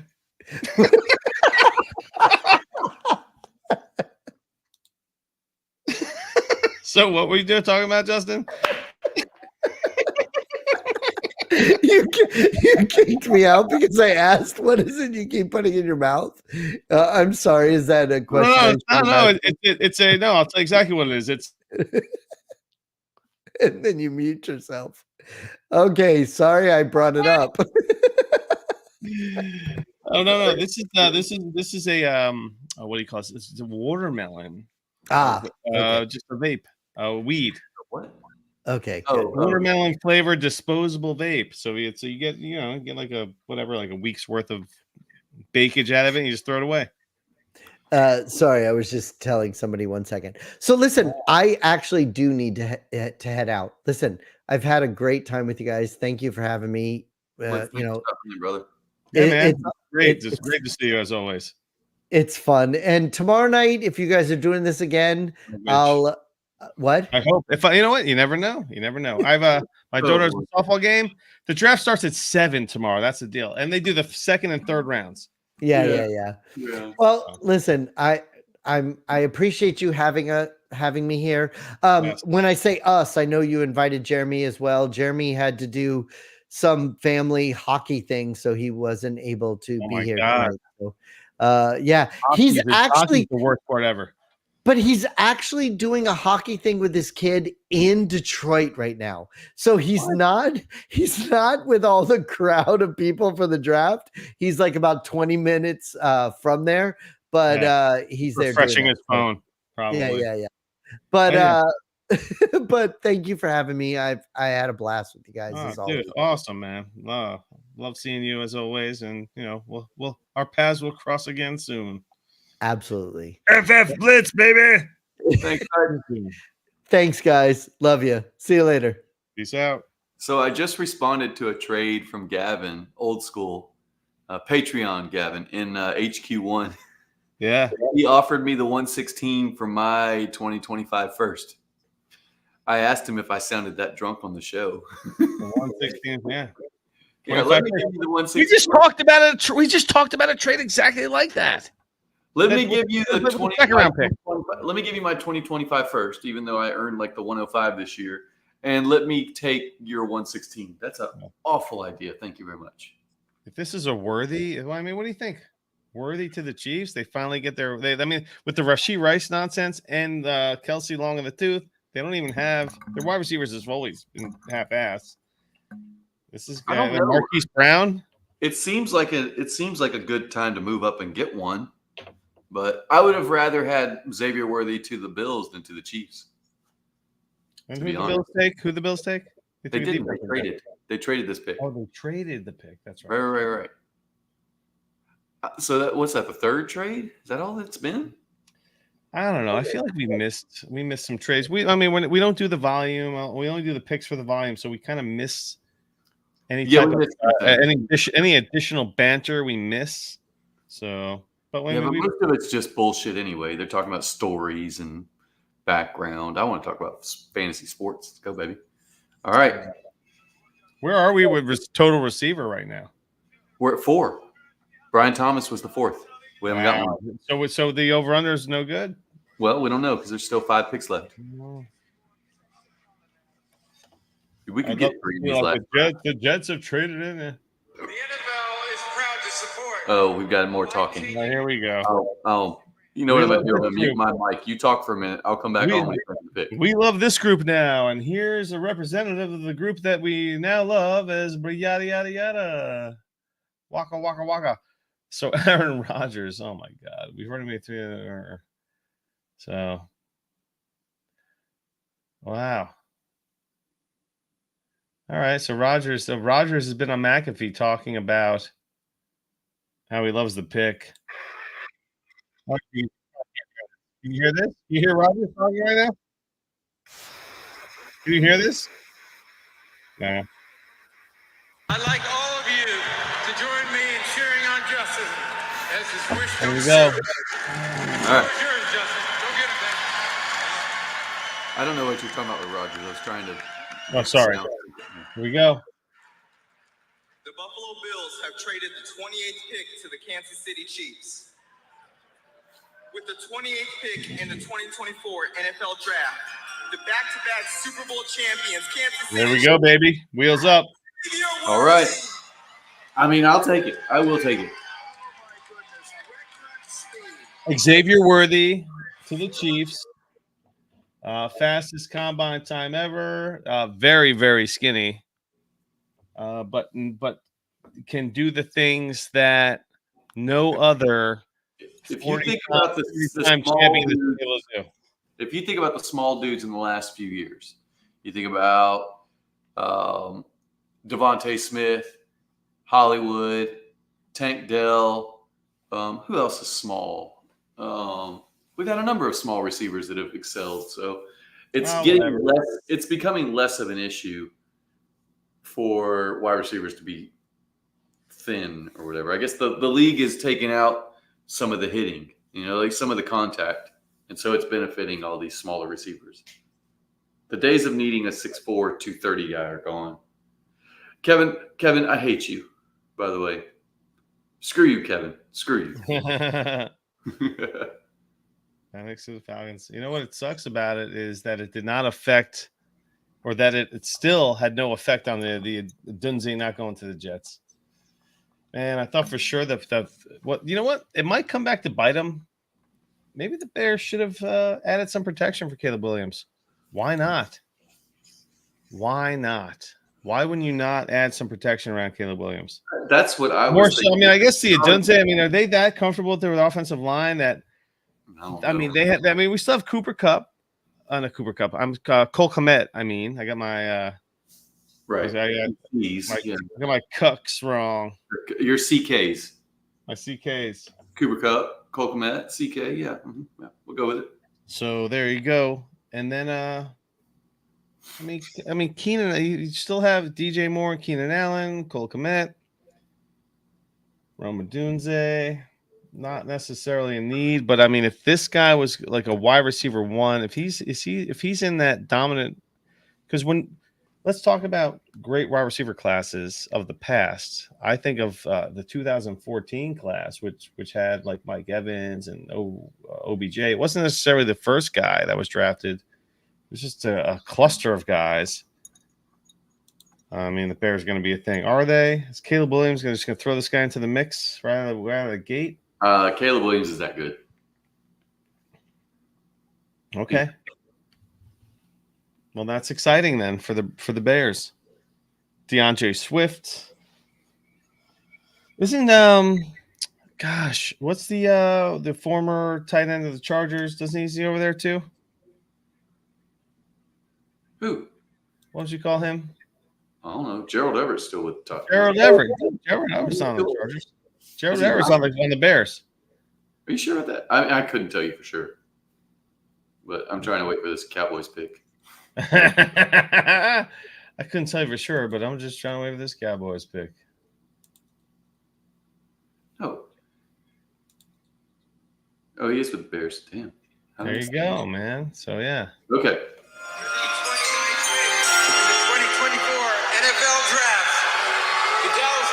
Select Tyler Guyton. Let's do it. I love it. Love the offensive lineman picks. Just beef up the offensive line. Why not? Just add pieces. It's all about offense. It's all about how many points you can score. It's all about outscoring your opponent. You got to protect the guy you're paying half of your salary cap to. 3 picks left, and we need 2 to be wide receivers to get the over. One of them is going to be the Bills, right? Did they move to the 32nd pick? When they traded with the Chiefs? I'm assuming they did. I never saw the compensation, but I'm assuming they did. Yeah, Worthy Scott just skyrocketed. Yeah. It's no longer a 111, 110 pick, Worthy? Worthy or Penix? He's probably Worthy. But he's probably in the same range because I wasn't taking Penix before Worthy before. But still. So it's the Ravens, the Niners, and the Bills left. It appears that Ayuk is not getting moved after all the smoke of John Frusciante or whatever the hell it is. I didn't even give a shit about Ayuk anyway because, come on, it's just a bunch of bullshit. It's the same. It's like same as T. Higgins. Does that John Frusciante guy disappear now? Because he feels like the guy that just says shit so that people to get interaction. Like he likes that engagement. I don't think I'm gonna. I think I'm kind of I might be off Worthy a little bit more than I was. Why? Because the Chiefs don't know how to develop wide receivers. I mean, I guess there's some truth to that. There's an anomaly with Tyreek Hill, but you've taken him out of the mix. Well, then what about Rashee Rice? What about Rashee Rice? Didn't he have 1,000 yards last year? Is he going to have 1,000 yards this year? You said they no, hold on. That's not what you said though. You said they can't develop. He had 938 last year. Okay. So he wasn't a 1,000-yard receiver. No. You said they can't develop wide receivers, but I mean, it's Right. like Okay. excuse me. Did they? They developed their wide receiver to in be reality, able to but hold kill on. someone? In reality, how many teams develop great wide receivers? That's the direction you want to take this conversation that you started? Yeah, because you're this is like the USC. This is like the USC quarterback conversation. No, USC quarterbacks don't succeed. It's like, okay, so what you're saying is that you're scouting the jersey. Like, in reality, no one is cranking out a shit ton of wide receivers and making them great every year. Like, that doesn't happen. I mean, think about the wide receivers in the NFL right now. It's like one per team. I'm not even listening to you right now. I know you aren't, but You're I'm not making any sense. Yes, I am. I'm asking you what team is if your standard is you have to make a bunch of wide receivers, then no one's going to hit that.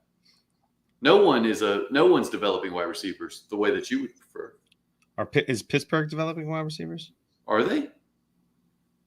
I don't know. I feel like Pickens was a nice pickup. Pickens is fine.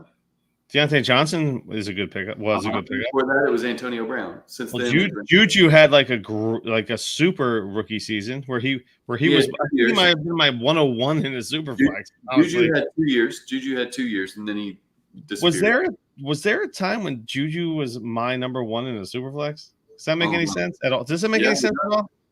Yeah, Steelers is probably the best example, but other than that, there's no one in the NFL. I mean, like, you can't name another team that has Steelers are famous. Well, but there's a lot of one stud guys on teams. Where? Like, all right, so Tennessee's good at drafting wide receivers, are they? Are they? They got Treylon fucking Burks recently. They kind of batted up 500 on the Corey Davis pick. No, they didn't. They didn't. They wouldn't have drafted AJ Brown if he had hit. Yeah, and he didn't sign a second contract. You can't make this argument. Corey Davis was an awful pick. No, guess what? You're right. That was bad analogy to bring. AJ Brown is the only successful pick they've had in the last 20 years at wide receiver. Yes, but Derek Mason wasn't terrible. How long ago was that? 1997 or something? Yeah, I mean, hey. Come on, man. Come on. You can't be like that. I could be Dwayne Bowe. You know, like what? Come on, man. Dude, I can't believe you said Dwayne Bowe before I got a chance to. Kevin says, hold on. Ravens. 2024 NFL Draft. Oh, gosh. Ravens select Nate Wiggins. Oh, my God. All right. We have two spots for Spencer Rattler. We've lost hope. Diggs, Thielen, and JJ. Yeah, and maybe Addison eventually. So right. there's a team that's done 3, and before that it was Randy Moss in 97, Chris Carter in like 89 or whatever it was. So who's the next wide receiver that's coming off? I don't know. That's the problem with this class is everybody thinks it's real deep, but there's question marks. So it's like a coin toss. After Xavier Worthy, it was basically a coin toss on like the next 4 guys. Well, guess what? No, A.D. Mitchell. Is he the next guy? We don't know. You said on a few pods ago you would not be surprised if Ladd McConkey was drafted in the first round. I did, and we have 3 picks to make this happen. No. We have 2 picks. Well, Carolina. Look, they're including Carolina as 33. There's just what? Okay, you're right. Including Carolina as 33. Why is I'm watching ESPN feed. Why does it have 31, 32, 33 round 1 underneath? Why would they bother offering the first pick in the second round? Shit, I don't know. Why would they entertain that? And why does Buffalo have the 32nd pick? Because they traded with the Chiefs just a minute ago. Oh, blah, blah, blah, blah. Well, 33. So Carolina must have traded with somebody. No, Carolina would have gotten the 201. Why are they even showing us Carolina then? I don't know, but don't know. Oh, so Carolina was So Carolina's a 2-1 clearly. So it's 2 picks to go. A.D. Mitchell. Well, Buffalo needs a wide receiver, right? Well, yeah, Buffalo needs a wide receiver, but is it A.D. Mitchell or is it one of the other 14 dudes that it could be? Lad McConkey or A.D. Mitchell or Troy Franklin, Keon Coleman. Let's see what these silly Roman Wilson. He's been getting a lot of hype lately. Maybe we'll have one of these outlier, like DLF ranked wide receivers. Yeah. Popping because both of these teams could use a wideout. If there's all of this, Ayuk stuff, they might want to grab a wide receiver. Well, the thing is that Ayuk's not getting traded. If he wasn't traded today, he's not getting traded anymore. Yeah. Like that was the window is closed on that, so I wouldn't worry about it if I was them. They didn't get what they were looking for. So this is exciting. Do we have a super flex yet? Let's see. We have 5 wide receivers, right? Yeah, we have 5 wide receivers, a tight end, 6 quarterbacks. We do have a super flex. That's 12.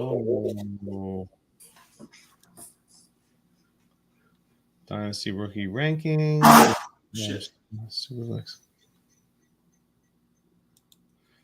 So yeah, let me just take a look here.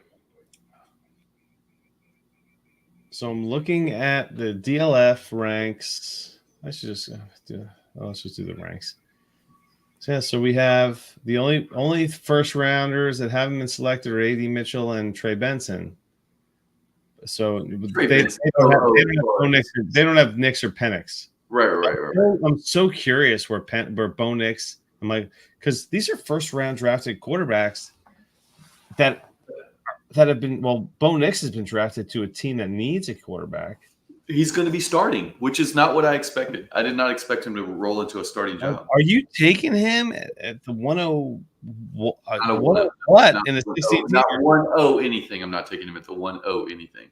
I'll consider him at like the 111, 112. I don't think that he is Justin Herbert.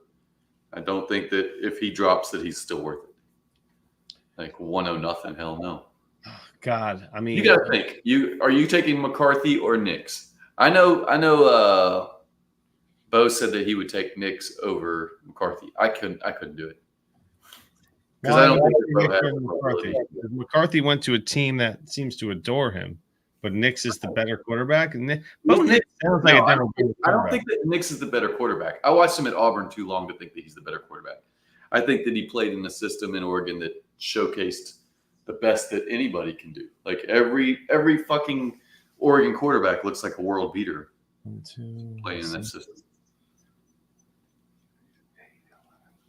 I'm looking at some of my rosters right now, or my drafts coming up, and I'm just like, let me snap. This changes things up a bit now. Things are shaking out. I mean, Brock Bowers. How do you feel about him? Is it Mike Mayer doesn't exist anymore? If the Devontae Adams plays a part. The running back room is kind of thin, but I don't know. What's your thoughts on that? On the Michael Mayer? Michael Mayer is just a 0 now all of a sudden?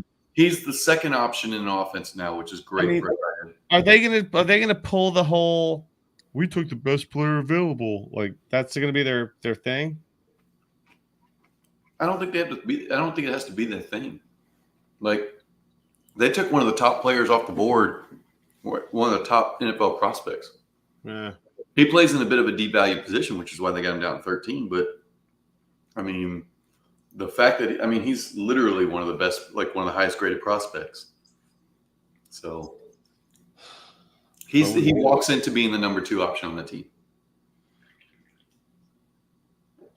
What's funny is how many running backs are going to slip into this like top 15 of the second round, or are you talking about Superflex rookie drafts? It's going to get interesting. You're going to see because running backs don't need first round draft capital to be worth a first rounder in Superflex. Whoever goes to the Cowboys is going to be a first rounder. That's a no brainer right there. And there's several other situations that could warrant first round. You know, like what if the Raiders take a running back in the second round? All right. I love With the 49. 31st pick in the 2024 NFL Draft, the San Francisco 49ers select Ricky Pearsall. Oh, there's your wide receiver. Wow. We might hit it. That's 6 right there. Did not see that. Where's Ruben? Look at that. Wow, that's big, right? That's is really big. wow. Yep. Let's see. I love watching this unfold with all the existing like rankings. So at DLF, let's just do ADP. Maybe just do ADP. So that's 6 with the Bills on the clock. They're going to get to 7, aren't they? They're going to be like, we're never going to get another wide receiver. They have to take the best. Yeah, available because they're at here. the end of the second round. Who's the By best? 10. AD Mitchell, Tony Franklin, AD Mitchell. Let's see here. I thought I was doing. I mean, you got let's see, Troy Franklin down there, Ladd McConkey, King Coleman, Roman Wilson. I mean, yeah, we talked about Ladd McConkey sneaking into the first round. Or is this a Spencer round? No, it's not going to. Oh, they trade. The Buffalo Bills traded the pick. Someone's coming up for Rattler. Carolina, no one's coming up. And the Carolina's not coming up for Rattler. You know what? I want to see them trade it. Oh, they traded to Carolina. Yep. So Carolina needs a wide receiver? I don't know. They do, but I don't know if that's what they're going to do. What are the Bills doing? The Bills are looking at this like there's a flat tier. We don't want to reach on one of these wide receivers. Yeah, if they pick up like the 190th pick probably, you know. Yeah, but I can't figure out why they would trade back off of Xavier Worthy, who was like there was a tier break. There was a tier break there from Xavier Worthy to the next wide receiver. Why'd they do it? It was in the script because why did they show Carolina and Buffalo's picks like earlier when they didn't have to? So Carolina's on the clock now. What is Carolina? If they cannot go defense, they cannot go defense. Do they go offensive line? Do they trade back? They can't go. Let's rule it out. They can't go tight end. This has got to be a wide receiver pick.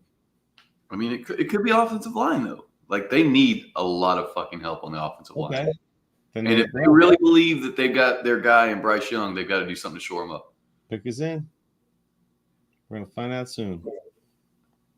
Oh, you're already on pick is in. Okay. Uh-oh.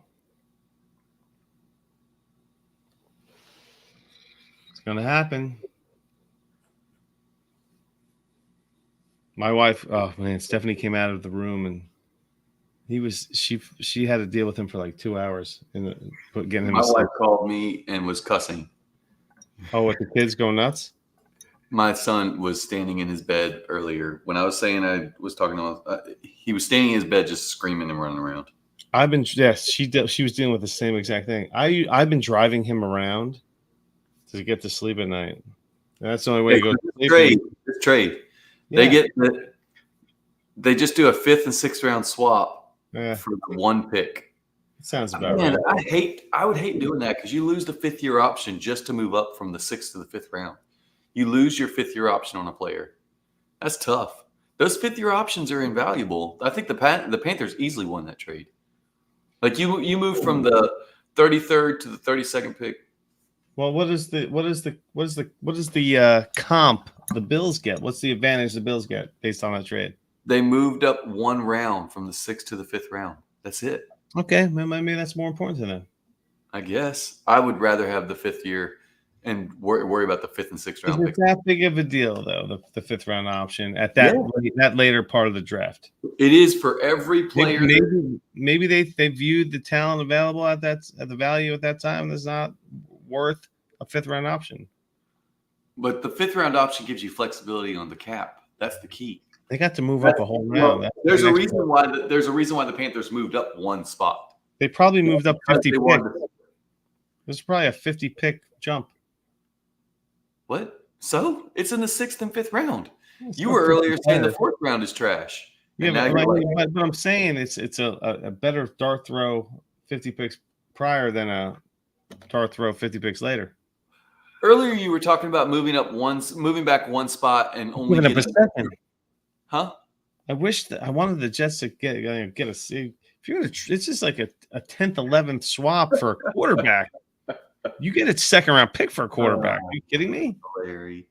Why are you gonna You trade have away? this double standard. The Jets got an extra 4th round pick, and you're mad. The Bills picks are crap. basically moved up 30 picks, and you're like, The Buffalo Bills have traded the 32nd pick to the Carolina Panthers. Here we go, wrapping it up for the night. Here we go.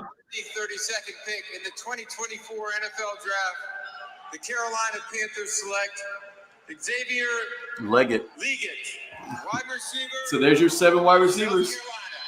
He's the big speedster. He was huge. He was like 6'3", 230, Wow. ran like 4.39 or something like that.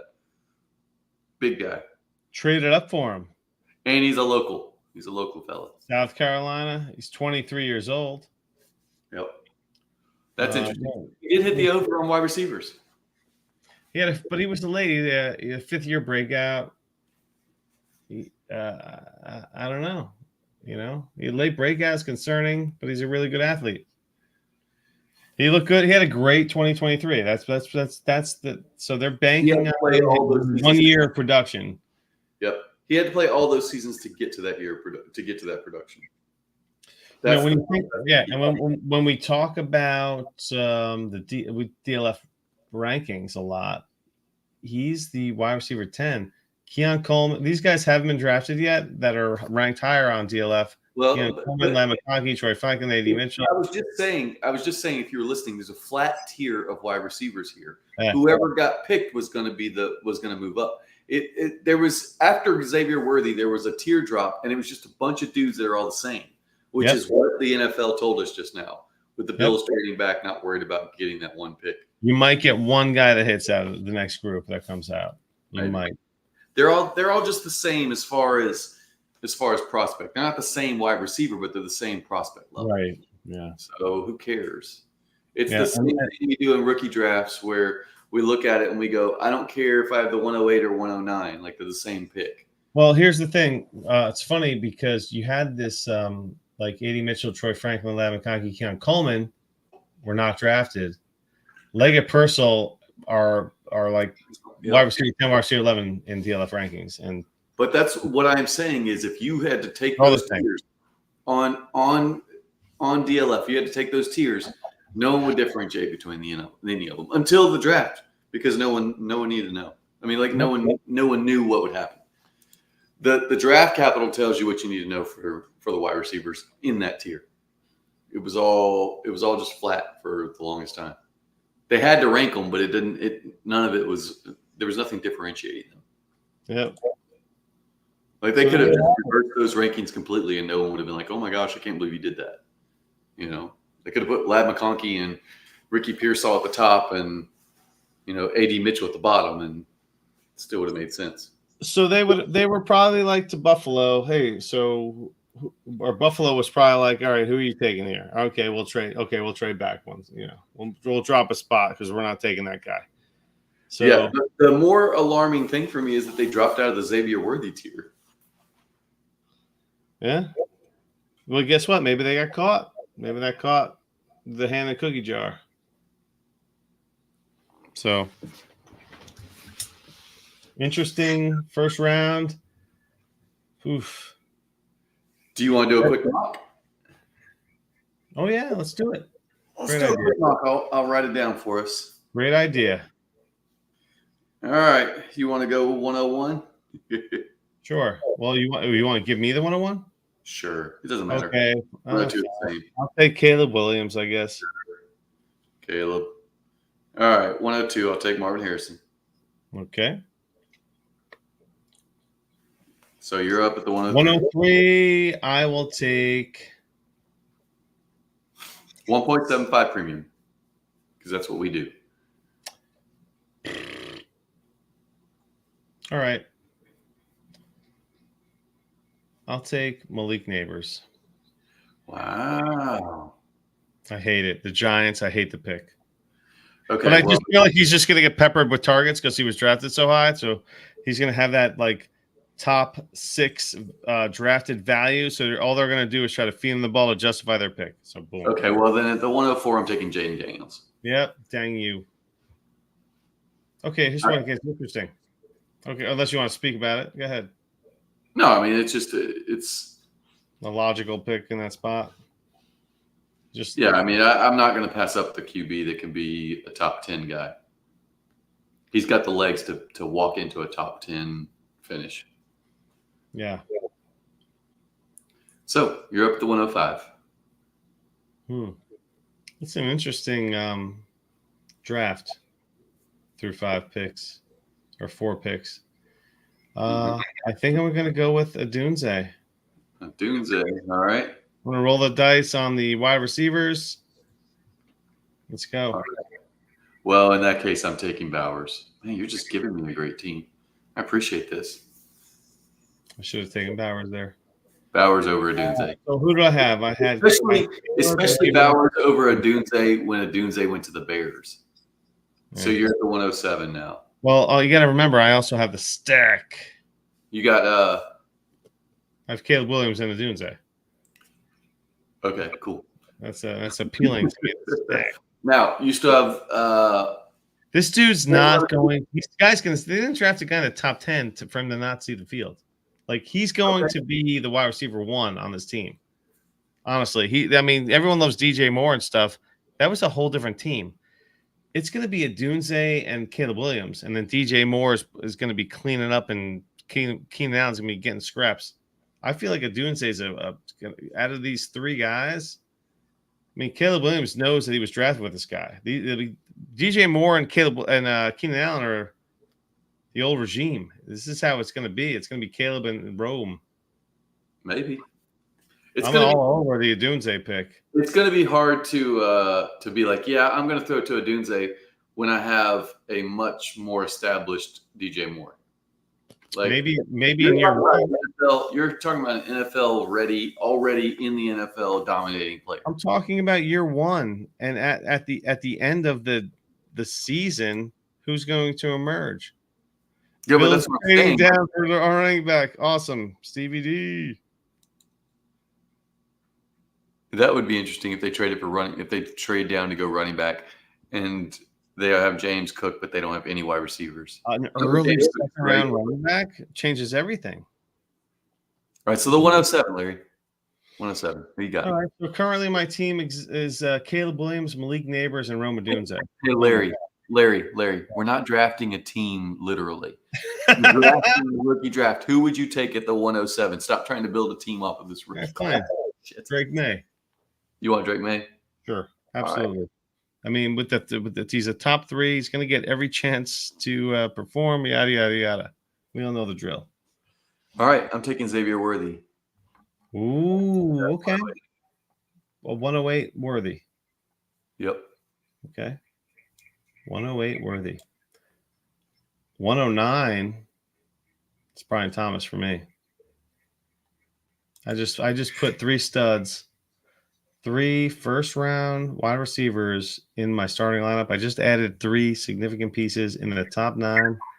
I'm digging it, man. 14. Oh, sorry. Well, all right. I'm taking. Imagine you have 1 pick here. 1 pick. Shit. I'm not building a team. Got it. Yeah, because you're never very, very seldom are you going to have the 101, 103, 105, 107, 109, 111. I hate that. No, Uncle Pip. I hate the Bowers landing spot. I hate it.